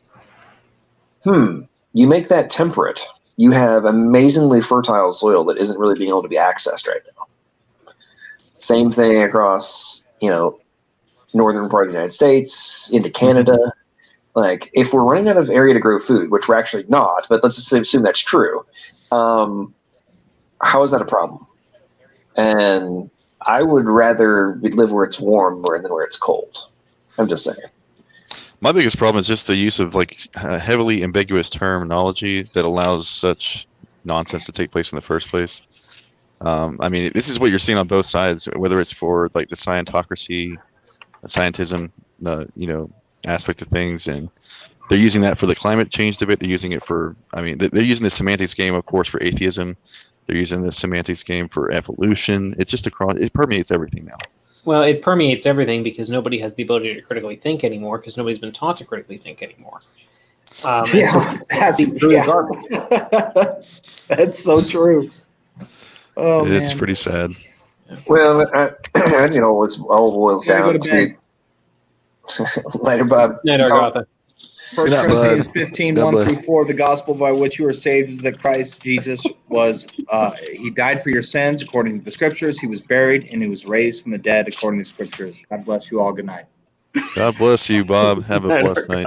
Good night. God bless. Believe that and become born again creature. I think Bob likes to do it on the way out, so you can just be like, "Yeah, mic drop, punks." Right, exactly. Later. And as you also know, I'm just gonna insinuate what Bob's actually thinking in the back of his mind is, if you don't believe this, you're heretics. Praise. Did we lose praise? Oh man, praise is. We Oh, did man. at some point, yeah. We still got Gavin's still here, but praise is going okay. His soul. I just know that Jesus' words are truth. I know truth when I know truth, and then he says he's the way, the truth, and the life. I have to believe that. That's where I go as far as the Trinity. When I tell people, I don't. I'm not going to. It would never say somebody's necessary not saved because they don't understand or believe the Trinity. But yeah, I draw the line at that too. I'm like, man, of all the people, like there are. How many people to claim that you must know and understand the deep meaning of the Trinity is like so dumb when you think about it. Okay, if you're going to go down that rabbit hole, then do you think that Billy Graham and Billy Sunday and all those guys that were being revivalist preachers and stuff, do you think they were given full theological doctrinal downloads at their rallies when they called people to Christ? I don't think so. They were heretics. I don't think so. I mean, it's like, John, you're a heretic for saying that. I know I am. I'm sorry. But I mean, it's just like, if you're going to go down that rabbit hole, then just be like, yeah, nobody that called upon the name of God and asked to be saved at a Billy Graham rally was saved. He had not given them a full enough exposition on the Trinity doctrine. I mean, that's just so dumb. The things that we argue over sometimes drive. I swear, God must look down at us and just be like, these idiots. I make it so simple. It's so straightforward. And what do they do? Oh, let's make it super complicated and piss each other off. I mean, welcome to human nature. It's not changed for 6,000 years. True. Yeah, we do act like idiots sometimes. John, I never got a response from you though on that verse in Ecclesiastes. How do you deal with that one? Which one? Ecclesiastes. Hey guys, while you're doing that, my wife wants to say hi to you guys. Hey, what's up, Matt's wife? I can't hear you. Hello? we can hear you. Oh. I can kind of hear you. It's kind of lagging on YouTube, on the big TV. Oh, nice. Are we being projected onto the TV? You can't. Yeah, have you been cast? She's taking the backdrop from that, so it's kind of lagging a little bit. Oh, gotcha. Well, thanks for sharing Matt with us, and yeah. Oh no, it's fine. You guys can have him. Oh my goodness. That's funny. I hear that a lot from significant others on some of these chats. Yeah, she can't. Hey, see me it's not a sometimes, bad it's okay. place though. He could be spending his time elsewhere, huh? Doing other things. And she's like, "Yeah, he could be cleaning the house." Well, I did spend like half the day yesterday cleaning house. So yeah, you're a good man. Honey-do list. I would make someone. I'd make someone a good little housewife because I'm a good cleaner, man. I'm like super. I don't know. People call it OCD or whatever, but no, I'm just really a clean freak and a neat freak, I guess. Not and both. And so I get that a lot. My dad always teases me. He's like, "You're gonna make someone a good little housewife." So Chris, now that you're having a little more time availability, are you actually are you kind of ad-libbing your Match.com profile? No, man, I haven't been doing much of anything. So ladies and gentlemen, or actually, we'll actually remove the gentlemen. Ladies, so Chris is lives in the mountains and has some land, a nice house, and keeps things clean, knows how to take care of people. cooks, and will be very generous with his time and make sure that you're taken care of. I mean, it's what can you ask for? Trust me, where I live at up here, there would be no shortage of if I wanted to find someone to like be an instant what do you step in daddy. But not right now, anyways. Like I said before, I think the Lord have to hog tie one up, bring it to my door right now for me to get in a relationship right now. Yeah, I understand that. After 5 years of taking care of my grandfather and all that, I've spent like 3 weeks just sleeping. To be honest. No, I get that. Yeah, I mean the premise of willfully accepting new responsibility. Yeah, I can't even imagine right now. Hey, and I raised my nieces too, so go ahead. Oh yeah, Jamie, type that verse into the private chat. So you were I know you're raising your nieces too. Well, I did. Yeah, I did. From 2014 to 2014 to 2009, and last year, the youngest one turned 18. Got her. Well, she was in Christian Academy because of the flu and everything. We finished out and got her in school. She did middle college, so she got a head start. The other one's a pharmacy tech, pretty close by, and she's doing really good. And I'm about to get married, and so yeah, I couldn't ask for a better son-in-law too. I'm her godfather, so I'm walking down the aisle here this September, I think. So yeah, things are going good. I put off all the checkups and health stuff. I just didn't do aches and pains and stuff like that. I'm getting checked up on now, but nothing too major, I don't think. So you pushed the truck a little bit too far. Now it's like, man, I better get that oil change, get the tune up. Yep, that's it. That's exactly it. Check that Freon. Yep. It's crazy, man. One thing though, my mom lost like 60 pounds this year on just cutting her sugars. You know what I mean? Because she wasn't diabetic, but she said, if you continue on, you may become diabetic, and that was enough for her. Scared to death. She didn't want to be diabetic. She's always because my grandfather's mom was diabetic, and it was a lot of work. So she's really slimmed down. So I mean, that's great for her, and it takes pressure off of me. I have to worry about her health or anything like that. So that helps. I don't have to do as much. She can get around on her own and do most everything she needs to do. So I don't have anybody to look at right now. So yeah, it's pretty good. And it's getting yourself taken care of is probably a good idea. That's what I'm doing. Yeah, that's what I'm doing now. You got to take care of numero uno first. You can't help anybody. Like the old saying, what is it that's been going around? You got to put your mask on first before you can help anybody else. But no, there's a lot of things I want to do. I've got that church up there. I'm still thinking about maybe I'm definitely going to open it up now. Just I don't know how fast. Just depending on how fast I heal up. Yeah, I tell you, it's weird, man. I was thinking about this earlier today, actually. Of like, okay, so I'm closer to 37 now than 36. Interesting. Okay. I'm just thinking about I still feel fine for the most part, but just as, the little things starting to add up.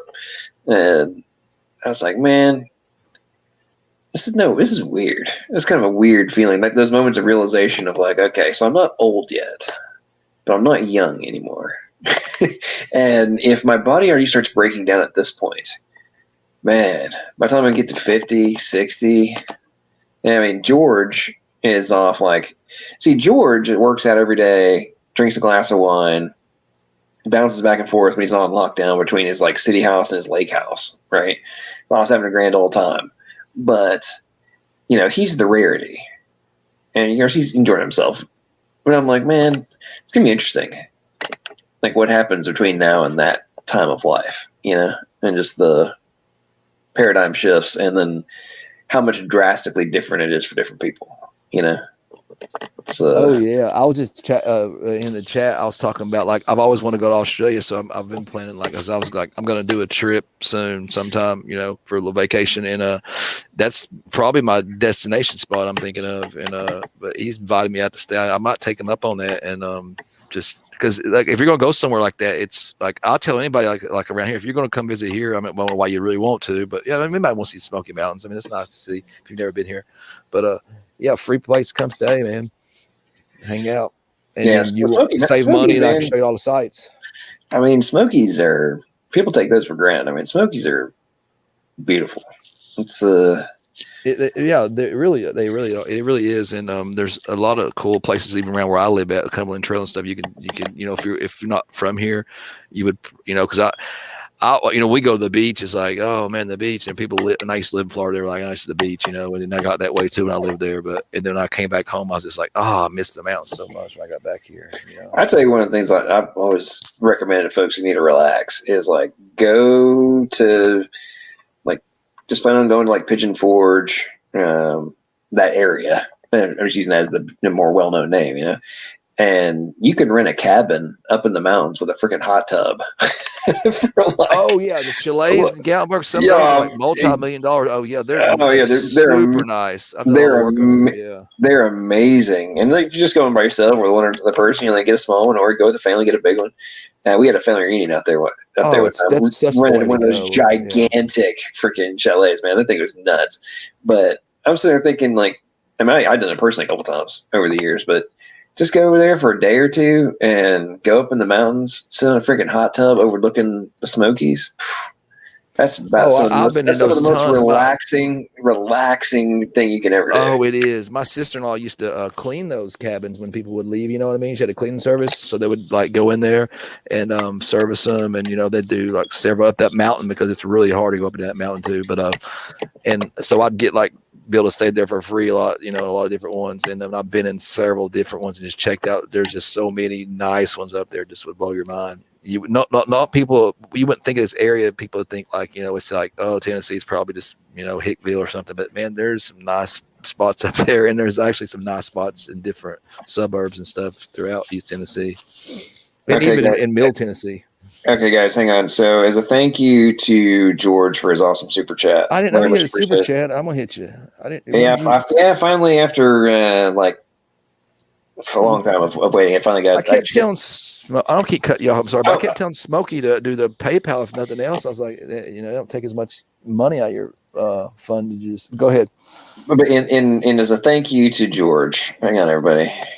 But it is not a code. It's a chemical. It's deoxyribonucleic acid. It's an acid. I don't understand why you think it's a code. DNA is no more of a code than Diet Coke and regular Coke. And you gotta say thank you to. Wow. Thanks, George. Yeah, it's a. Oh wow. Yeah, it's good stuff. And so, Speed of Sound. Are you Speed of Sound, or have you revoked Answers in Atheism? That's what you were. Now you're back to Speed of Sound. That's interesting. And maybe you figured out there are no answers in atheism. I guess. And Speed, now the contest goes on for a week, and he just has to come on and I'll do a live stream, and if he wants to win, he's got to come on, explain the process by which he cracked the code, how it is not an alphabet just like the genetic code, and how it could form itself without an intelligent agent. That's all he's got to do. If he does that, I'll pay him $500. That's all he's got to do. Yes, Speed. It's literally delineated and has been delineated since the day I did the video announcing the whole deal. It's literally posted in the comments and in the description, which you have to do to win. And cracking the code is only part one. Okay? So if he does that, and he'll come on to the stream, which he knows about, he can get paid. That's all that has to happen. Anyway. And Speed, the contest isn't over until Saturday.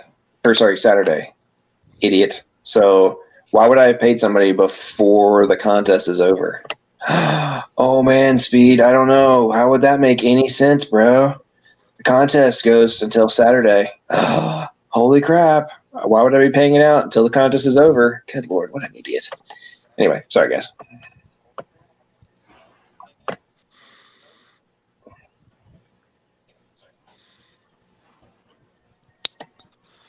Get both the buses out. I'm slamming you with the verses in the chat. There, John. Speed is spamming it. I broke it. I combo broke it.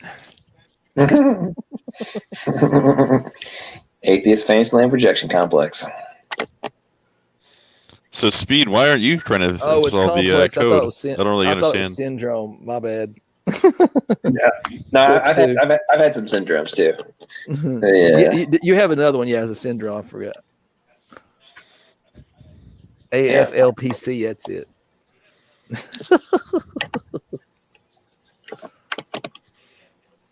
What's a D-man cat?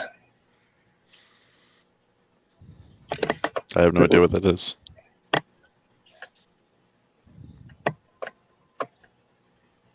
Yeah, it's It's like he's stringing his words together. But the man cat, if you'll pay him. Yeah, I don't know. I don't even know what that means. Like a demon cat? Is that what he means? I don't know. It's I didn't know you didn't believe in demons, Pudding. I don't understand what's going on here.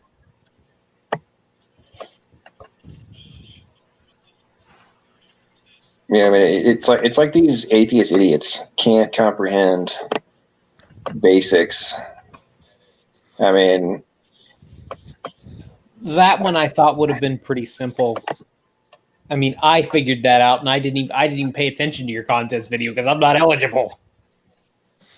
I mean, you're eligible, of course. I'm not an atheist, so there's no way I can come up with a non-intelligent explanation for the origin of that code. Well, sure. I mean, it's. I don't know how much more clear you have to be.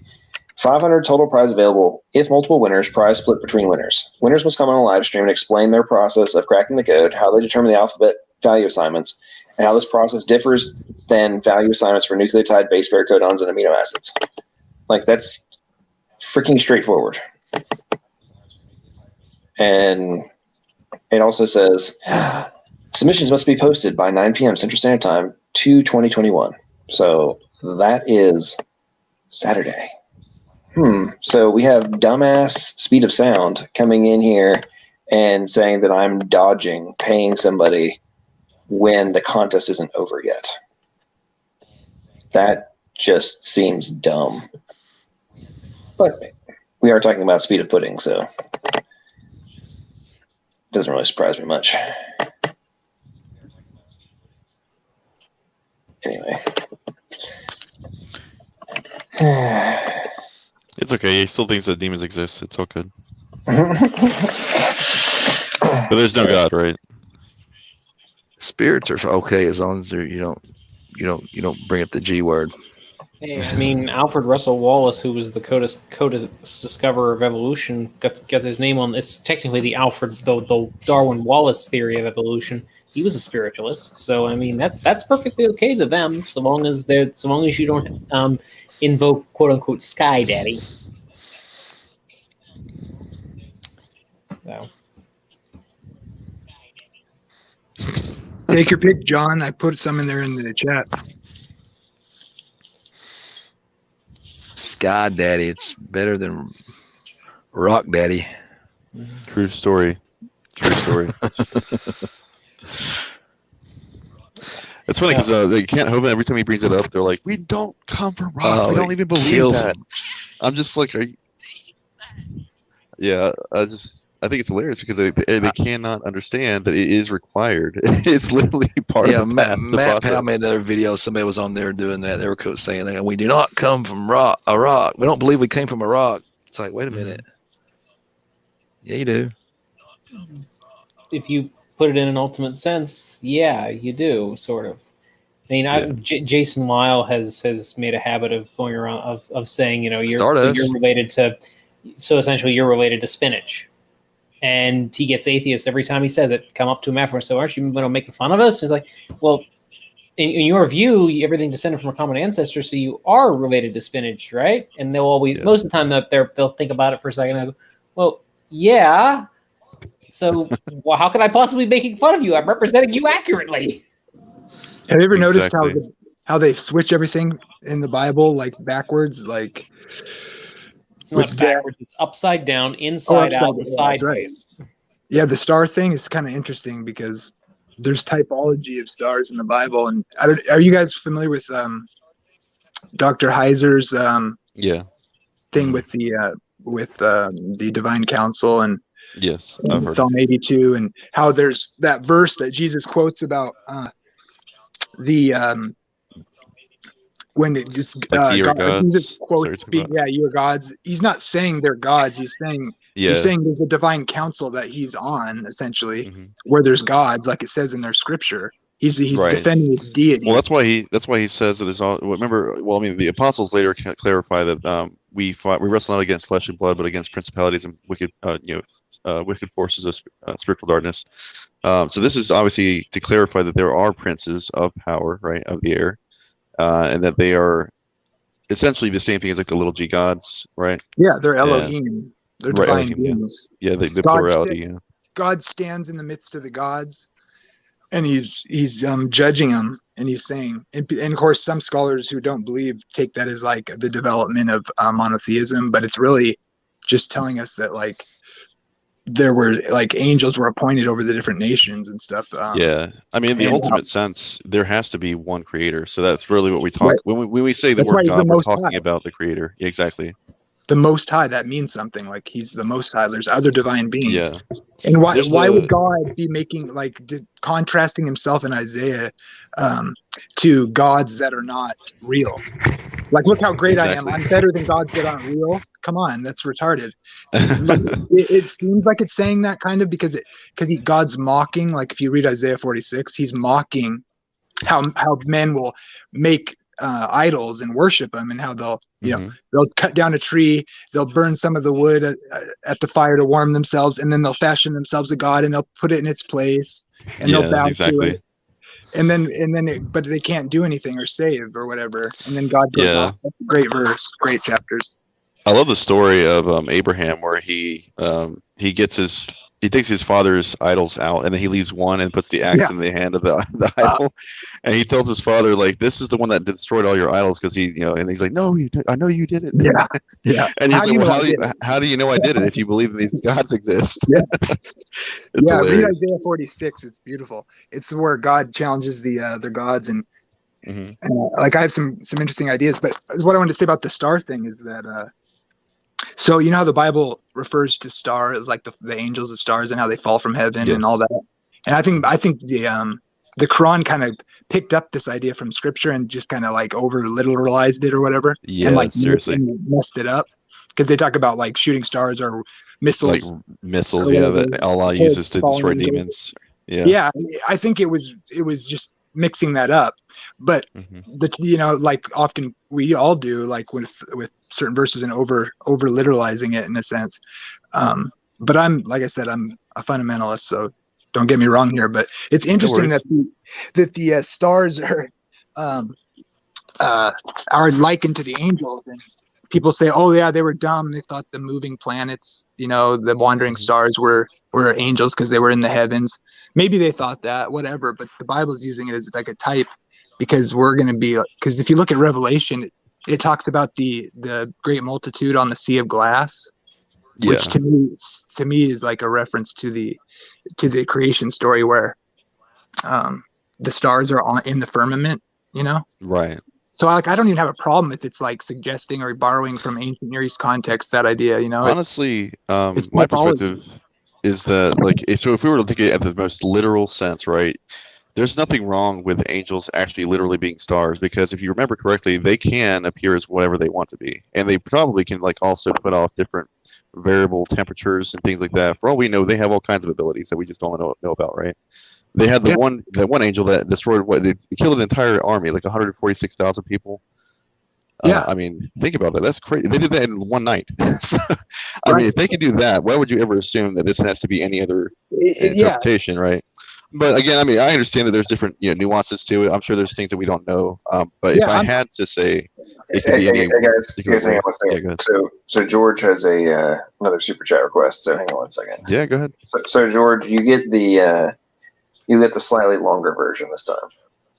In the information age we currently enjoy, to me it's a completely implausible concept to conclude that HTML, CSS, JavaScript, PHP, WordPress, apps, or any of the other aspects of technology that utilize software, that they could possibly come into existence without programmers and designers being required. I agree, that would be crazy to assert, but luckily that's not what we're asserting. That's not what anybody's asserting here. It's only you that's claiming that evolution would entail this. So you're basically building a straw man argument against people that already accept evolution and are misrepresenting their arguments for evolution. You see, the biggest difference here is that we have natural explanations for like why DNA looks the way that it does, why it operates the way that it does, and why the diversity of life that we have here on Earth exists. We have natural explanations for why these things happen. We don't have explanation for why like PHP exists, other than somebody designed it. So what you're really doing here is you're comparing bananas to horses here. But it is not a code, it's a chemical. It's deoxyribonucleic acid. It's an acid. I don't understand why you think it's a code. DNA is no more of a code than Diet Coke and regular Coke. Oh my gosh. That's Did not you notice? Did you notice how he's like, and these are people that already accept evolution. I'm like, that just proves that you guys are using a presupposition to come to your conclusion. And you get mad at people for saying that they believe in God and that that's somehow a fallacious argument. That doesn't make any sense. No, it doesn't. And Montez, it says, anyone ever knows how hyper-literal atheists / evos are? Yes, I say that all the time. It is amazing, the hyper-literalism that they operate. Like, there needs to be like a specific term for that. I guess hyper-literalism would fit, but I mean, it is amazing. It's like there's no possibility of consideration outside of the most rigid interpretation, except whenever the point is, unless the point that's being made contradicts their hyper-literal interpretation, and then they can have the most flexible interpretation of all time. To be fair, I guess that's better than like having hyper grace or something like that. Isn't that like a composition division fallacy where it's like saying words don't mean anything, it's just ink on paper? It's like, what is he saying? Like, what's his point? Like, yes, words are ink on paper, but they're still words. It's still information. It has different mediums. I tell you the thing that has really been fascinating to me this year. So I've now been on messing around on YouTube for a little, right at a year, and I never anticipated the premise of arguing over what the medium, like the relevance of the medium in relation to information transfer. Like, I never anticipated that actually being something people argued over. Ever. I mean, there is zero other context in which you would argue whether or not the piece of paper, the text message, the email, the PDF that you're printing out, like, nobody would ever argue that the words that are being printed, read, texted, heard, whatever, would ever be like the medium has any relevance on that, ever. And it's like the only time it is ever argued is in relation to genetic information. It's fascinating. Yeah, it really is. I mean, the thing is, they know that they can't admit that this is the case because it automatically assumes a deity or at least intelligence of some kind. But it's funny, they will mention that panspermia is a possibility. Well, and I think, who was it? Was Emery? Was it you that posted the message on life on Mars? Yeah, that was me. Was that a new? That's relatively recent. It came out like about a week ago, where they're claiming that they found that basically they're claiming that life on Earth came from Mars by way of space dust. Essentially, is what they argue. Right. Because that makes sense. Those whole suppositions they really are mind-bending, in my opinion. So you're telling me that I would just want to know, how does the other organism or the other forms of life and such, how do they leave their planets? Like, as far as I know, the only, like, we have to go. What do you have to go, like 13,000 miles an hour or something like that to break our to break our gravitational pull. Well, they'd have to come before there's an atmosphere, probably. But that would be. I don't know if that would actually be any better, though. The only other answer I could come up with is possibly volcanic ejecta. But even that is stretching it, because you at that point you don't just have to get it off of Mars. You have to get whatever organisms survive being blasted into space, and then survive floating around in space for who knows how long, and then randomly just happen to fall onto Earth. And and they have to survive the re-entry. Re-entry, yep. Presumably there wouldn't be an atmosphere, so it wouldn't heat up as much. But when it impacted, it would have like no braking, so it would be like a instant. Like, wouldn't it like be? Well, I don't know how fast could it be going if it was ejected from another planet? Like, if you're talking within a solar system. Yeah, but you got to think about it. Like, even if the speed requirement, okay, if you're going to continue going whatever speed you exit the planet, the gravitational pull with, right? Yeah, whatever that would be. Whatever that velocity is, you're going to maintain it, right? So let's just assume, just for easy example purpose, let's say it's 10,000 miles an hour, right? That sounds right. I think Earth is like 13,000, but maybe 13. Speed required to leave Earth. Let's see what it is. It is. Probably want to escape. Oh wow. Okay, actually, it's 11 kilometers a second. It's 25,000 miles per hour. Actually. Wow, that's kind of a lot, though. I think probably isn't Earth. Well, for a rocky planet, isn't Earth kind of big? I guess a little bit. Yeah, we're bigger than Mars. Let's see. What's escape velocity Mars?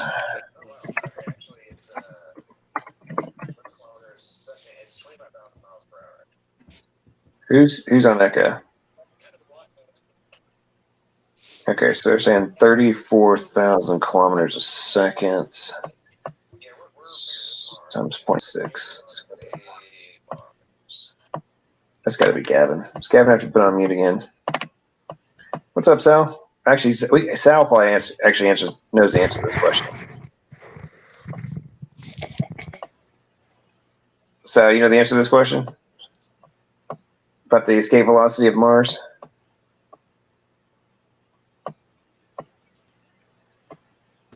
Gravity's like 30%, so would that correlate? I don't know. 30% of 25 is 7.5 or So what was the question? What's the escape velocity for Mars? I would Google it. I don't know it off the top of my head. I'm sorry. It's going to be less than the Earth. Okay, 5 kilometers a second. Or is it 60% gravity? I forget. Let's see. Where is my phone? I'll guess 14. That's 11,185 miles per hour. Okay, sounds about right. Okay, so let's say we'll round it back down to 10,000 like we were doing originally. So let's just say it's 10,000 miles an hour. And if you don't have much atmosphere, theoretically, then you're slowing down less, coming back on re-entry. It may be better though with less heating, less prolonged heating or something. Yeah, less heat, but you're still going to have, think about the impact velocity though. Like if it's a give and take there. You're running into something at 10,000 miles an hour, that's, I don't know many things that are going to survive that and have high plausibility of survival. Think about how hot it is to re-enter Earth, so the prolonged heating of that might be worse than not having the air braking of the atmosphere. You just have the one impact essentially then with less heating. I don't know. They're both crazy, it seems to me, but yeah, but we gotta think about it. Like, okay, so the one, you have to overcome the improbability of something being shot out of a volcano and having escape velocity from Mars and being shot at the appropriate trajectory to somehow impact Earth.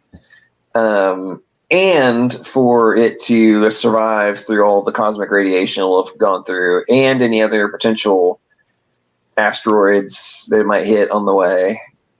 And it also has to survive the impact at no less than 10,000 miles an hour. Well, here we are, and there's no gods. Ignoring that's completely ignoring the probability of getting life on Mars in the first place. Well, true. I'm just saying, like, yeah. And then you have to account for it all to get there, which I think goes back to the whole point we make about, like, what is remotely plausible and which one of the arguments is reaching for madness to. Well, and the point is if we're going to grant that, we could grant creationist scenarios for the meteorites being caused by an explosion on Earth. So, see, the problem is they'll say the creationists are crazy, but then they'll have theories that are just as, if not more, outrageous. Yeah, borrowing the same ideas in a sense, just like the flood on Mars, or I don't know. I don't think they think that anymore, but. Well, I mean, Agra has breaking news. He knows where they filmed the Mars rover. That was in Devon Island, Canada. Just in case anybody was wondering. Love you, Agra. Good to see you, brother. You know, I honestly, I really think, man, that you just need to reconstruct your flat Earth model to the flat universe model. Flat universe is actually a totally reasonable position to take, and it really is like a black hole type deal. Hey, if the Earth is flat, why are our eyes like globe shaped? No. I'm not saying that the Earth is flat. I'm saying that the universe Hey, is man, flat. if gravity's a thing, then why there's a spider on my ceiling?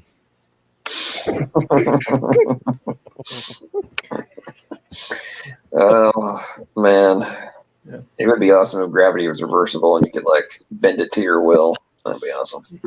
Well, dude, hey man, it could be a fictional force. I mean, a fictitious force. Excuse me. I mean, like, I don't know. We really know what gravity is. Say it's a like some a force like the strong force or.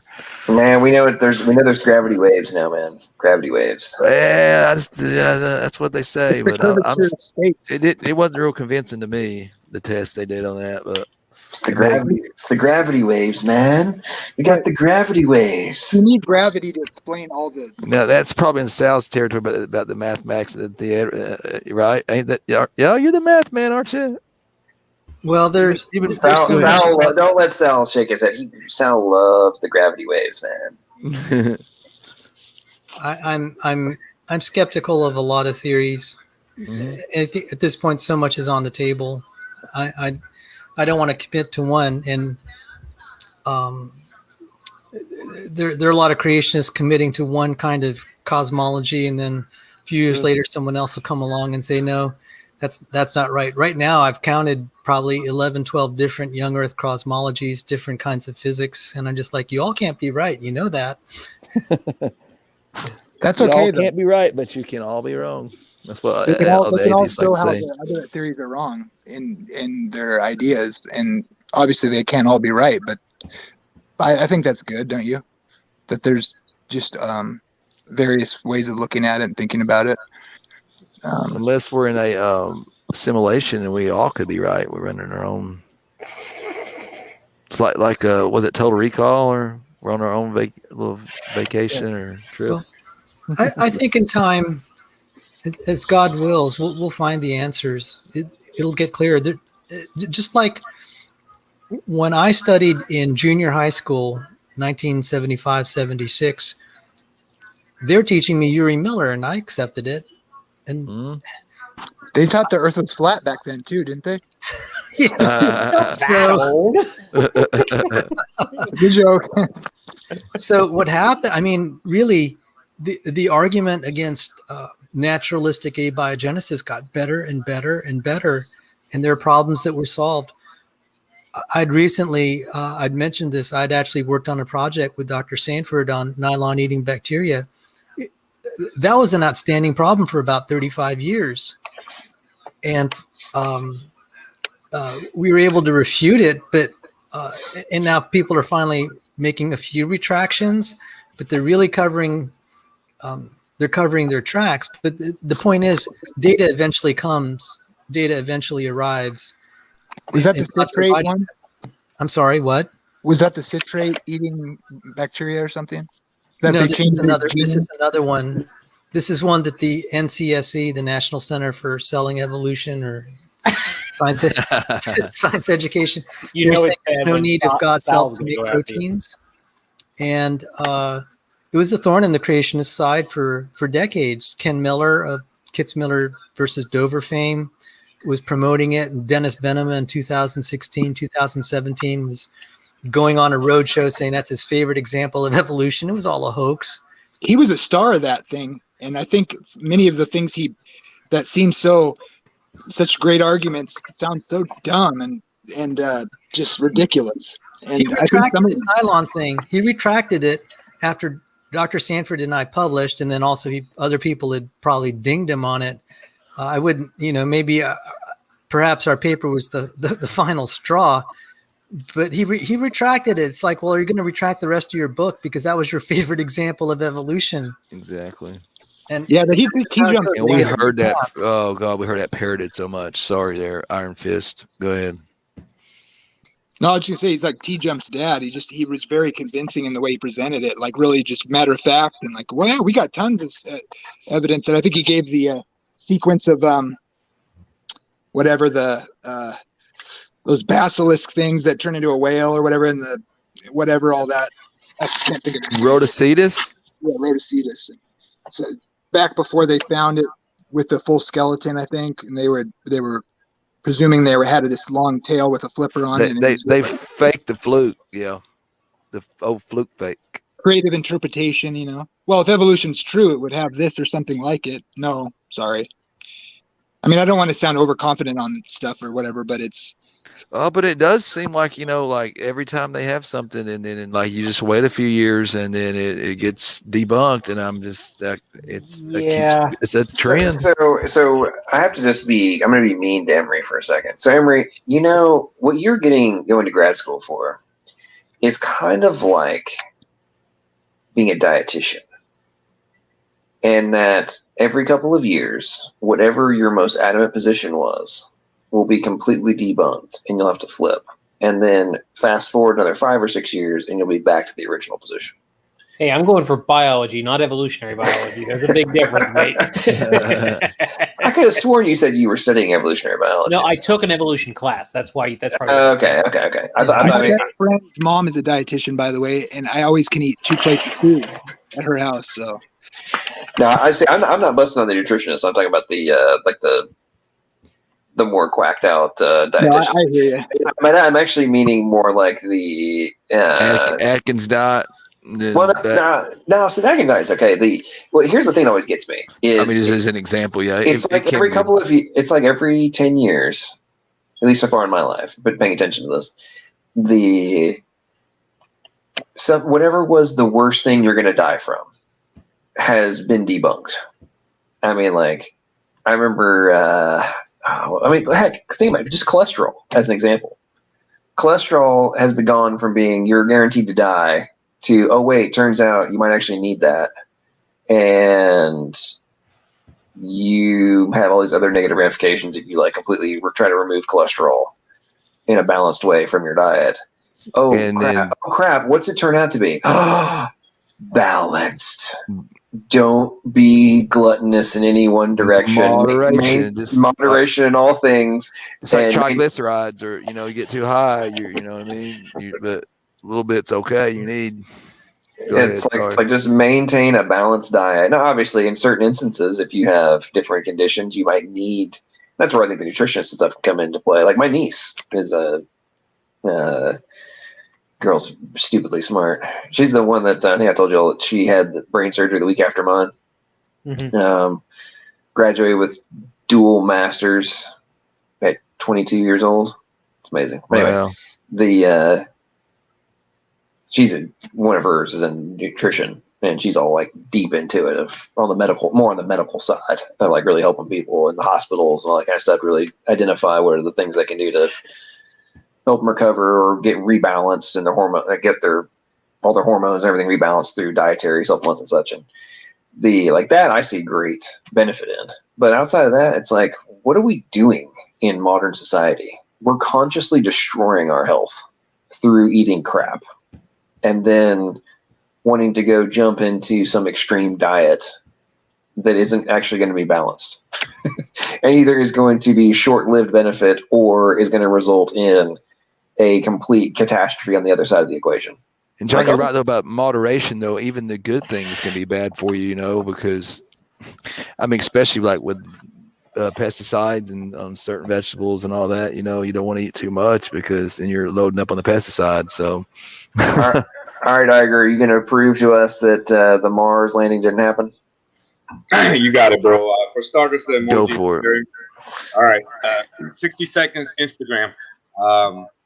Spill. For starters, the emoji I'm sharing, that's my avatar. Well, you can't see it right now, but it's a Mars through a telescope. It looks like a flickering light. It doesn't look solid. And then if you just simply Google up Devon Island, Canada, which I just did, you're gonna get this is Yahoo, but same thing. You're gonna get the same on Google. Devon Island is an island in Canada and the largest uninhabited island in the world. It is located in Baffin Bay. So yeah, Devon Island, Canada, largest uninhabited island in the world. You click images on Google or Yahoo, and you're gonna get right away. This is, I mean, they don't even hide it. There's little robots walking around taking pictures. So yeah, it's hilarious, bro. Hold on, let me try it on Google real quick, just so you can see. Okay, hang on. So which picture are we comparing to Mars? Hold on, I'm gonna go on Google. Have you ever used this like a telescope at home or anything? I got two, brother. How about you? You got two brothers? No, I got two telescopes. How about you? I'm just wondering. I'm not trying to be like a jerk or anything. I've talked to some people and they were telling me they thought planets weren't real or something, and I just didn't get why they thought that. The planets are there. They're just not solid. They're just little lights in the sky. But what yeah, do you think about Saturn? Is it which? The moon is pretty impressive. Sorry. This is Devon Island, Canada. Click images on Google. You're gonna get all these pictures here. But yeah, it's basically all they do is pay somebody $50,000 a year, or God knows how much, to put a little red tint on it and take another $20 billion a year, $50 million a day. And oh my gosh, I forgot about this one. I don't know if you guys ever heard about the Mars rat, but yeah, it's about 10 years ago when I was still living on the spinning pear, that Neil deGrasse Tyson. He's got it down though, don't he? Yeah. About 10 years ago, You'd be a good used car salesman. Go ahead. About 10 years ago, NASA released an image of you can just put Mars rat. Actually, I'm gonna do that real quick on my search bar because you'll get more choices. But if you just put Mars rat, hold on. Yeah, I think I've seen that one before. What do you think about Saturn's rings? Do you think they're what do you think about that? Because you can see that from telescope, right? In the middle, bro. But check it out. If you just go on Google, put Mars rat, click images. About 10 years ago, I was a baller pearhead back in those days. Literally, somebody zoomed into one of the Mars rovers. You can clearly see a rat here. You can do it for yourself because I'm sure it's probably a little bit blurry. But if you do it for yourself, you'll see what I'm talking about. Just put Mars rat, click images, and it's a well-known picture. Can you zoom in on where you're at right there? It looks like a rock. It looks like a rat. Yeah, not the red circle picture, but the one in the square. It seems like it's the best. Or the one above it. It seems like the best picture. Over to the left. No, to the left or the one below it. Either one. Or the one above it. Either one. Can you zoom in on that? Hold on. I'll try it on Yahoo. That one right there you zoomed in is a little blurry. No, I see the rat. I can see the rat there. I can see it. It just looks like it's a little bit more detailed in that one picture. Looks like an ancestor of a rat. Yeah, that's what you could think. I thought there was life on Mars. Whoa. We got to get it right, though. It wouldn't be a rat. It'd be like a rat-like creature or a proto-rat. So let's get it right. Couldn't be Precisely. A rat. Especially since life came from there. It was probably a rat hitched a ride. I mean, I think it's a transitional form. Oh, there is an eyeball there, huh? Hang on, I think that's a transitional form. That's a transitional form between a rabbit and a rat. All right, so I'm gonna tell you what it is because after extensive research at the Flat Earth Institute Academy, not just kidding, but after it's called the Arctic lemon. Now I've seen those got big eyes though, don't they? The lemon's got big eyes. But to me, that just looks like a rock that looks like a rat. It doesn't look like a real rat. So it turns out that you can almost see the eye cut out. Yeah, I'm sorry to cut you off again. Apologize. Okay, hey, so Sunflower, you need to come into the stream, man, because he says it's absolutely not a rat. If anything, it's a capybara.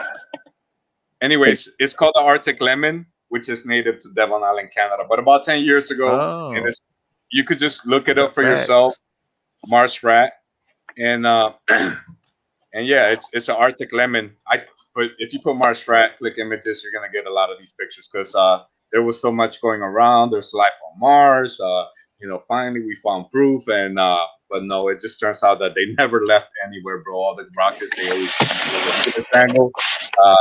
Nobody can leave the firmament, so it's just like the Bible describes in day 2. First page of your Bible, God made the firmament, separated the waters above from the waters below. Nobody knows what's up there. I think it's water because the Bible says it, and I'm now I guess I take the Bible literally. I used to try to make all kinds of excuses, like a day is like 1,000 years, but now scientists says it's 1,000,000 or 10 million. So maybe God wrote it wrong or something. You make all these excuses in your mind to make your science fit the Bible and stuff to try to do it. But at the end of the day, bro, the Bible was right and everybody's wrong. Every man's a liar, and the Bible hasn't skipped a beat. It has been corrupted. But the older you go to the Bible, the more accurate it is. I think you need to do seminars. Yeah, bro. I'm working on my seminar creation series. Try to mimic Ken Hobbins.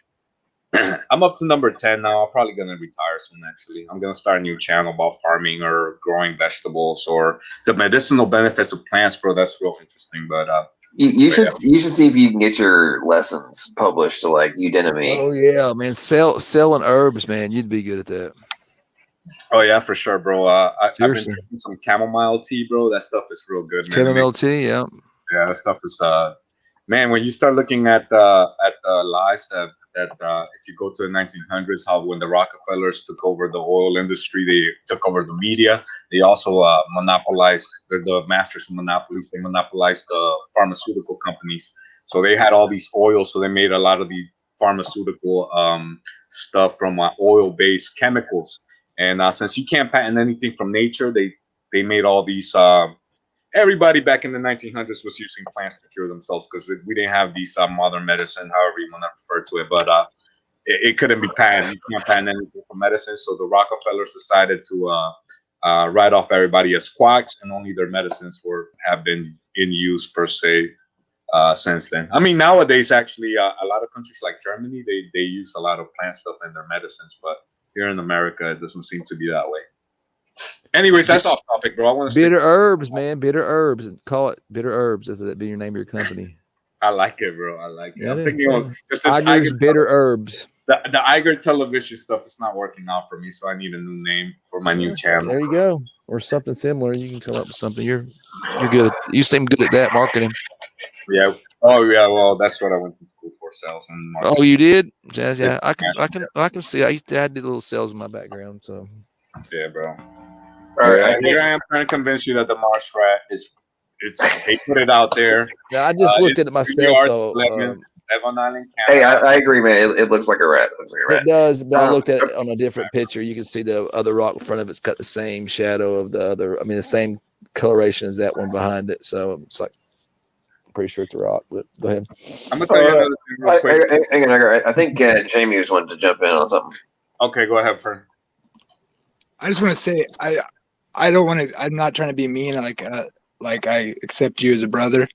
I just think he's got thick skin. He's good. I think for one thing you said is a day for 1,000 years. Peter does say, and it's the only time the statement's made in the Bible. It says, "Be not ignorant of this one thing." Maybe we should take that seriously. I don't want to use it to take away the original meaning of the Genesis story, but maybe there's something we're supposed to see in that. See, it sounds important when it says that. That's all I mean. Everybody says, well, it just means God's time is different. Well, I don't know that it means just that. Yeah. It may mean something else. I don't know. It does say, "Do not be ignorant of this one thing." That sounds like it's important. And everybody has an interpretation of Scripture. You can't take everything literally. And so, I mean, where do you figure that? How do you figure out what should be taken literally? I'm not saying that people don't mess that up. Everybody messes that up, but it's cut and dry, because I mean, you can think it sounds funny, but I think it's just because we take it for granted that, Jesus is a door. I mean, what does that mean? Or, we fade like grass, or, you have to look at the context and stuff like that. And so, I don't know. I think Yeah, it would if anybody thinks that Jesus is actually a physical door, that's just, I think they're atheists. They must be hyper literalists. Yeah, or the dragon in the sea. It tells you what the symbology is there, And so, I mean. Oh yeah, like Revelation. It's anyway. Yeah, go ahead. All the best to you, my know that. friend. No, and Jamie, I agree with your point there on terms of the. A lot of times people just don't use common sense. I'm not talking about just in context like flat Earth versus globe and stuff. I mean, just in general, of like the point you were making about, is he a door? Is Jesus a literal door? It's like, come on, man. Are we actually arguing over this? kind of thing. That's why nobody does, because it's one of those ones that's obvious. And so we got to be careful. Yeah, no, I agree on that. And oftentimes I think one of the biggest failures of Christians is trying to I don't know if this is a real word, over complexify. Well, they're protecting their interpretation, because it's not easy to be challenged in your interpretation. It's something that I struggled with for a long time. I'm a dyed-in-the-wool young Earth creationist, but one day I just decided, I prayed about it for a long time, and I struggled with it, and to just try to have more unity with other people's views and stuff without compromising.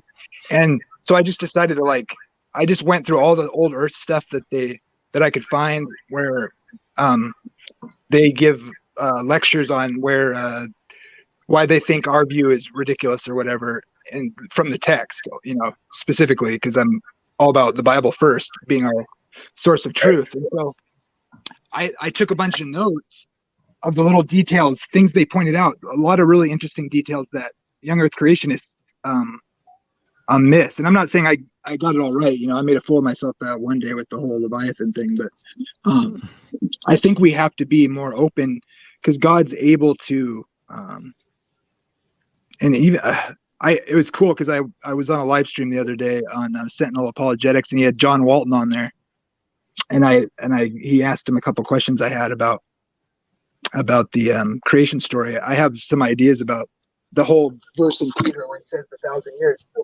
because I don't. The 1,000-year thing could be like a secondary meaning. For instance, the patriarchs they didn't, like, Adam died just short of 1,000 years, right? He was 130. If a day to God is 1,000 years, then that may be one way to answer how Adam died surely in that day, for instance. Or if you look at each day of the creation account, and you look at what's made on each day, right? Like, so he separates the light from the dark on the first day. And if any days are God's, they're the days he created before man was created. And so maybe it's just like a secondary prophetic meaning. So day one, he separates light and dark. You could look at that like the fall. Day two, he separates the waters above from the waters below. And one thing I noticed that these old earthers pointed out was, if you do a careful analysis of the text, every day has the refrain that says, in evening and morning, day, whatever. But it says, and God saw that it was good. But most people don't notice that day two does not have that refrain. There is no God says that it was good on day two. All the other days have it. Well, if day two is the second millennium of history, and the waters below are separated from the waters above, what's the major event in Bible that happens in the second millennium? The flood, where the fountains of the great deep, which would be the water below, and the windows of heaven are opened to let the water in. So it's like reversing what God did in separating. So maybe that's why he didn't say it was good and he killed everybody. Or, and this is the last one I'll say unless you want me to say more, but day three, he separates the waters and makes dry land appear. what's the major event in the third millennium? The Exodus, where they crossed the Red Sea. And he talks about man being grass. Or day 4, what does John say in John 1:1? Jesus is the great light, that lighteth every man that comes into the world. That's the millennium when Jesus comes, and he has a forerunner, which is John, which could be the lesser light, and the evening comes. It's evening and then morning, so the moon would come first, and then the great light, and that's what John says. And then it says he made the stars also, and that's what I was wanted to say about the stars. Was kind of interesting that he tells Abraham, your descendants will look up at the sky and count the stars if you can. That's what your descendants will be like. And there's verses that say God knows every star by name. And the angels are called stars. And if you look at Heiser's view, I've kind of put this together, like the angels are, like the stars or whatever. And in the divine council, he cast Satan to the earth from the heavens. And then like I was saying, in Revelation, it shows the saints on the sea of glass, which would be like the firmament in heaven, right? And it says we'll shine like the stars forever. And or like day 7 would be like the millennium at the end of time, and it'd be like the Sabbath of history. And they call it the day of the Lord. And Jesus says, I'm the Lord of the Sabbath.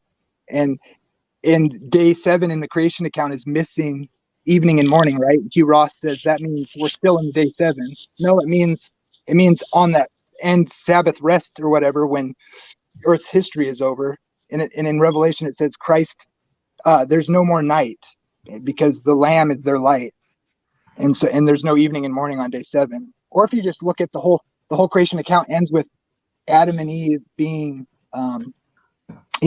God crowning it with man, and Adam and Eve are married or whatever, and then in Revelation it's Christ and his bride, and Paul says he's the second Adam. And so, I mean, there's just so many correlations. It can't be a mistake. lot of typology there and symbolism there. And there's more. I mean, I like that. There's I like day that, Aaron. That was good. But then for them to tell you that the Earth is 4.5 billion years old, when at the most, if you give 1,000 years for each day, and then that makes sense also with according to the Jewish calendar, or the Hebrew calendar, I should say. We're on the year 3,700. I'm sorry, no, we're in the year 5777. Yeah, something like that. So yeah, it's interesting what you're saying, bro, and it makes more sense than you come from an amoeba 4 billion years ago. So the whole mainstream narrative that's being pushed on by the 6 corporations that control all the media in this world, which are probably owned by Satan ultimately, because they all sell their souls to the devil. So yeah, I like what you're saying, brother. Yeah, I mean, there's a lot more I can say, but I'll leave it at that. I mean, there's all sorts of allusions in different parts of Scripture that are obviously both. I guess here's the issue I would have with it overall is the old earthers try to take it from and only interpret the representative or the illusionary aspect of in this context, Genesis, right? Yeah, exactly. And on the flip side, you could argue the young earthers are only taking it on the hyper literal, and I would argue that you could easily, because we do this in so many other parts of Scripture, right? We're like, oh, there's both literal and figurative double meaning. Yes, right? it's all in Scripture. Both and that's what they're all saying too. The scholars, both and I'm saying and big issues too. Go ahead. Sorry. Yeah, I mean, the ultimate one of that is I just with the old earthers, like for me, I have much less of an issue with like, okay, could the universe itself be older and all that stuff? Okay, whatever. That's neither here nor there for me. But the only reason for that is, and the only reason anybody defends that is to try and reconcile with evolution. They gotta have that time. That's the only reason. Anybody argues over that. Mark Drysdale, we need more time. Because, I mean, let's get real. If the time factor is not available, even with the time factor being available, there hasn't been enough time for this to happen plausibly anyway. which is why for me it's kind of a moot point. I honestly don't understand why the old earthers argue this so adamantly. I'm like, bro, are you not paying attention to what we now know? Like the time. That's why I crack up so much with the atheists when in my debates and such, when they're like going on the whole "you just don't understand deep time" thing, and I'm like, deep time is not in your favor. I don't care. I'll give you the deep time. It's still not in your favor. It's your enemy. Like, what's your point? Like, I don't care. I will grant you your deep time. I explain life. You can't, so it doesn't matter. But the point being is, I just don't see the remote plausibility of what is being argued as the justification and the necessity for the deep time. It doesn't really solve any of the issues, in my opinion. I don't really understand why God would make it so convoluted. Like that, to me, it tries to, but it doesn't work. It just seems to contradict the. I mean, to me, when you think about like, so God made this stuff, and it was totally badass, and it was the pinnacle of what it could be, and it has all this functional capacity. That strikes me as the grand design. I'm in. I like that. And hey, if I'm just being a gullible idiot, so be it. But to me, that seems like the more rational conclusion. Now you can argue about how much time there's been. That's whatever. But that being the starting point seems way more plausible. You have to ask yourself what made the switch. That's what's so cool about 2 Peter is he predicted it so precisely. He's like talking about the last days people will scoff at the idea, and like the question is, what made the shift happen? What was the mindset of the people who were wanting to shift it? Were they happy to leave Moses behind? Well, they said so in their writing, some of them. And I just wanted to say about the thing I was talking about. One of the things that was such a blessing for me was hearing them out and like being able to see their point of view, and then actually like find what I think are like really interesting treasures from the Bible and things that people didn't. It's so easy to just disregard other people's views because you are protecting your pet doctrine. You just want it to be easy or whatever. And I think God rewards you when you tackle the harder questions and you really search out an answer. You tend to find more, and your faith gets deeper. And it's really been a blessing for me in that sense. So no, that's great, man. That's great, brother. And I agree with you completely. And I think the other irony is that a lot of times folks don't. I think many times because they haven't actually gone down that path themselves. They don't. A lot of people don't seem to be able to accept, let alone comprehend, the premise that I may have gone down the proverbial rabbit hole and returned to my original conclusion, or returned to a similar, but maybe possibly modified or expanded, better foundational assumption or initial conclusion. And they think, oh well, if you think this, then you mustn't have actually gone and looked. It's like no. I think this because I did look. I'm actually more informed now than I was when I started. And I went down the rabbit, like you're talking about, like you went and you read the book. I read a lot of the old Earth creationist books too, and like seeing their breakdowns of scripture and all that kind of stuff. And it's like you said, like I get where you're coming from on some of the things, and other things I'm like, wow, that's some mental gymnastics, and that's a contortion to come to justify that point. And to me, it's like, even if you want to go with old Earth and like there's all this animals and stuff, it still makes more sense that there would have been, I think, as SFT talks about all the time, created heterozygosity. Like that makes more sense, even if there was all this time before humans came along, which would still correlate with scripture. You just have to solve the death problem, but like even if you went down there, but if they were all, if they were all created for like the original capacity for all the different variations existed from the beginning, that would still make sense. But the problem I have with so many of the old earthers is they still try to contort, some version of theistic evolution into the equation for that. And I'm like, that doesn't make any sense.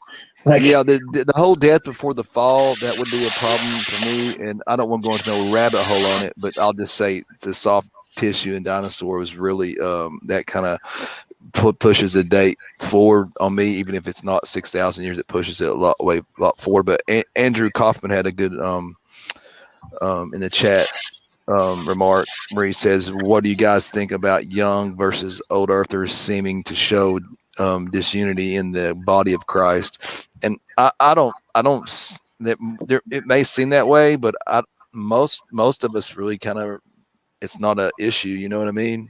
I don't see too much infighting in our community, you know. But I guess maybe because a lot of us are leaning young earth, but there are some old earthers, and we don't really like. Well, that character that don't have fellowship Jamie with was talking about, like Sentinel Apologetics. I've listened to some of his streams, and he comes after old Earth, or comes after young Earth pretty hard. Yeah, I've been trying to dialogue with him really, really hard and been really nice. And I'm hoping to talk to him soon. Because he takes the hardcore position that, like, it's our fault. One of them people like, you're not saved type deal? No. Okay. No, he takes the position that it's our God's fault. word, It's the young Earth creationist's fault that people like leave the faith and go believe evolution. And it's like, no. I'm taking the position that you're the one that's accomplishing that objective. And when you bend in with theistic evolution, yeah, I concur with that completely. Or open theism, or all right, because all I have to say is you guys have heard me diatribe about this many times, but like, there are a copious amount of current YouTube atheists who, in their "How I Became an Atheist" videos, literally delineate the fact that they went off to college, they learned about evolution, and it was the catalyst for them to become atheists. It wasn't necessarily the final nail in the coffin, but it was what was the catalyst for them to go off and search for the atheist communities to find answers to the convolution of religion and the unanswered questions of religion. Like, and they're now some of the most famous YouTube atheists out there. So this is why we have to talk about the hard problems, like the hard questions and stuff, and not be afraid and shy away. It's the same thing with doctrine. That's what I'm talking about. Like, these people, that does happen. I think people do lose their faith in that way, but it's because it wasn't taken seriously, or their church told them, just love Jesus and it'll all work out in the end. I mean, you got to do that, but, challenge yourself. The blunt reality is a significant percentage of people, even who are regular quote unquote churchgoers, don't actually understand doctrine. And I don't mean like convoluted doctrine. I mean like the basics of doctrine. Not like doctrines like me, like the resurrection. What does Paul say? Like the milk or whatever. That's like the resurrection from the dead and all that. Yeah, I mean, a significant percentage of churches these days. Okay, let's say you go to church, right? You go to church on Sunday. Well, they don't read their Bible; they just listen to what's preached in the pulpit. But Go ahead. That's what I'm saying. But the preacher, they go to church. The preacher spews some, feel good sermon on some, random topic about making everybody, feel good and do the right thing and all that stuff. But if they're not actually having any actual dialogue and lessons on doctrine, and to your point, they're not reading the Bible for themselves and reading, the different commentary and such for themselves, how would you ever expect them to be anything other than babes in Christ? I mean, you're never going to mature. That's what a lot of them are. Not, I'm going to say most, but a lot easily of them are. Swayed. Easily swayed by the hands of doctrine. Yeah, exactly. And then it's because they never had a foundation in the first place. So, I mean, and that's the thing. That's one of the problems I have with some of the folks, just in general, who get all worked up over somebody who has maybe a naive or a wrong, maybe wrong, or just a, uninformed interpretation of a doctrine, or heck, they don't even know about it. So like the first time it's brought to them, they're like, they don't really have an answer. And then it's you must be a heretic. You don't know this. Like, this is sound doctrine, blah, blah, blah. And I'm like, half these people don't even know what the hell you're talking about. And like, they don't have an interpretation like on the fly, or, they don't have a sound interpretation and haven't really thought about it that much because it's only been brought up to them like 3 times in their whole life. And it was in passing, conversation type thing, I mean, and then people get all worked up about it. To me, I'm like, that's just a waste of time to get worked up over. And is that the path we're supposed to take? No, we're supposed to help to inform people. Now, what happens after the fact is different than what the reaction should be at the front end, And yeah, you got to give people a little bit of space. Sometimes I've come to learn kind of recently, because I experienced it too. For instance, I put up with people who really freak out on Calvinists. I try to be understanding both ways, because when I first understood the distinctions, they can be really kind of shocking, especially with the idea of the elect and predestination and stuff. It just feels really, really, kind of scary. Or when you start to realize, like, it's really easy to, especially I think in the fundamentalist, which, obviously my denomination is notoriously considered that. And you think like you have it all figured out, and you start to learn all the different ways people read verses like that. It never even occurred to you. And it can be scary too at first, because you start to question, like, how do we know what any of this is saying, And so it's like a balance between, wanting to like stand on the truth, but then also being teachable and being, and realizing that it's not so cut and dry. Like, your version, just because you know all the answers to your version of the story, when you start to see those other ones, it can be overwhelming anyway. That's all. We should just be understanding with people, and try to give them a chance to work through that. And, I see that with our goth on some things, and so I try to be understanding. I get triggered sometimes a little bit too. And I'm not trying to say I have it all figured out either. I just saying, like, give people a chance and have, compassion or whatever. You have a YouTube channel, Aaron. I can't hardly read your name. My eyesight's starting to go. It's Jamie. Jamie's been going through. He's been being. He's having multiple personality disorder this last couple of days with his screen names. Mm-hmm. Yeah, that's Schwarzenegger from Terminator 2 when he cuts his hand off, and I put my face on it. You have a YouTube channel or something? I think I might do something with Nicholas on like Saturday night soon. I don't know. We were just talking about it, but yeah, hopefully we're going to talk about. Oh, I haven't seen Nicholas in a little bit. I guess he's been working. I've been busy. So is he doing okay, brother Nicholas? Yeah, I had an email exchange with him, and good. I've been trying to find someone to do doctrinal live streams on certain things, and whenever. So if anybody wants to, let me know. Sounds cool. Yeah, I'm sure Nicholas will have a good time doing that. He likes that. He likes getting into the well, Saturday is his Sabbath day, so that would be a good day. Yeah. Oh man, hang on, he's doing the Sabbath. Well, I don't know. Well, Saturday night. I don't know. Breaking the Sabbath. It'd be over with at nighttime. Sundown to sundown. I know. I'm kidding. Oh, I know. Well, I did. We did. It would be funny. Worship shows me and Nicholas did together a few months back before we did or other things started happening, but kind of got sidetracked. You've had a few things fun. It would be pretty funny to everybody troll bomb Nicholas on the Sabbath when he's doing a live show. He's being sinful and breaking the Sabbath. Can you imagine? Nicholas would go into a full freak out mode of just like, can you imagine how red he would be under his beard? No, guys, no, it's sundown to sundown. It's okay, I waited. We should give good old Nick a hard time. That'd be funny. When does the Sabbath start? Like, is it Friday night to Saturday night, or Saturday night to Sunday night? It's based on the creation story, so the first week.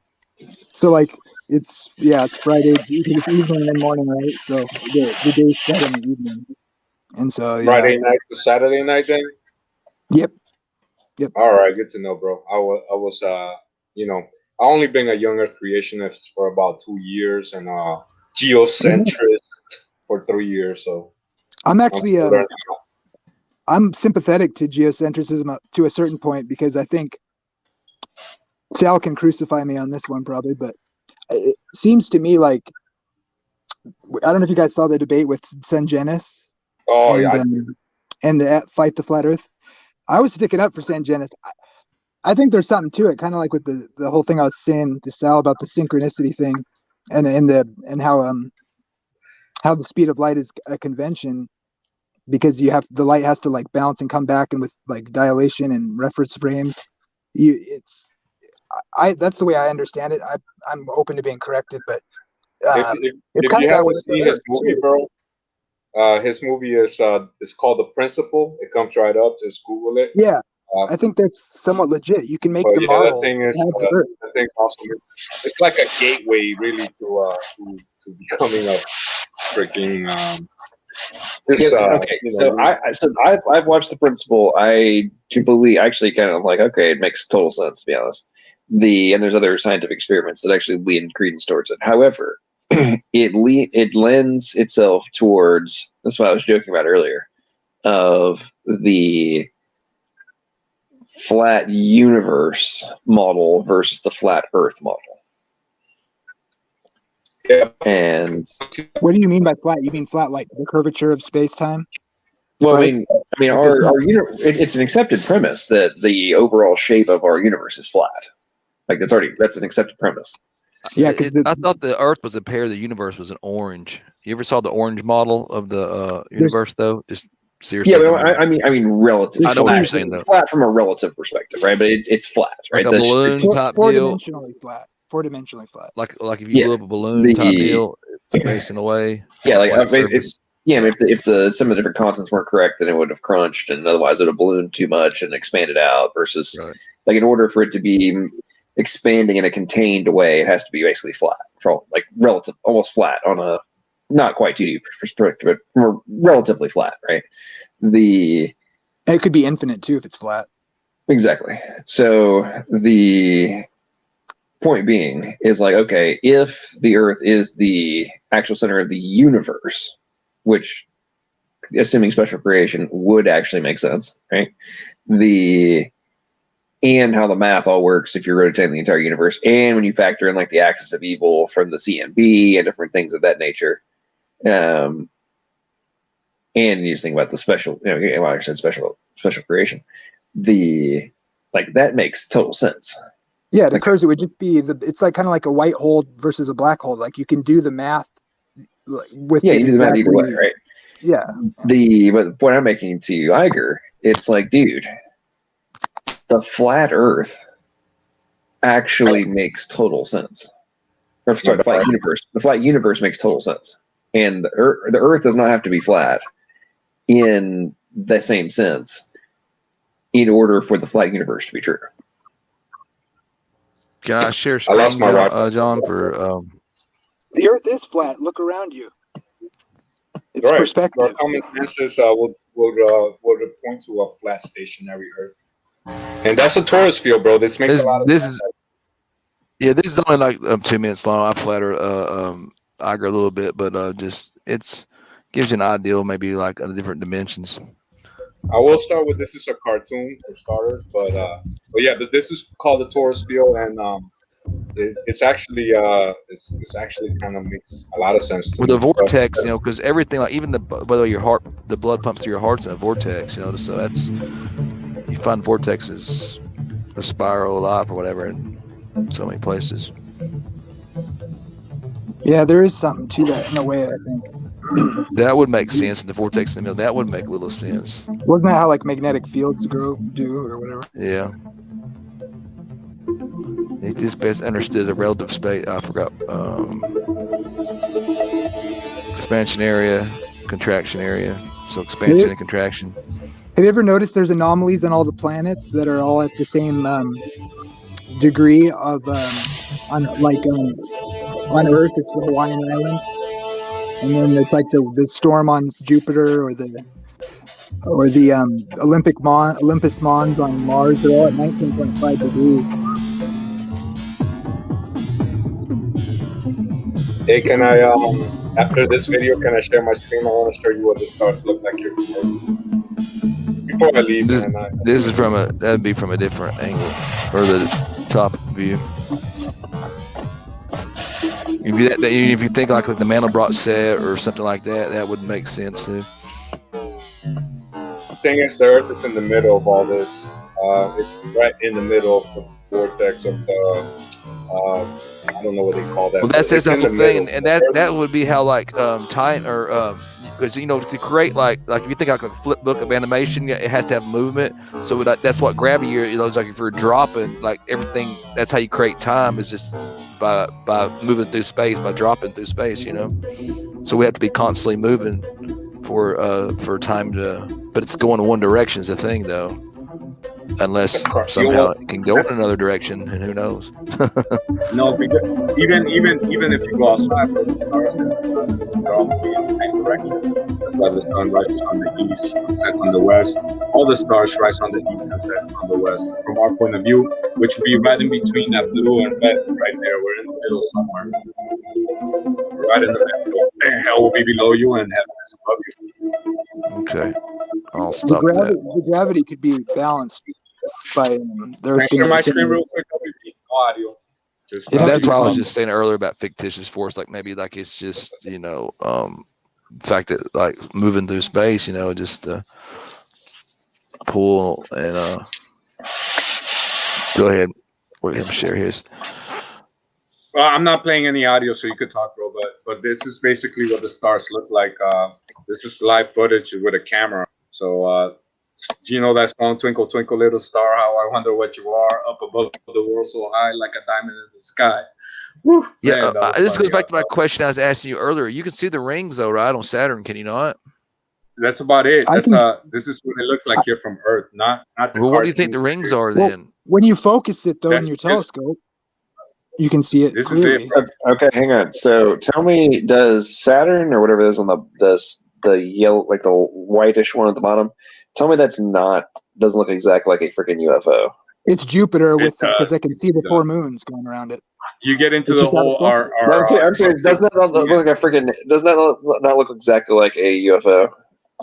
Oh yeah, well, yeah. You would say, you will get into the argument: are UFOs demons and angels? You know what I mean? But Saturn does have a ring around it. It's the only one that has a ring like that, and it's the only one. It proves the young. Jupiter, isn't that the one that's got the hexagon in it on the top? I guess for whatever reason, I don't know if they really confirmed what it is for sure. But that's pretty wild. You could even see that in even just in this little. I guess somebody's used what? Did you say somebody used a camera and zoomed in? Well, if space is fake, then that whole idea is fake. So. And what'd you say? What kind of camera? Or just a? Yeah, you can. But I have 2 telescopes. If you look at it, if you look at it yourself, bro, this is what you're gonna see. You're not gonna see the like somebody said, the hexagon on Jupiter. This Nikon. Did you do this? You guys, this is why I asked you if you. I didn't do this, but I have a telescope. Oh, okay. This is what they look like, bro. Dude, I have a telescope right now. I have like 3. Yeah, I've had a telescope. I've looked through some of the telescope. There's a lot more detail. They're not bouncy like you do in a phone. That's like somebody who grabbed a telescope and didn't know what to do. Because you got to focus it. Yeah, you have to focus. He's exactly right. Because I've looked at Mars, and I want to say Venus. The ones that come out in the summertime next to the moon. That you can get real big, that you can see easily.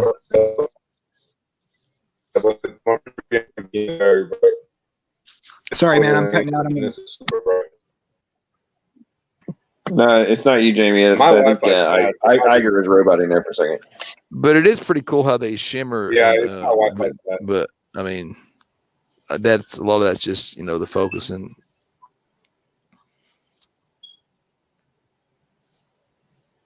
I'd like to see what you saw, bro.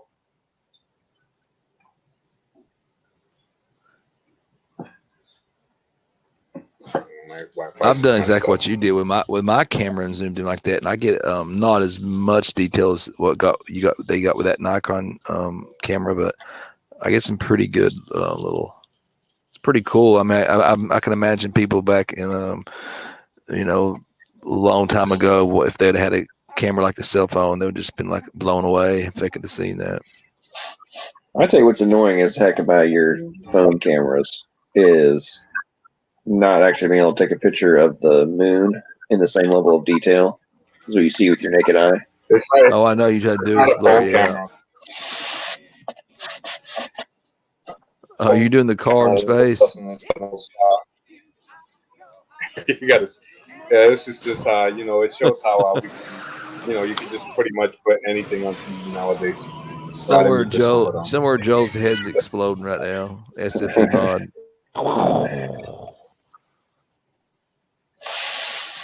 So yeah, it's you know, You cannot pretty talk soon we're not about going to be able Elon to tell Musk. what's real and what's not. Well, he's a candidate for the Antichrist, bro, because everybody loves him, and he's taking us to heaven, like Nimrod did. So he's becoming one of the Bill Gates as well. You know, I hate to say He is kind of a Nimrod. I'll give you that. No, I'm just kidding. I don't know much about him personally, man. I just know that he's created some things that kind of flopped. He's got a very a great imagination. He's working on that neural link to connect our brains to the AI, because he thinks AI is going to take over the world eventually, which it probably is. But he's helping it by transhumanism. You got it. So he's working to connect us to the AI. That way we can all be part of it. And then I saw that like he's taking us to, 6 or 7 years ago. So I can imagine how far they are along now. I mean, all right. So Rabia super chat. Hello, panel for the YECs. I think that's all of us. In 6,000 years, using the constant of light, why do we measure something more than 6,000 light years? Space expanded, wouldn't it take over 6K light years for the light to reach us in light years? Okay, so there's all sorts of potential answers to that one. light years is fake, for starters. It's not constant. And go on. I think it was made by Star Trek, but other than that, go ahead, LPP. Well, answer. I mean, the variable speed of light is a rapidly growing premise. Hey, the speed of light hasn't always been the same.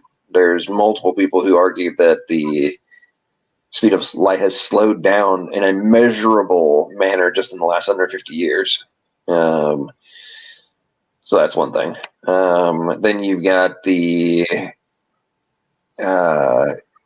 one-way speed of light. So is the speed of light in one direction instantaneous? And we actually only measure the refracted speed of light. If that is true, then what we're actually seeing is all real time. And then when you factor in other facets of oh crap, I'm drawing back on the term tonight. Basically what we're seeing after the collapse is what it would have taken, or the time it took from our perspective. That's where general and special. Yeah, that's where I was going to get at. Where general and special relativity get into the question, and that's Humphrey's model, right? I think Humphrey has a portion of that in his model. But yeah, I mean, to me, the two biggest answers to the question are either going to be, okay, we do not actually know what the one-ray speed of light is, period. It's like we have an assumption of what the speed of light is based on the refracted speed of light. We have no idea how long it takes to get from A to B, period. Yeah, it's two-way, and then we just split it. We just equal it out. Right. We know the speed of A to B back to A.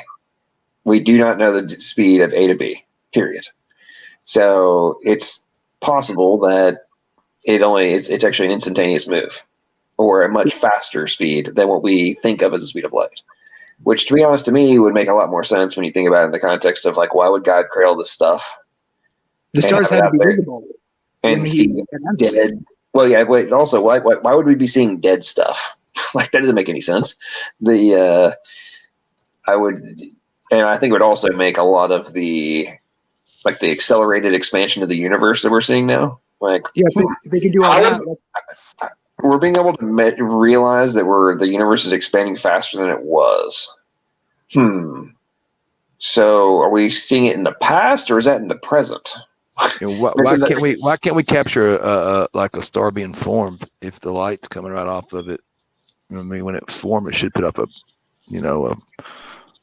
some kind of pattern of light that we should be able to detect. Well, the time scale is so long, though. So, like, you would never see it forming. You would see. They can only point to, like, based on other assumptions. Right. Yeah, they wouldn't. I'm not talking about you to see it in an instant, but I mean, right. like, we've been looking for. Well, I guess we haven't been looking long enough. Let's say if we fixated on a point for 30 years or 20 years, we ought to be able to. Yeah, see one comparative stages, I think, or whatever. It's kind of hard to even wrap your mind around in a way. Well, I know it takes a long time for one to form, but in the instant it spark. But when it finally gets to where it finally gets to sparks up, I guess what you'd call it. I'm not really. What are you talking about right now? What's sparking up? When a star is actually ignited, I guess. You know what I mean? Yeah, like but hang on. We have never seen that.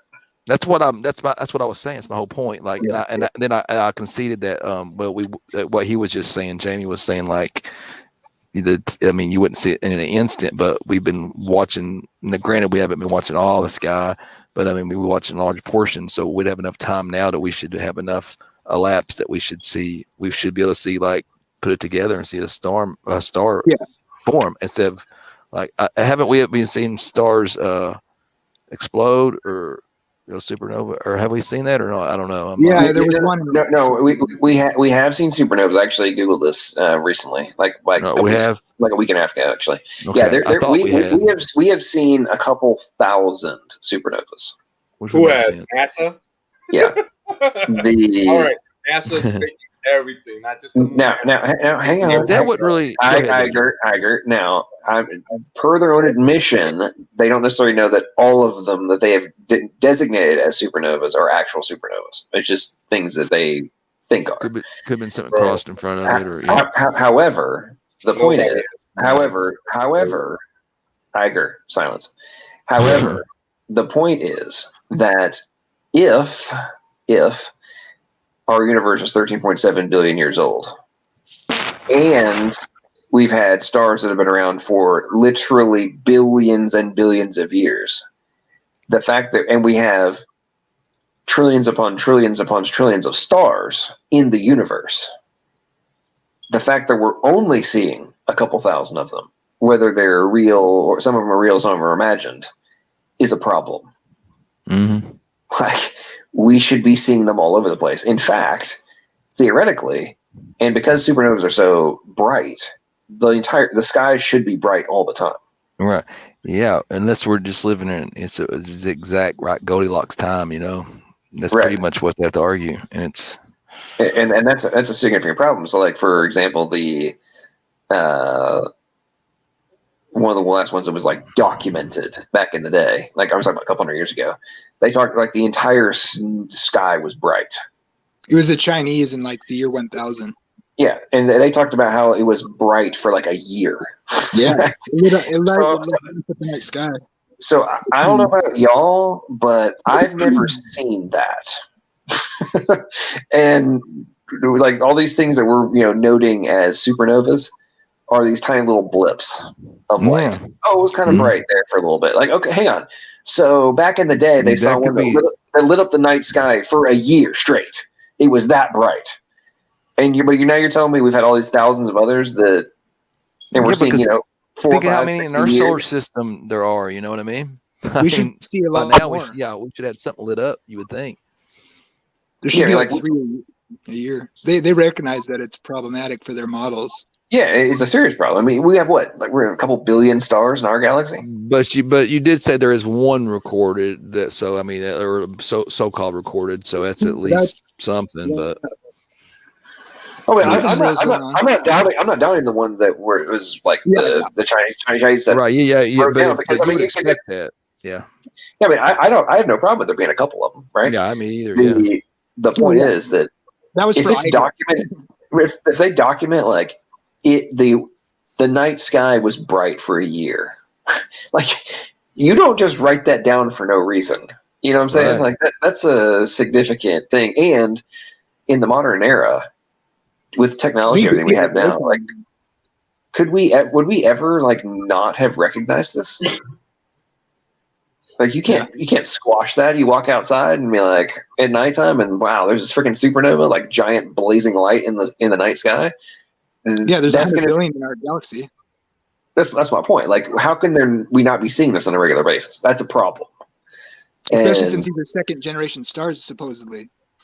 Right. That means exactly. the first ones had to go away and make all the stardust that made all our heavy elements, which takes a mighty big type of supernova too, by the way, which is theoretical, really, and problematic as far as I understand. Yeah, and then I all don't the know that energy, much you got to about count for where all the energy come from. So you're still going back to, you got to have something that put it all in motion and started it. So the universe is eternal. And just to be blunt, to go back to Story B's question of, I don't take, I'm sorry, but I cannot, this is just me, I do not find the plausibility of an innumerable number of stars all somehow managing to form correctly with the precise physics requirements that are necessary for the pressure, the gravity, pressure, the explosive force, everything being perfectly balanced in order to maintain ongoing fusion.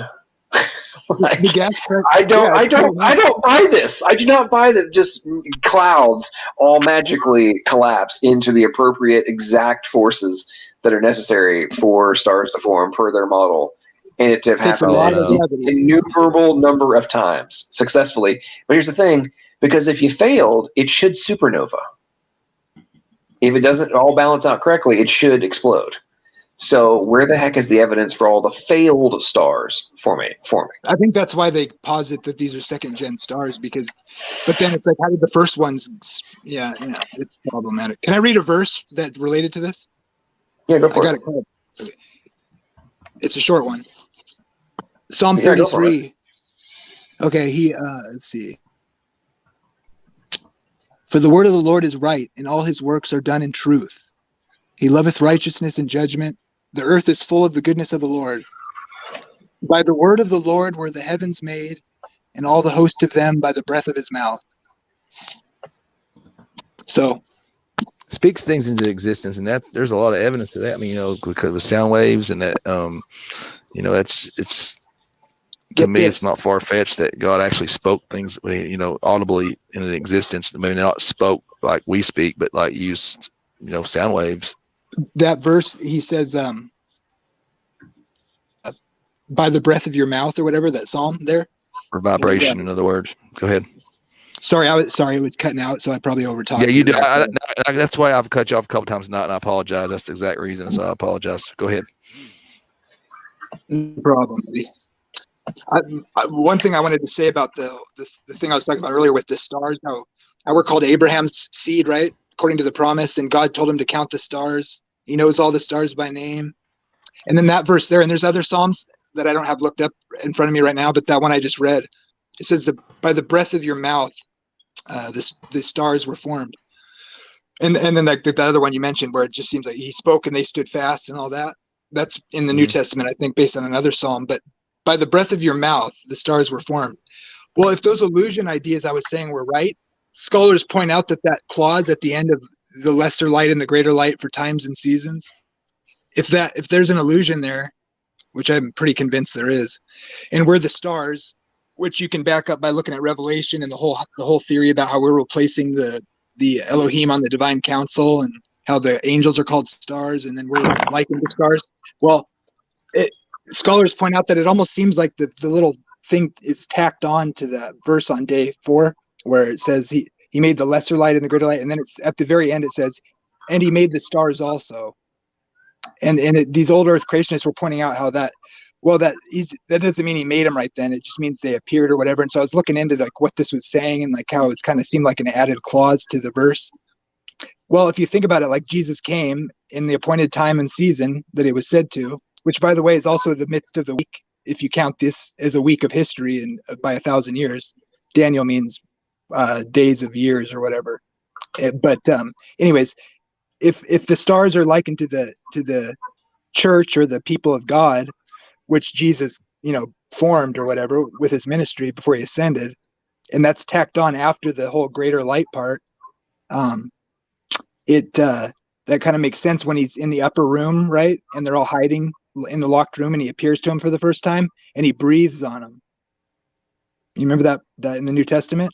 He breathes on right after his ascension. That's like the first thing he does when he appears. He breathes on him, and most scholars say that's related to the thing where the Holy Spirit comes on him and the wind blows in, right, and they start speaking in tongues. I think that makes more sense to this illusion idea that he's saying, like I'm not saying he didn't speak the stars into existence. I'm saying there's this typology there that's really cool. Where I love typology with him. In that verse, I think you can tie it to that. But I mentioned this I brought it up. I just made a quick reference to it to see what John Walton would say. He wrote the whole thing at the temple inauguration interpretation. He's like a scholar among scholars of the Old Testament.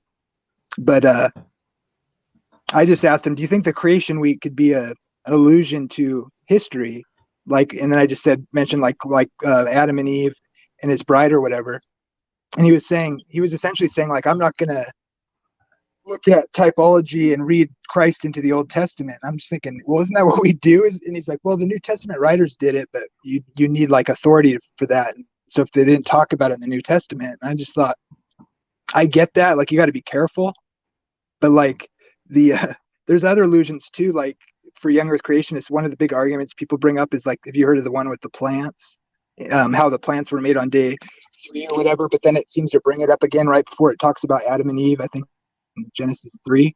People point that out, like there's a wild grass and it says there was no end to the garden or whatever, to tend grass. And young earth creationists usually say, well, yeah, it's talking about like the grass like meant for like crops, and then the wild grass, and that's what he says right before he makes Adam. There was no man to till the ground. So it's like, did he make it on day 6 or day 3? The plants. Well, if you think about the whole thing where it's like this wild grass, and that's the other thing that's made on the day 3 before it talks about the dry land appearing. He talks about the grass coming up, and Jesus even in his parables talks about the wheat and the tares. And if you remember in John, this is the last thing I'll say, but it's kind of interesting. I find it really exciting. Maybe it won't make sense to you guys, but when Mary goes to the tomb, there's a little like anecdote where it says she mistakes him for the gardener. Remember that part? But I just found it interesting that like the part where it talks about a man to till the wild grass, there was no man to do it, and then God creates Adam. And if that's like a type to Christ and his bride being the second Adam, then it's almost like what do they call it, like a midrash thing where she mistakes him for the gardener or whatever. And it even says that like she thought he was the actual gardener, and then she realized it. Then he says something, or and she calls him rabbi or whatever. And I just find that interesting. You have to wonder if he was making an allusion there to the because he is the one that tills the garden, right? The grass comes up with the tares or whatever, and the ones are bundled up to be burned. Anyway, I thought that was kind of interesting.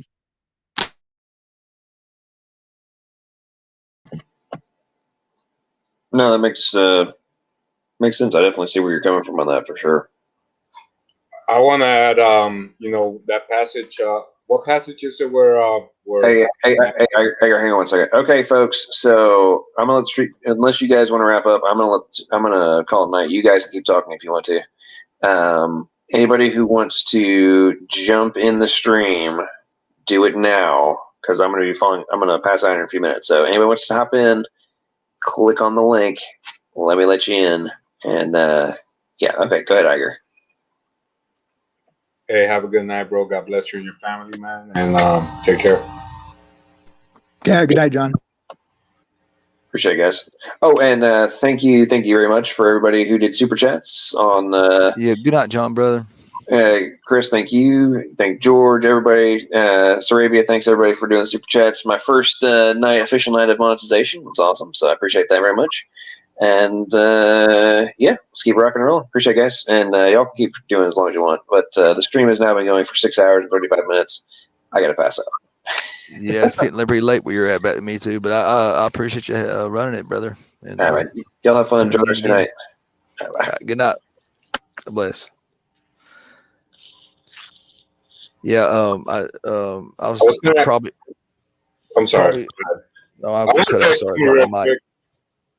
to say, I was going to tell him to let you maybe let you have the ability to share screen because you'd probably share more than me. But I was going to share this some of the some stuff about the story of Jesus and the stars. But I didn't get I'll do it another time.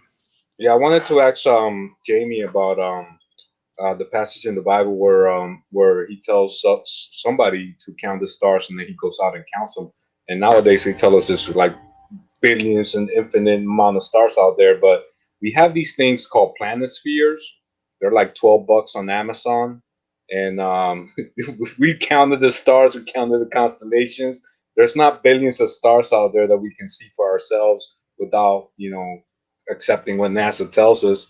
They're really $12, and there's probably like maybe 400 stars, 300 stars, something like that. There's not that many stars out there. There's not that we can see here for ourselves. It's Job is one of the oldest books in the Bible. Like when he talks about can you bind the sweetest influence of Pleiades? And, I don't think it was Job. I don't think it was Job, bro. It was a different book. But go ahead. Well, or just when he talks about they'll bring forth I think was it Mazzaroth in the season. So he talks about the stars. So what do you think that he's talking about when the Lord's talking about the stars? It's Job 38. It's Job 38. Yeah, I believe it is Job 38. But what do you think he's talking about, Iger? When the Lord's talking about the stars, is he just what do you think? Such as Palladium. You're right, though. You can only see so many. Since written history, you got Job to go to that. I mean, that's like some people say that was before the flood, the book of Job. So the Palladius constellation is still there today. It hasn't changed. It has never changed. We're spinning, wobbling, twirling, swirling, shooting through infinite space. The sun's rotating. I mean, the sun's moving in the Milky Way galaxy, so on and so forth. There's so many. Like, how come the constellations haven't changed? Why is Palladius still there? Why can we still see Palladius? Why can we still see Libra, Sagittarius, Aquarius, the Big Dipper, the Little Dipper, Orion? None of the constellations have ever changed. Well, let me add one more part to that. What he asked you. One thing I would wonder, from your perspective, if they're meaning to lie to us about God, essentially, which I would assume would be the ultimate influence there, right? I mean, to fool us about the truth about God's creation, right? I mean, I think that's the most reasonable way to understand that. But one thing I would say is that the findings, like what he's referring to there, where it says, can you loose the bands of Orion, which is the belt of Orion, or can you make the Mazzaroth come out in its season, or can you bind the sweet influences of the Pleiades or the Seven Sisters, or can you I forget the other one, but can you guide Arcturus and his sons? Each one of those 4 ideas, or at least 3 of them, like Arcturus, like the things they say about Arcturus, you can't see Arcturus's sons. Arcturus is like they say, this is what the space people say. They say they've discovered that Arcturus is what they call a rogue star, and it's flying through space. It's not bound in a solar system. It's literally flying like a rogue star, and it's going really, really fast, like incredibly fast, 27 kilometers a second, I think, something like that.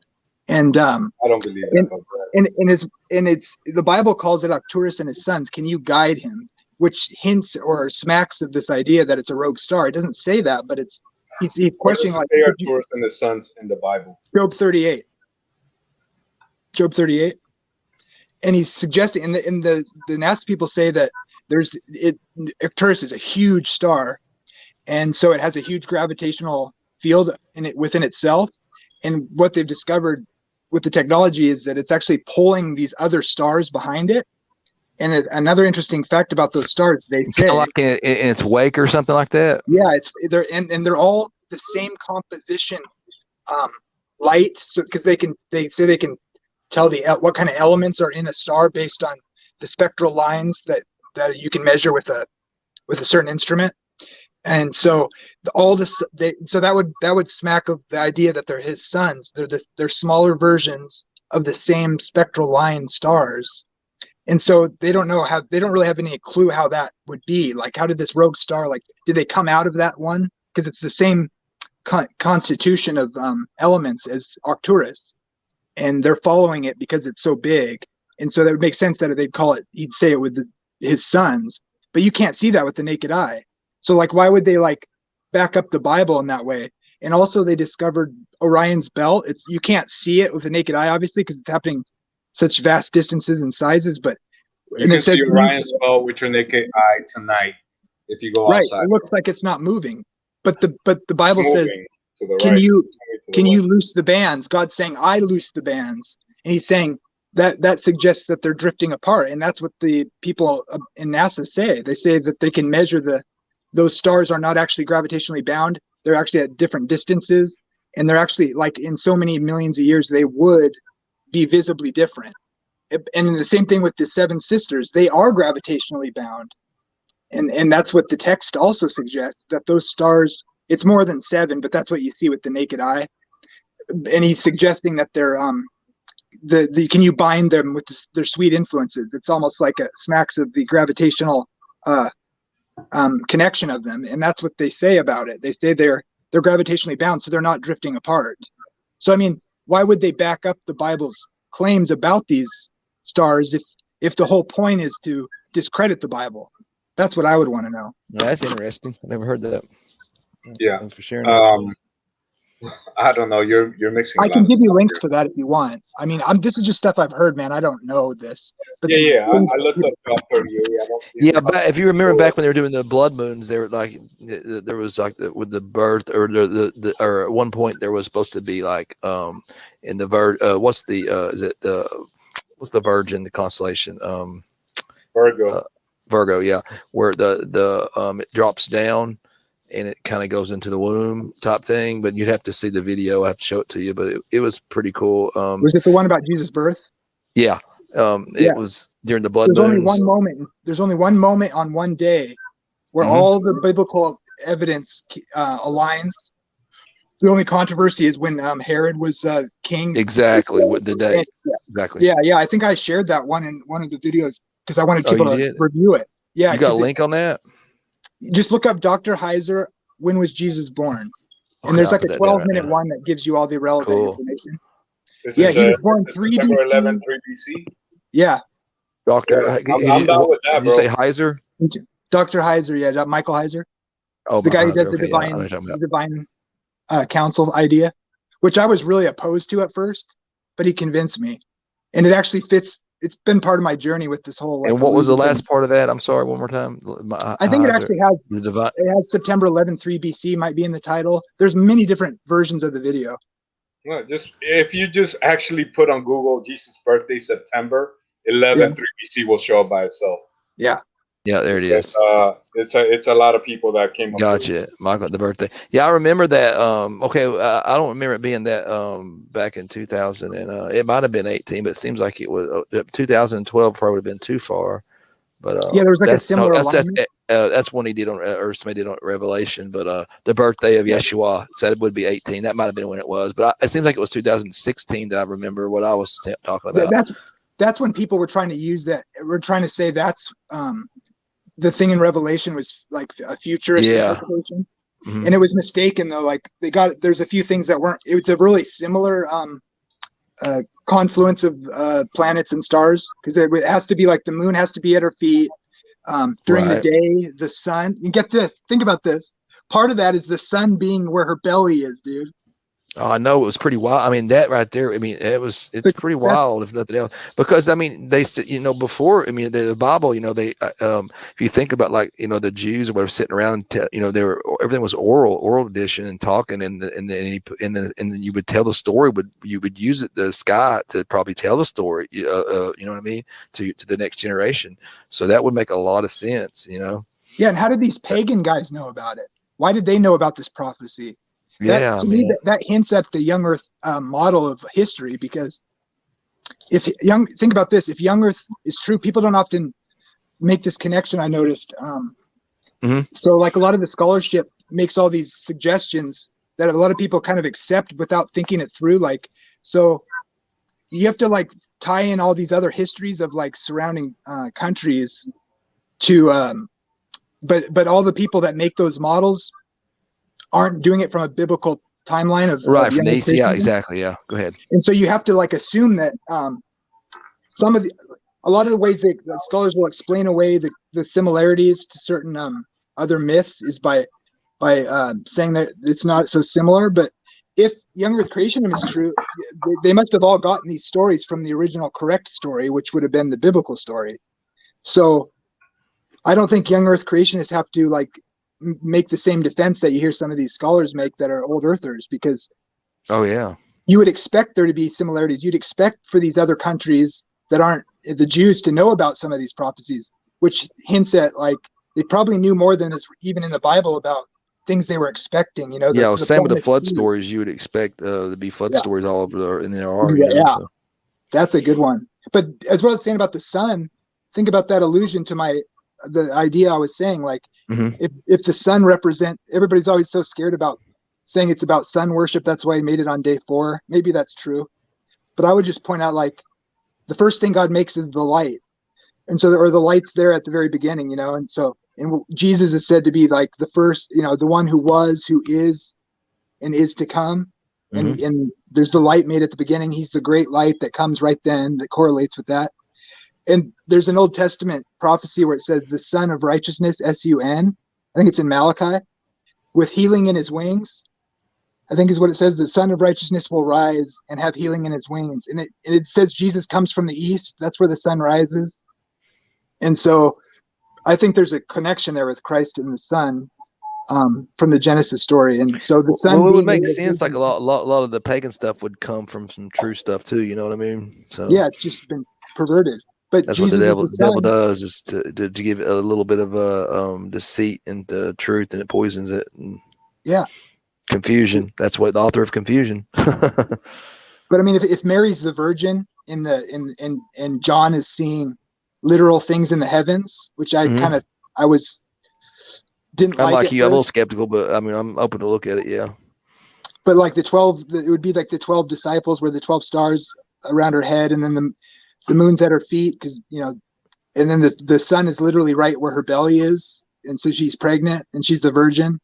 And if Jesus is like a type, the sun is supposed to be a type of Christ to show the times and the seasons of like right, which would be okay. That I don't see anything pagan in that, or astrology, worship astrology, or anything. But I could see where somebody could pervert that into like mother worship, or so yeah. Because the Catholics like to make Jesus the sun, which I do not like, but I can't help but see this correlation. And there's a lot more I could say about it that. Like I would say that everything that Jesus. Well, the Immaculate Conception, they also they kind of worship Mary too, right? I mean, the Catholics, they think she's was a virgin born too. So that's gets into. And most all religions do have a form of mother worship. So. It rejects the Bible to do that, though. That's the thing. I know. I mean, Catholic to me, it's like it's so demonstrable. There's so many things that you can just demonstrate that are just wrong. To me, like with Islam, I guess, of course, somebody from Islam is going to argue something that the opposite. But it's just like you can there's so many things that you can point to that shows that it's just a false religion. So. Absolutely. Once you do that, you start eliminating them, and that's where like we're doing this intelligent design, or what John's doing his channel, and pointing people to realize that hey, there's a creator.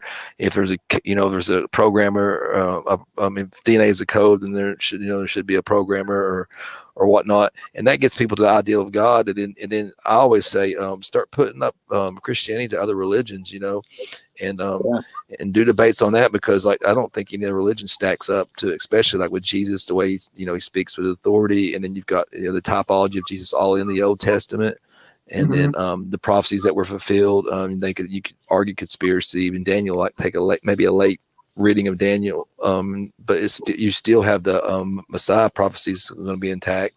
And then we find the Dead Sea Scrolls, of course, and so Isaiah is not being corrupted, at least. Yeah, backs up that it's always said that. It always said those things that point to Christ. And if it was a conspiracy, then there is over that much time, how much effort would go into that for it to be conspiracy, because that's their only argument to some of those, things like how accurate, like Nebuchadnezzar's dream and all that. I mean, that's the only that's their only it has to be written after the fact, or other than that, or that's all they got. Yeah, they put a late date on Daniel. They tried to cut up Isaiah in half. Yeah.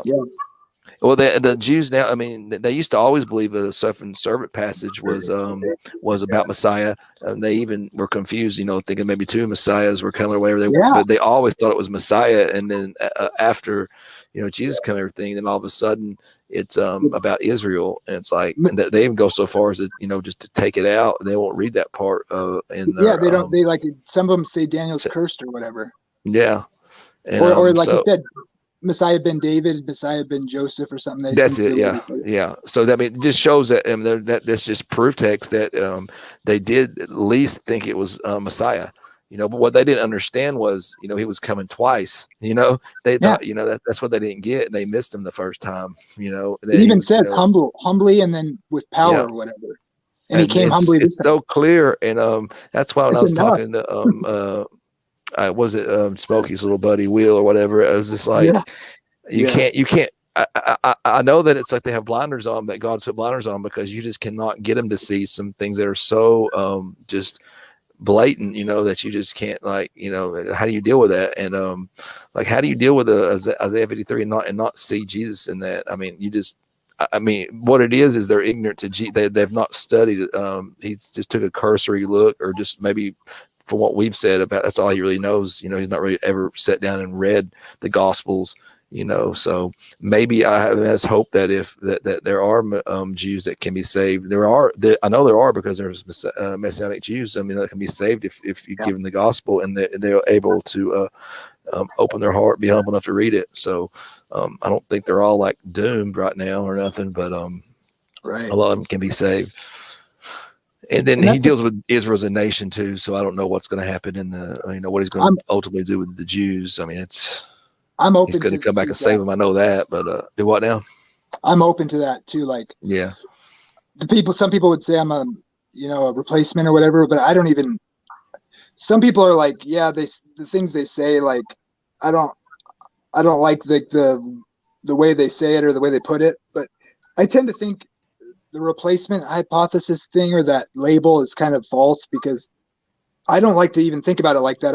I would think of it like, because it says we're grafted in to that heritage. And so I take that seriously. And so I would look at it more like, it's not that it's replacement theology in that sense. It's like Abraham was never waiting for actual land on the earth. He was a sojourner, waiting for a heavenly land. And also the church is open to everybody, all who believe, from every tribe, tongue, and nation. So it's not that it's replacement. It's that Israel's been open to the world. That's what it is. Mm-hmm. And, I think that's part of the reason why, I want to talk about the Sabbath and stuff like that, is I feel like that, well, for one, I think the Sabbath was instituted in creation when God rested. And so he made that a special day. And even my denomination doesn't teach this, but I think if this idea that I'm talking about with the illusions and okay, for one, we know that ancient text is ancient. Everybody accepts that. And if we can show that the Exodus really happened, which is something I'm looking at trying to debate, and show that really occurred, and if those illusions of history, like God's major interventions every 1,000 years, because even read Isaiah 46 and tell me God isn't saying, I tell you stuff before it happens. He even says, you didn't recognize that I said this, but I put it in the text so that you couldn't later claim it was your false gods that told you. And he said, I'll suddenly do these things and execute them. And he says, who can you compare me to? What is he talking about? Prophecy in general, or maybe this idea? And so if Sabbath is instituted in creation, that's before the fall. So if it happens before the fall, that means it's not a shadow like the other, festivals and stuff. Those were a light. Those were a shadow to point to Christ. And Christ, that was instituted after the fall for sin, right? And so God had this in place. I think God knew everything ahead of time, but of course, I think, yeah. Yeah, but in our timeline, if he institutes that before we sinned, it means it's not a shadow in the sense of it being a type of the what happened in the first century, the Calvary. And so, but if it's a type, it can still be a shadow of the millennium, like when judgment happens. So I think that's what maybe the picture's supposed to be. Yeah, that's pretty interesting. Jamie and Keith, my bad. I'm about to go in for a little bit. I don't know. I'll come back out, but I don't know if you guys are still gonna be here. But I don't think we can let you in though. No, I'm not gonna leave. I'm just gonna mute myself. Oh, that's fine. Go ahead. But I put a link in the private chat because I can't put it on the live chat because I'm not a moderator. But for you said you want proof of Exodus or whatever. So there's a movie called Patterns of Evidence, narrated by Kevin Sorbo, who's Hercules, or whatever. He became like a Christian kind of movie guy. Yeah, I'm familiar with that. Yeah, so check it out, bro. It's free. It's on a website called tubitv.com, but I just put a link on the private chat. Check it out later. Save it. Copy the link, save it somewhere. That way you can watch it later. But there's so much proof, like the wheels the wheels and the chariots, and it's like a graveyard under like 1,000 feet of water. So there's no way this came from above. It had to be in there for it to create a trail all the way across. If you dropped a rock, if you dropped a bunch of rocks on the path above the water, they will scatter. They wouldn't all land perfectly on a path 1,000 feet below you over water. So also there's like a glass. How there's a pillar of fire on the Bible where he stops the army for a little bit. So there's like a section in one side of the river where it's all glass, like where sand has been glass. But it's a real good movie, bro. It has a lot of evidence for Exodus, and man, there's so much evidence for Noah's flood. There's so much evidence for giants. There's so much evidence for everything nowadays. But I'll let you guys carry on for a little bit. I'm on Instagram and YouTube, bro. I would like to talk to you again, Jamie. Kid Creed, it's always nice to talk to you. And you too, brother. Good to see you. I grabbed something a little bit. It's always amazing. Yep. Sal, you didn't talk much, but I don't know if I'll be back or not. But I'll mute myself. I may come back. I may not. And but I'll talk to you guys later. My favorite prayer is the Serenity Prayer. Is God, please grant us the serenity to accept the things we cannot change, the strength to change the things we can, the wisdom to know the difference. In your Son Jesus' name, Amen. And for atheists, it's the Sinner's Prayer. But for you guys, it will be definitely the Serenity Prayer because we're dealing with so much nowadays. Anyways, God bless you all and your families, and then I may not be back. Amen, brother. All right, man. Good. God bless you. Good to see you again. I hope you take care if I don't see you again. All right, check out the movie though, bro. Don't forget. Hey, check out again too. It's in the chat. Okay, I'll get it. It's on the private chat. Yeah. I've been following those findings since Ron Wyatt in the 90s. Was one of the first people to find a lot of that stuff, and that's a good movie. And Joel Richardson, they've opened up Saudi Arabia now to the west, and you can go in. We know where Mount Sinai is. We know where all that stuff is. Right. There's so much. Yeah, if we get a little farther east with that, like Egypt, you know what I mean? I think that let's dig some places that that they're not letting us dig right now, that we'd find more archaeology, because the more they dig up, that seems like the more, like Hezekiah's tunnel and things like that. I think that the more they're going to find. It seems like the more they dig up, the more the Bible's proven right. So, are you familiar with? Is what's hard about the Ron Wyatt and all the things he found is some of the claims. there are like there's some things I'm skeptical on big time, but there's some things like that with the Sodom and Gomorrah. You know, if you saw it with the sites on that and the sulfur balls and things like that. That's got to be it. Yeah, that's pretty. The way that you can't get those melted rocks like that, like perpendicular lines and like that. That's pretty much got to be like, even if you're saying it's like not the Bible's not true, it was based off of something that really happened there. There was intense heat. You know what I mean? Something happened. That's what it is.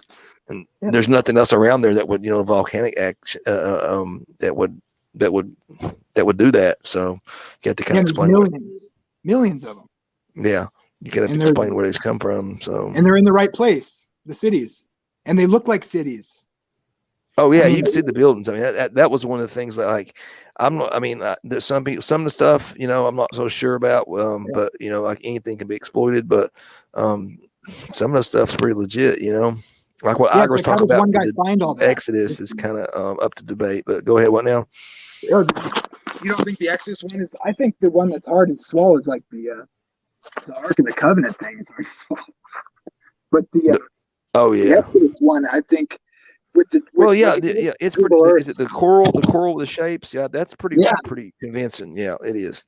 I'll give you that. But it's not just that. It's like he found there was two pillars. Well, isn't there wooden? But isn't there? I mean, but I guess wood could survive that long. I mean, isn't some? I may be wrong. Maybe the coral took the shape of the wood. I can't remember. Yeah, that's it. There's like half axles.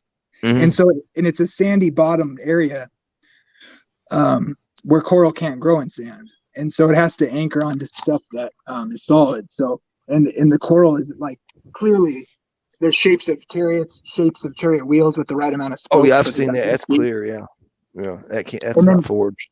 But like the obvious part is like it's the only place where there's a beach big enough to hold the amount of Israelites the Bible says there was. On Nueva Beach. If you look on Google Earth, it's the only place where there's a wilderness that says that it's like called a wadi. So it's like kind of like a winding thing through like mountains and then it comes out on this big beach that could hold them all. And then the Bible says a pillar of fire. God came down in a pillar of fire, and so they could keep the Egyptian army back. Well, how is a pillar of fire going to keep them back unless it's like a canyon? And that's exactly what's there. So a pillar of fire could actually hold them back in this wadi, and they could camp on the beach. Then the water can part, and it just so happens that, by the way, this finger of the Red Sea, it's the only place where if the water was gone, you could cross. So how do you? I mean, where else is it going to be? Sal, you got a little bit of an echo. I think you got your tab open. There you go. Go ahead, Jamie. And then from there, it's like, so then, they find the chariot wheels. They even Wyatt had a picture of one that was gold plated kind of in the sand. Of course, you can't move it, but no one else has been able to confirm that one. They found pillars on each side of the beach, and on the pillars were Phoenician writing that said things in Hebrew that, like, I forget what, but it said like Solomon, and they were like clearly like marking that as an important thing for the country or whatever. And it was for them, right? It would have been when Solomon's day, the pillars and the writing style. There was one on the Egyptian side and one on the Saudi side. The Saudi one got thrown into the this is documented with pictures too. The Jews took theirs up off the beach and like cemented it on their side. I think it's still there. You can actually see the shadow from Google Earth. Then when you get to the Saudi side, 12 wells are there that it talks about with the little oasis. And if you keep following the path that the Bible describes, you come across the Rock of Horeb, which is like 60 feet tall. It's like a marker. It'd be like a land marker if you were like traveling in that area. It's split up the middle, 60-foot rock. There's water erosion jetting up in the crack. You can see there's water erosion. There's no water there now, but you can see that. And then water erosion flowing down like a river from this rock, which would have been able to feed all of them. Then you get to the Mount Sinai. Elijah's cave is there. They find rocks with pictographs of Egyptian-style bull worship pictographed on the rock with people dancing around it naked. Probably the oldest depiction of a menorah drawn on there too. And the Oh oldest, yeah, man. so come on, man. The denial of X. I mean, that's one of the big things they deny, and then they've denied just about. You look at me things they've denied, and then it has to be everything has to be proven. You know what I mean? But not all scholars deny this stuff, but a lot of them do. You know what I mean? Yeah. Exodus is a big one though. Michael Heiser's like trying to deny it now because of one little thing in the script, and some of the guys I've always liked are questioning it too. There's like an issue with how far they had to travel because they have to like get to the Red Sea in 3 days, and where they think they would have come from, they could have never made it in 3 days. That's the only issue I'm aware that people raise. Michael Heiser's thing, I don't get it. Like Joel Richardson has a video on it. He's been over there, and every time they go over, they discover something new. I mean, they found an altar, just the remnants of an altar, the remnants of the 12 pillars, pictographs. Yeah, I saw the pillars. Yeah. If you have any of that, I mean, then you've got to consider all of it, and I mean, especially if you're in the faith, I believe it all, So if you find any of that, that just bolsters my faith. So I mean, I believe it could happen, totally, So I think that his Noah's Ark find is legit too. That I'm not sure about, just because like I don't know. I mean, like there is some about exactly if that's the right spot to of Mount Ararat. Well, isn't there some debate on if that's the actual Mount Ararat? It's the mountains of Ararat. Yeah, but so go ahead. Yeah, so like if you're like a hardcore King James only, then you might have a problem with it because the King James says Mount Ararat. Yeah, but the original Hebrew says mountains of Ararat. Right. So that would be would make it. Yeah. Okay. I mean, we could talk about it sometime, but like there's evidence that early Christians thought that this was the right place. The city is called the City of Eight, the town there. The locals call it that. Turkey recognizes it as it being that.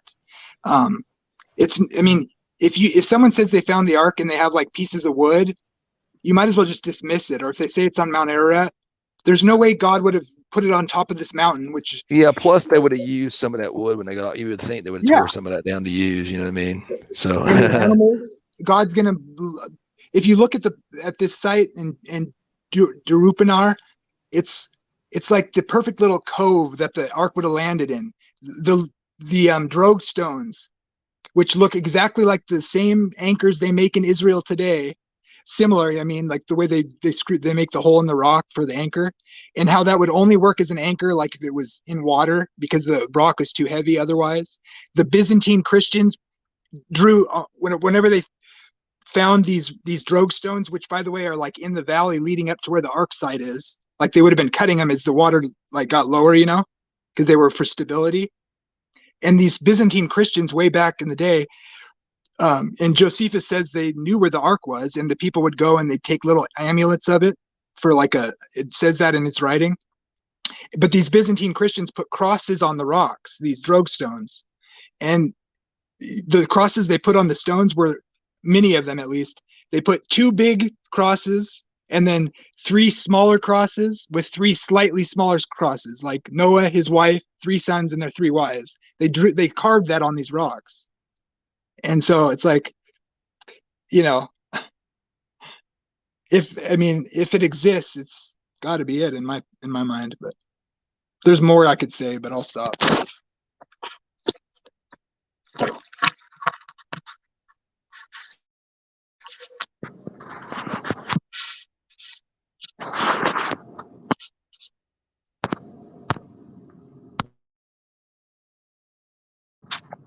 What's up, Sal?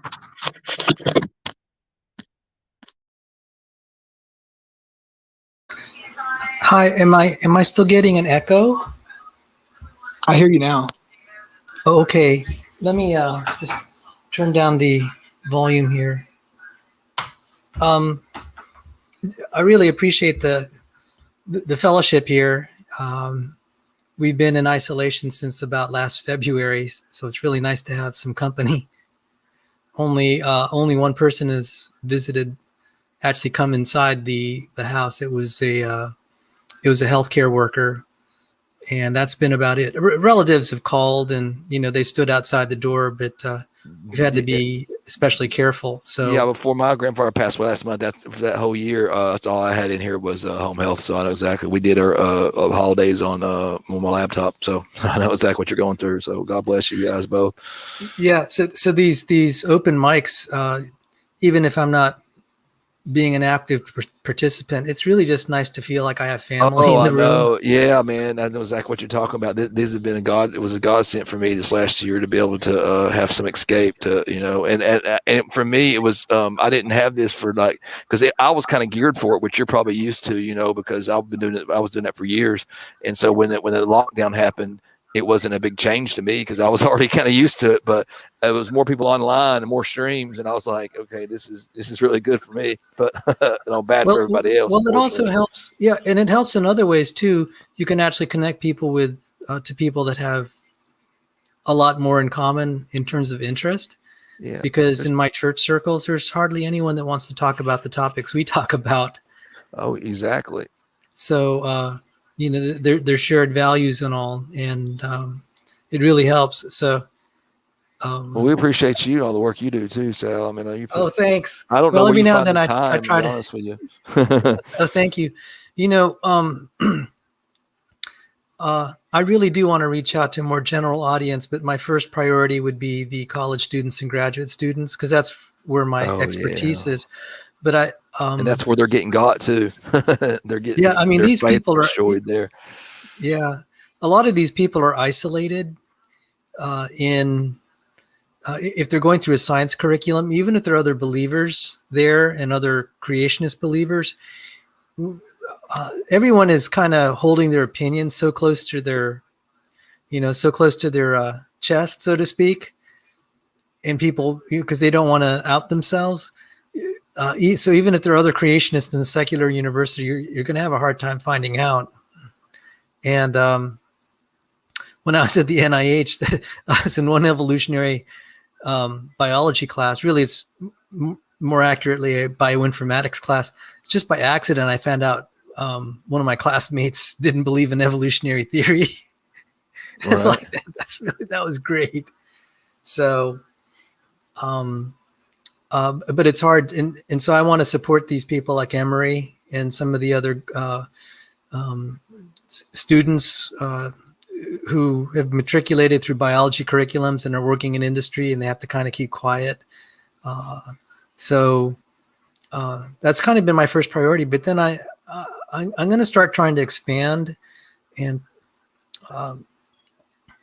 try to reach out to more general audiences. I gave it one big video, the one on solving the problem of evil, bad outcomes by intelligent design. I love writing stuff like that. But that was great. Oh, thank you. Thank you. Oh yeah, I love Sal's work. I mean, it's a lot. Like I'll be binge watching on John's, and I'll go back and I'll binge watch on yours and it's SFTs. Because I just sometimes I haven't been fortunate enough to catch a lot of this live, but I do miss a lot of the live ones I was able to catch. But I've kind of got my schedule turned around now than what it was. Yeah. So I'm planning to do a series on the hidden God, because when I was struggling with staying in the Christian faith, that was real tough. I mean, it would be encouraging in a human sense if we could hear God's voice when we talk, and He would respond back, just like for some of the people in the Old Testament. And it took me a while to kind of resolve work through some of those issues, but it's not like He's been completely silent in people's lives. I mean, there've been prayers answered throughout, both in the present day and throughout human history. And I did have a vision once. I mean, I don't know if it was God, but I mean, I definitely saw a different realm. And I never did drugs, and I wasn't in a situation where I was likely to be hallucinating. Like when some people don't have a lot of sleep and they're really tired and they've been dehydrated. Yeah, you can hallucinate. But this happened in a very just kind of nonchalant context, and just like It scared me to death. And it's, stuff like that. And then I hear, as I've investigated the work of God, particularly in the mission fields in places you wouldn't expect, we're finding Christians, like, for example, in Iran, in Iran, and there's no marketing plan to promote Christianity there. People are just finding God because he's doing things in their lives to make his presence known. There's quite a bit of apostatizing going on in Islam too. I know there's a lot of outreaches they're doing to people in Islam, and I not necessarily in countries where it's just predominantly all Islam, but like in England and places like that, they're reaching out. So because in some places you got to, they'll kill you for it for sure. I mean, Oh yeah. I got to turn something off on the stove. I'll be right with you, gentlemen. Sure. Carry on. Yeah, I was gonna before I forget what I was saying a minute ago. It's late. Not waffle maker. Well, say it again. My name is Jamie. Yeah, Jamie. I know Russell, right? Jamie Russell. Yep. Yeah, that's my middle name. That's my middle for some name. reason I was drawing a blank on Jamie. I was want to say Jesse, but it was the Noah's Ark. Well, I guess suppose it was constructed, if I'm not mistaken, and like I know it's been in it says the rivers, but it's like the Mesopotamia area, where Babylon was at. And but have you ever heard of like Gobekli Tepe? Is that how you pronounce it? Have you saw the big like pillars there? And then, and then the animals that are etched to those also. Yeah, they're like actually, I think a lot of them are relief carved. So they're like carved. They're like the animals are like sticking out of the carving. So it's like a more intensely or more difficult type of carving. But and they're saying like this is the world's first temple or something like that. That's what I've heard. But I had seen something before. I'm not sure if it was like maybe if those pillars were like where the ark was being constructed on, or maybe they constructed after that. There was some a temple built there after the flood, after it settled, but it's still in the same general area. So it's just something to think about or look into. I've not looked into it enough. I just heard about it. So we've had the same thoughts. The thing I'm curious about is, for whatever reason, and I don't know a lot about this, but everybody who studies it, they insist that it was buried on purpose, like by hand. Yeah, that's crazy. Which I don't know what to make of that. And it sounds like a good argument, like they know it was buried, like because it's intact, And like so they took the time to bury that, and I mean, but they took all that time. I mean, did they even make that? I mean, look, if you see how huge those are, like that leads credence to the fact that they're like, man was obviously strong and big enough back then to be able to build something of that size, an ark or a temple like that. So, and you look at all these other mega structures across the stones and all that. It's like, how in the heck did they do that? And with the precision, so they had the mind power, the ingenuity, and the manpower and the strength to do it. I don't know if they did it just by pure size of numbers or actual size of men too. But when it says giants, I mean, you can take that like some, I'll take that as just like, large men, and everything was large before the flood. If you think about it, like even, animals, we got dragonfly fossils that are 2.5, 3.5 feet wingspan. Depending that's on my view too. Like exactly what you said. Yeah. So, you start adding that all up and it starts becoming pretty plausible, to where like some people just, if you don't look into it all, would just dismiss it all as myth. And but that's what I love about, like I said, a lot of this, everything that gets dug up when they find like pieces of pottery and it says this on there, or didn't they find something that had like Goliath or something like that not too long ago in that same was it? Yeah, I think it was they found a piece of pottery that had a Goliath on it in the same area to where he was supposed to be at. So I just think that more and more stuff is going to be found, but would be dug up more if we could get to these areas where they would let us dig, but they're not going to let us dig in some of these places. So That's the Yeah, bad part. I think well, part of most people haven't seen like everything Ron White's put out, but one of the things that's hard to swallow too is that he claims he found the first house of Noah, I guess, like in the area, and he found the graves of Noah and his wife. And then part of the story is that that was the first thing they found because him and his boys went out there. Of course, Ron White's dead, but his sons do interviews too, very few, but they were young when they went with them and it was dangerous. But like they didn't know where to go, like, because they saw the potential site from like a Time magazine from 1967. And I guess some army crew went out there and they looked at the site that looked like a boat because some Turkish aircraft took a picture. And when they went to look at it, this army crew, they thought they didn't see anything that they could make anything of because it just looked like kind of like just a dirt pile or whatever kind of thing. And but when they didn't have any real good information on where it was exactly, so they were just like driving around out there in Turkey, and they started praying. Well, they were driving with this Turkish driver because they didn't know what to do. And part of the story is like the car suddenly like broke down, and the guy was like trying to figure out what was wrong with the car, and it didn't seem like anything was wrong. And they got out and they looked at each other because they had just prayed that God would just make something happen. And so they just got the idea to mark that spot where the car broke down with like a pile of rocks. And then so they prayed again because they wondered if it was God or whatever. And apparently this happened like 3 times, right? And every time they stopped and the guy was trying to fix the car, they left a pile of rocks on the side of the road to mark that spot. And so they got to their hotel because it was night or whatever. They went out from those. They went back and found the piles that they left.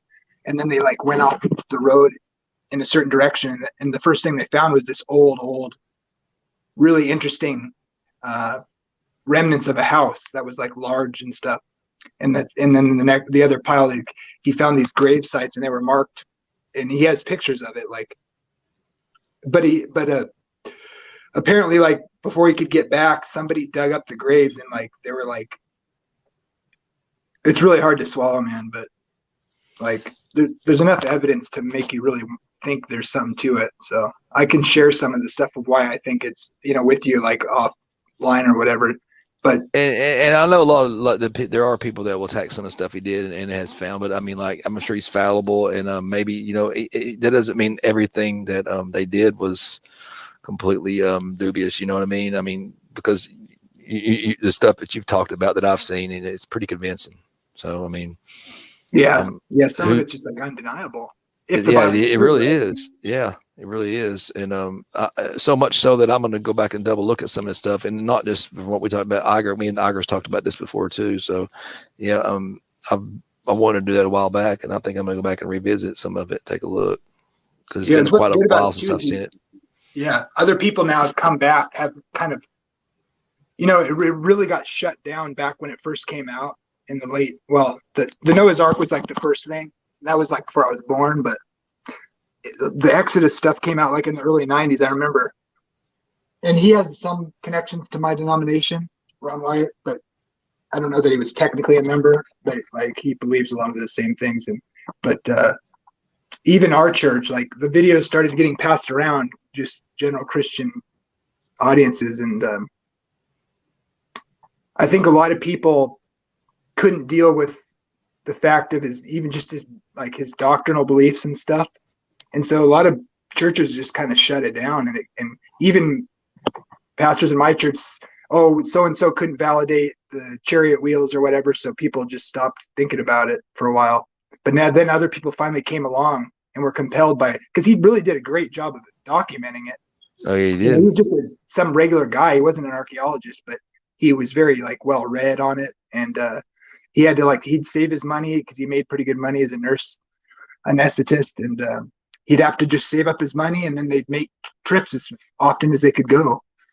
And but what I was going to say about the graves or whatever is he was claiming that they were like 12 feet tall. I guess that was the evidence. He has there's The guy who and that has would be about, yeah, they're right. That's what I would think, you know, according to the Bible too, about what the size would be.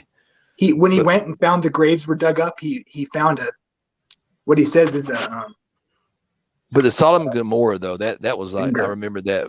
I watched that a few years back. That was really convincing. If you forged all that, I mean, that's you can't fake kudos to him for doing that then, because, you know, especially like you said, with the amount of money that would have took to do that. Yeah, you can't fake that because on a low budget. I mean, I could see why like mainstream people would say like that's not a city, but there's like right angles. Like you said, you don't get in nature does not have like straight perpendicular lines like that. You know what I mean? Like they just you don't see natural forms like that. And you can look back from when you pan out, you can see where it is melted, basically like structures. It's just deteriorated. It turned to ash, literally. To ash, stacked on, you know, and then it goes up to. I mean, I don't know why they can't that can't be reinvestigated today. I guess I don't know if they'll let them back in there. What's the deal with it? You know? No, you can go visit it.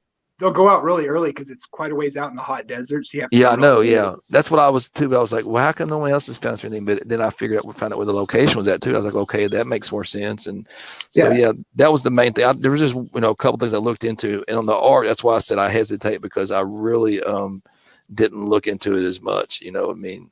I'm going to send you the one that totally convinced me, because I try to look at all the debunkers and see what they have to say, because I don't want to be stupid about it. But I've seen enough positive evidence, and the rebuttals are so poor and do not cover the good evidence, like explain it. And also the chariot wheels and all that. I looked at that. And that's pretty convincing. I did look into that pretty heavily. So, but it's been a while. It's been quite a few years. I'd like to look at it again. Yeah, send me the links. I really appreciate it. There's one. I'll tell you the one that convinced me. Like this guy who went out there. You got mod privileges? No, or maybe I do. Oh yeah, let me see if I can do. find it. If not, okay. If you do, cool. If not, I'll put in the regular chat. Somebody else might want to look at it too. Yeah, I'll go get it right now. I'll be right back.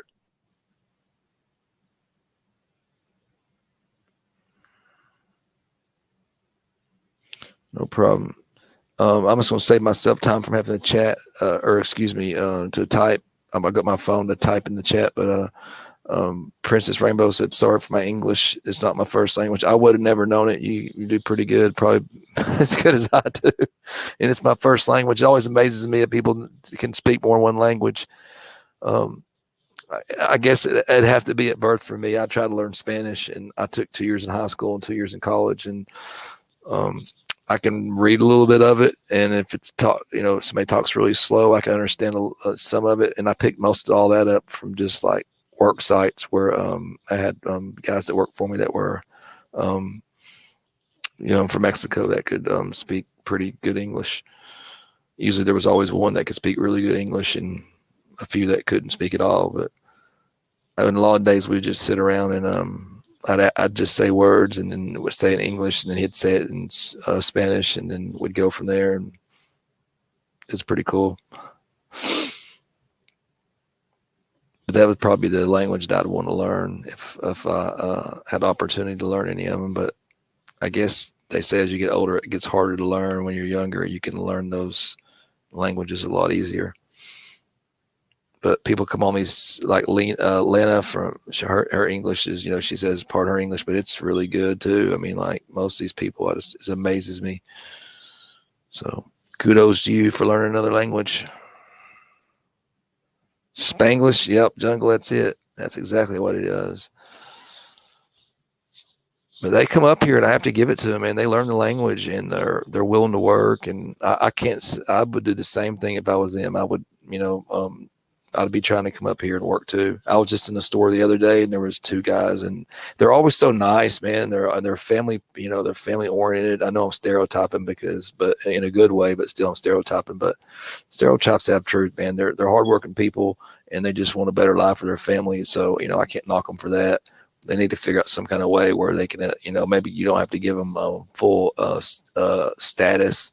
Of course, the ones that were born here, they should get full status. But, if they've come over to work, let them at least, if they figure out some kind of way to get on the book, pay taxes so they can get paid fairly, and then they wouldn't they would have to do things for really cheap and screw up the system and the people that are taking advantage of them, and everybody else that's messing the system up, so they could just be like seasonal workers, green cards, pay their taxes, and then because that's what most of them did anyways. Most of them just would work, and they would send half their check or more. Most of them would send more back to their family in Mexico, and then towards the end of the work season, or most of them would go back down there for like 3 months out of the year when it would get cold up here, and weather. But we worked usually year round, so a lot of them would stay, but a lot of them would go back for a few months and then come back, and they supported their family, and God bless them, kudos to them, because I know I'd be doing the same thing if it was, if I was facing poverty and people trying to kill me, and my only options were drug cartels. Or it's sad. I've heard some stories from a lot of the guys that work for me or I worked with on different jobs, and it's just sad, the stories of them crossing and things like that, and how they would rip them off, and get their money to bring them across. They pay a lot of them paid a lot of money to get across too. They would work down there for a long time, and legitly, they're not all drug dealers. Like, there are some bad apples that sell drugs and run drugs across, and gang members, but the majority are just people that want to come, and they're just so happy to get a job where they're like, they can work for a living and provide for their family, that it's just like, you see them at the stores and all that, and I just try to say, to be nice to them in the community, because we have quite a few here, which I seen it building. Even 20. I was in a construction field for like 20 years, so I seen it. In different areas, different states that I worked in, but then they started coming to Tennessee, North Carolina, and then it was just like a mass migration.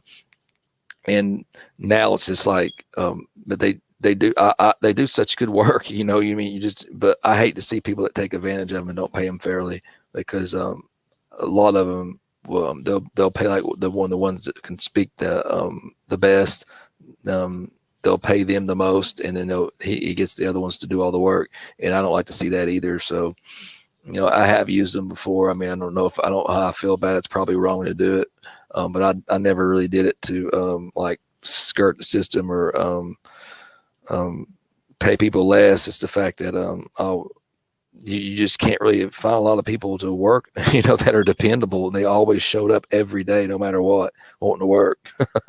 So I had did my the guy that did my I had a tree hit my roof, and the guy that replaced the whole roof, and the guy that came out was he was from America, and he was born, but he's Mexican descent, but he was born in America, and he ended up finding me a crew to do it, and that did his mom's house, and they were Mexican, and he had a business license and everything, because they had to have it for the insurance job. But I don't think all the guys that worked for him were legals, but they did that whole roof in one day. I mean, tore it off, put it on, and replaced some wood that was rot. I mean, just and cleaned up and everything. And I mean one day. I don't mean one late day. I mean like from like 8 to like 3:30, 4 o'clock in the afternoon. They were done. Yeah, I'm not kidding. They were done and out of there one day. I've got it on video.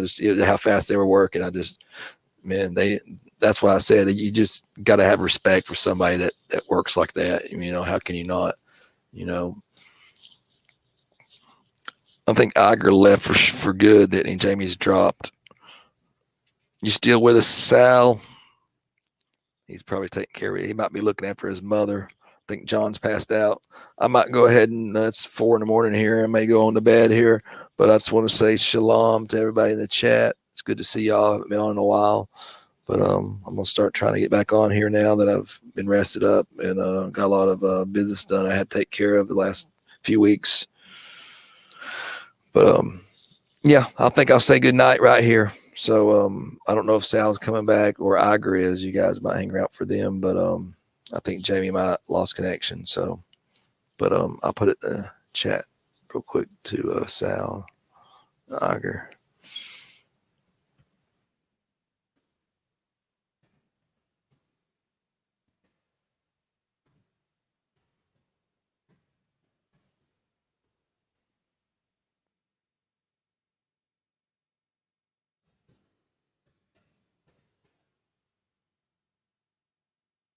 Okay.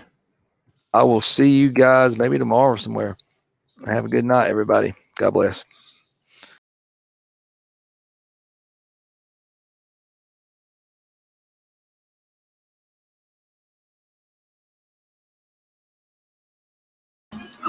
Chris, take care. I'm attending to mom, but God bless you, sir.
Oh my, I guess I'm the only one left.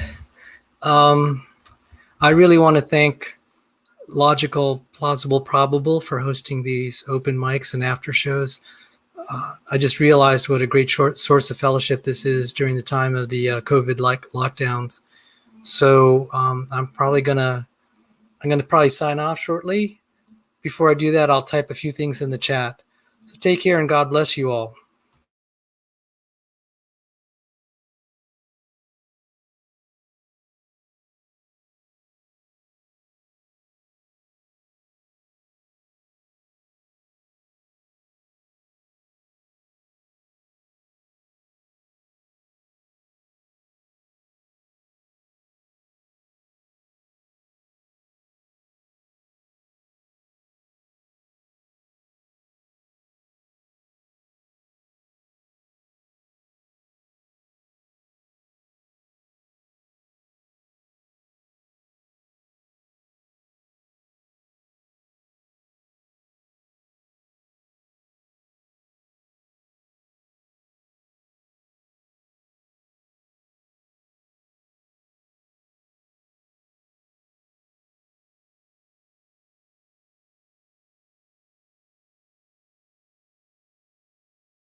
So before I say goodnight to everyone, I'd like to acknowledge Jungle Jargon. He's actually still in the chat, and he's been a very helpful and faithful supporter of my work and visitor, and he participates in a lot of my shows. So a special thank you to Jungle Jargon. And so I'll be saying goodnight. And yes, Jungle Jargon says there are big discoveries in biology in the works. Amen to that. Big discoveries. God is moving this forward. This time kind of reminds me of the time of Elijah and Elisha, the prophets, when society was totally breaking down. That was the time when God's people were seeing some of the greatest works, some of the greatest miracles in the Bible. And I think that's what's happening here now. Even in the midst of this terrible things happening in the world, we're seeing evidences of God's sovereignty. So with that, thank you and God bless you. Take care. Good night.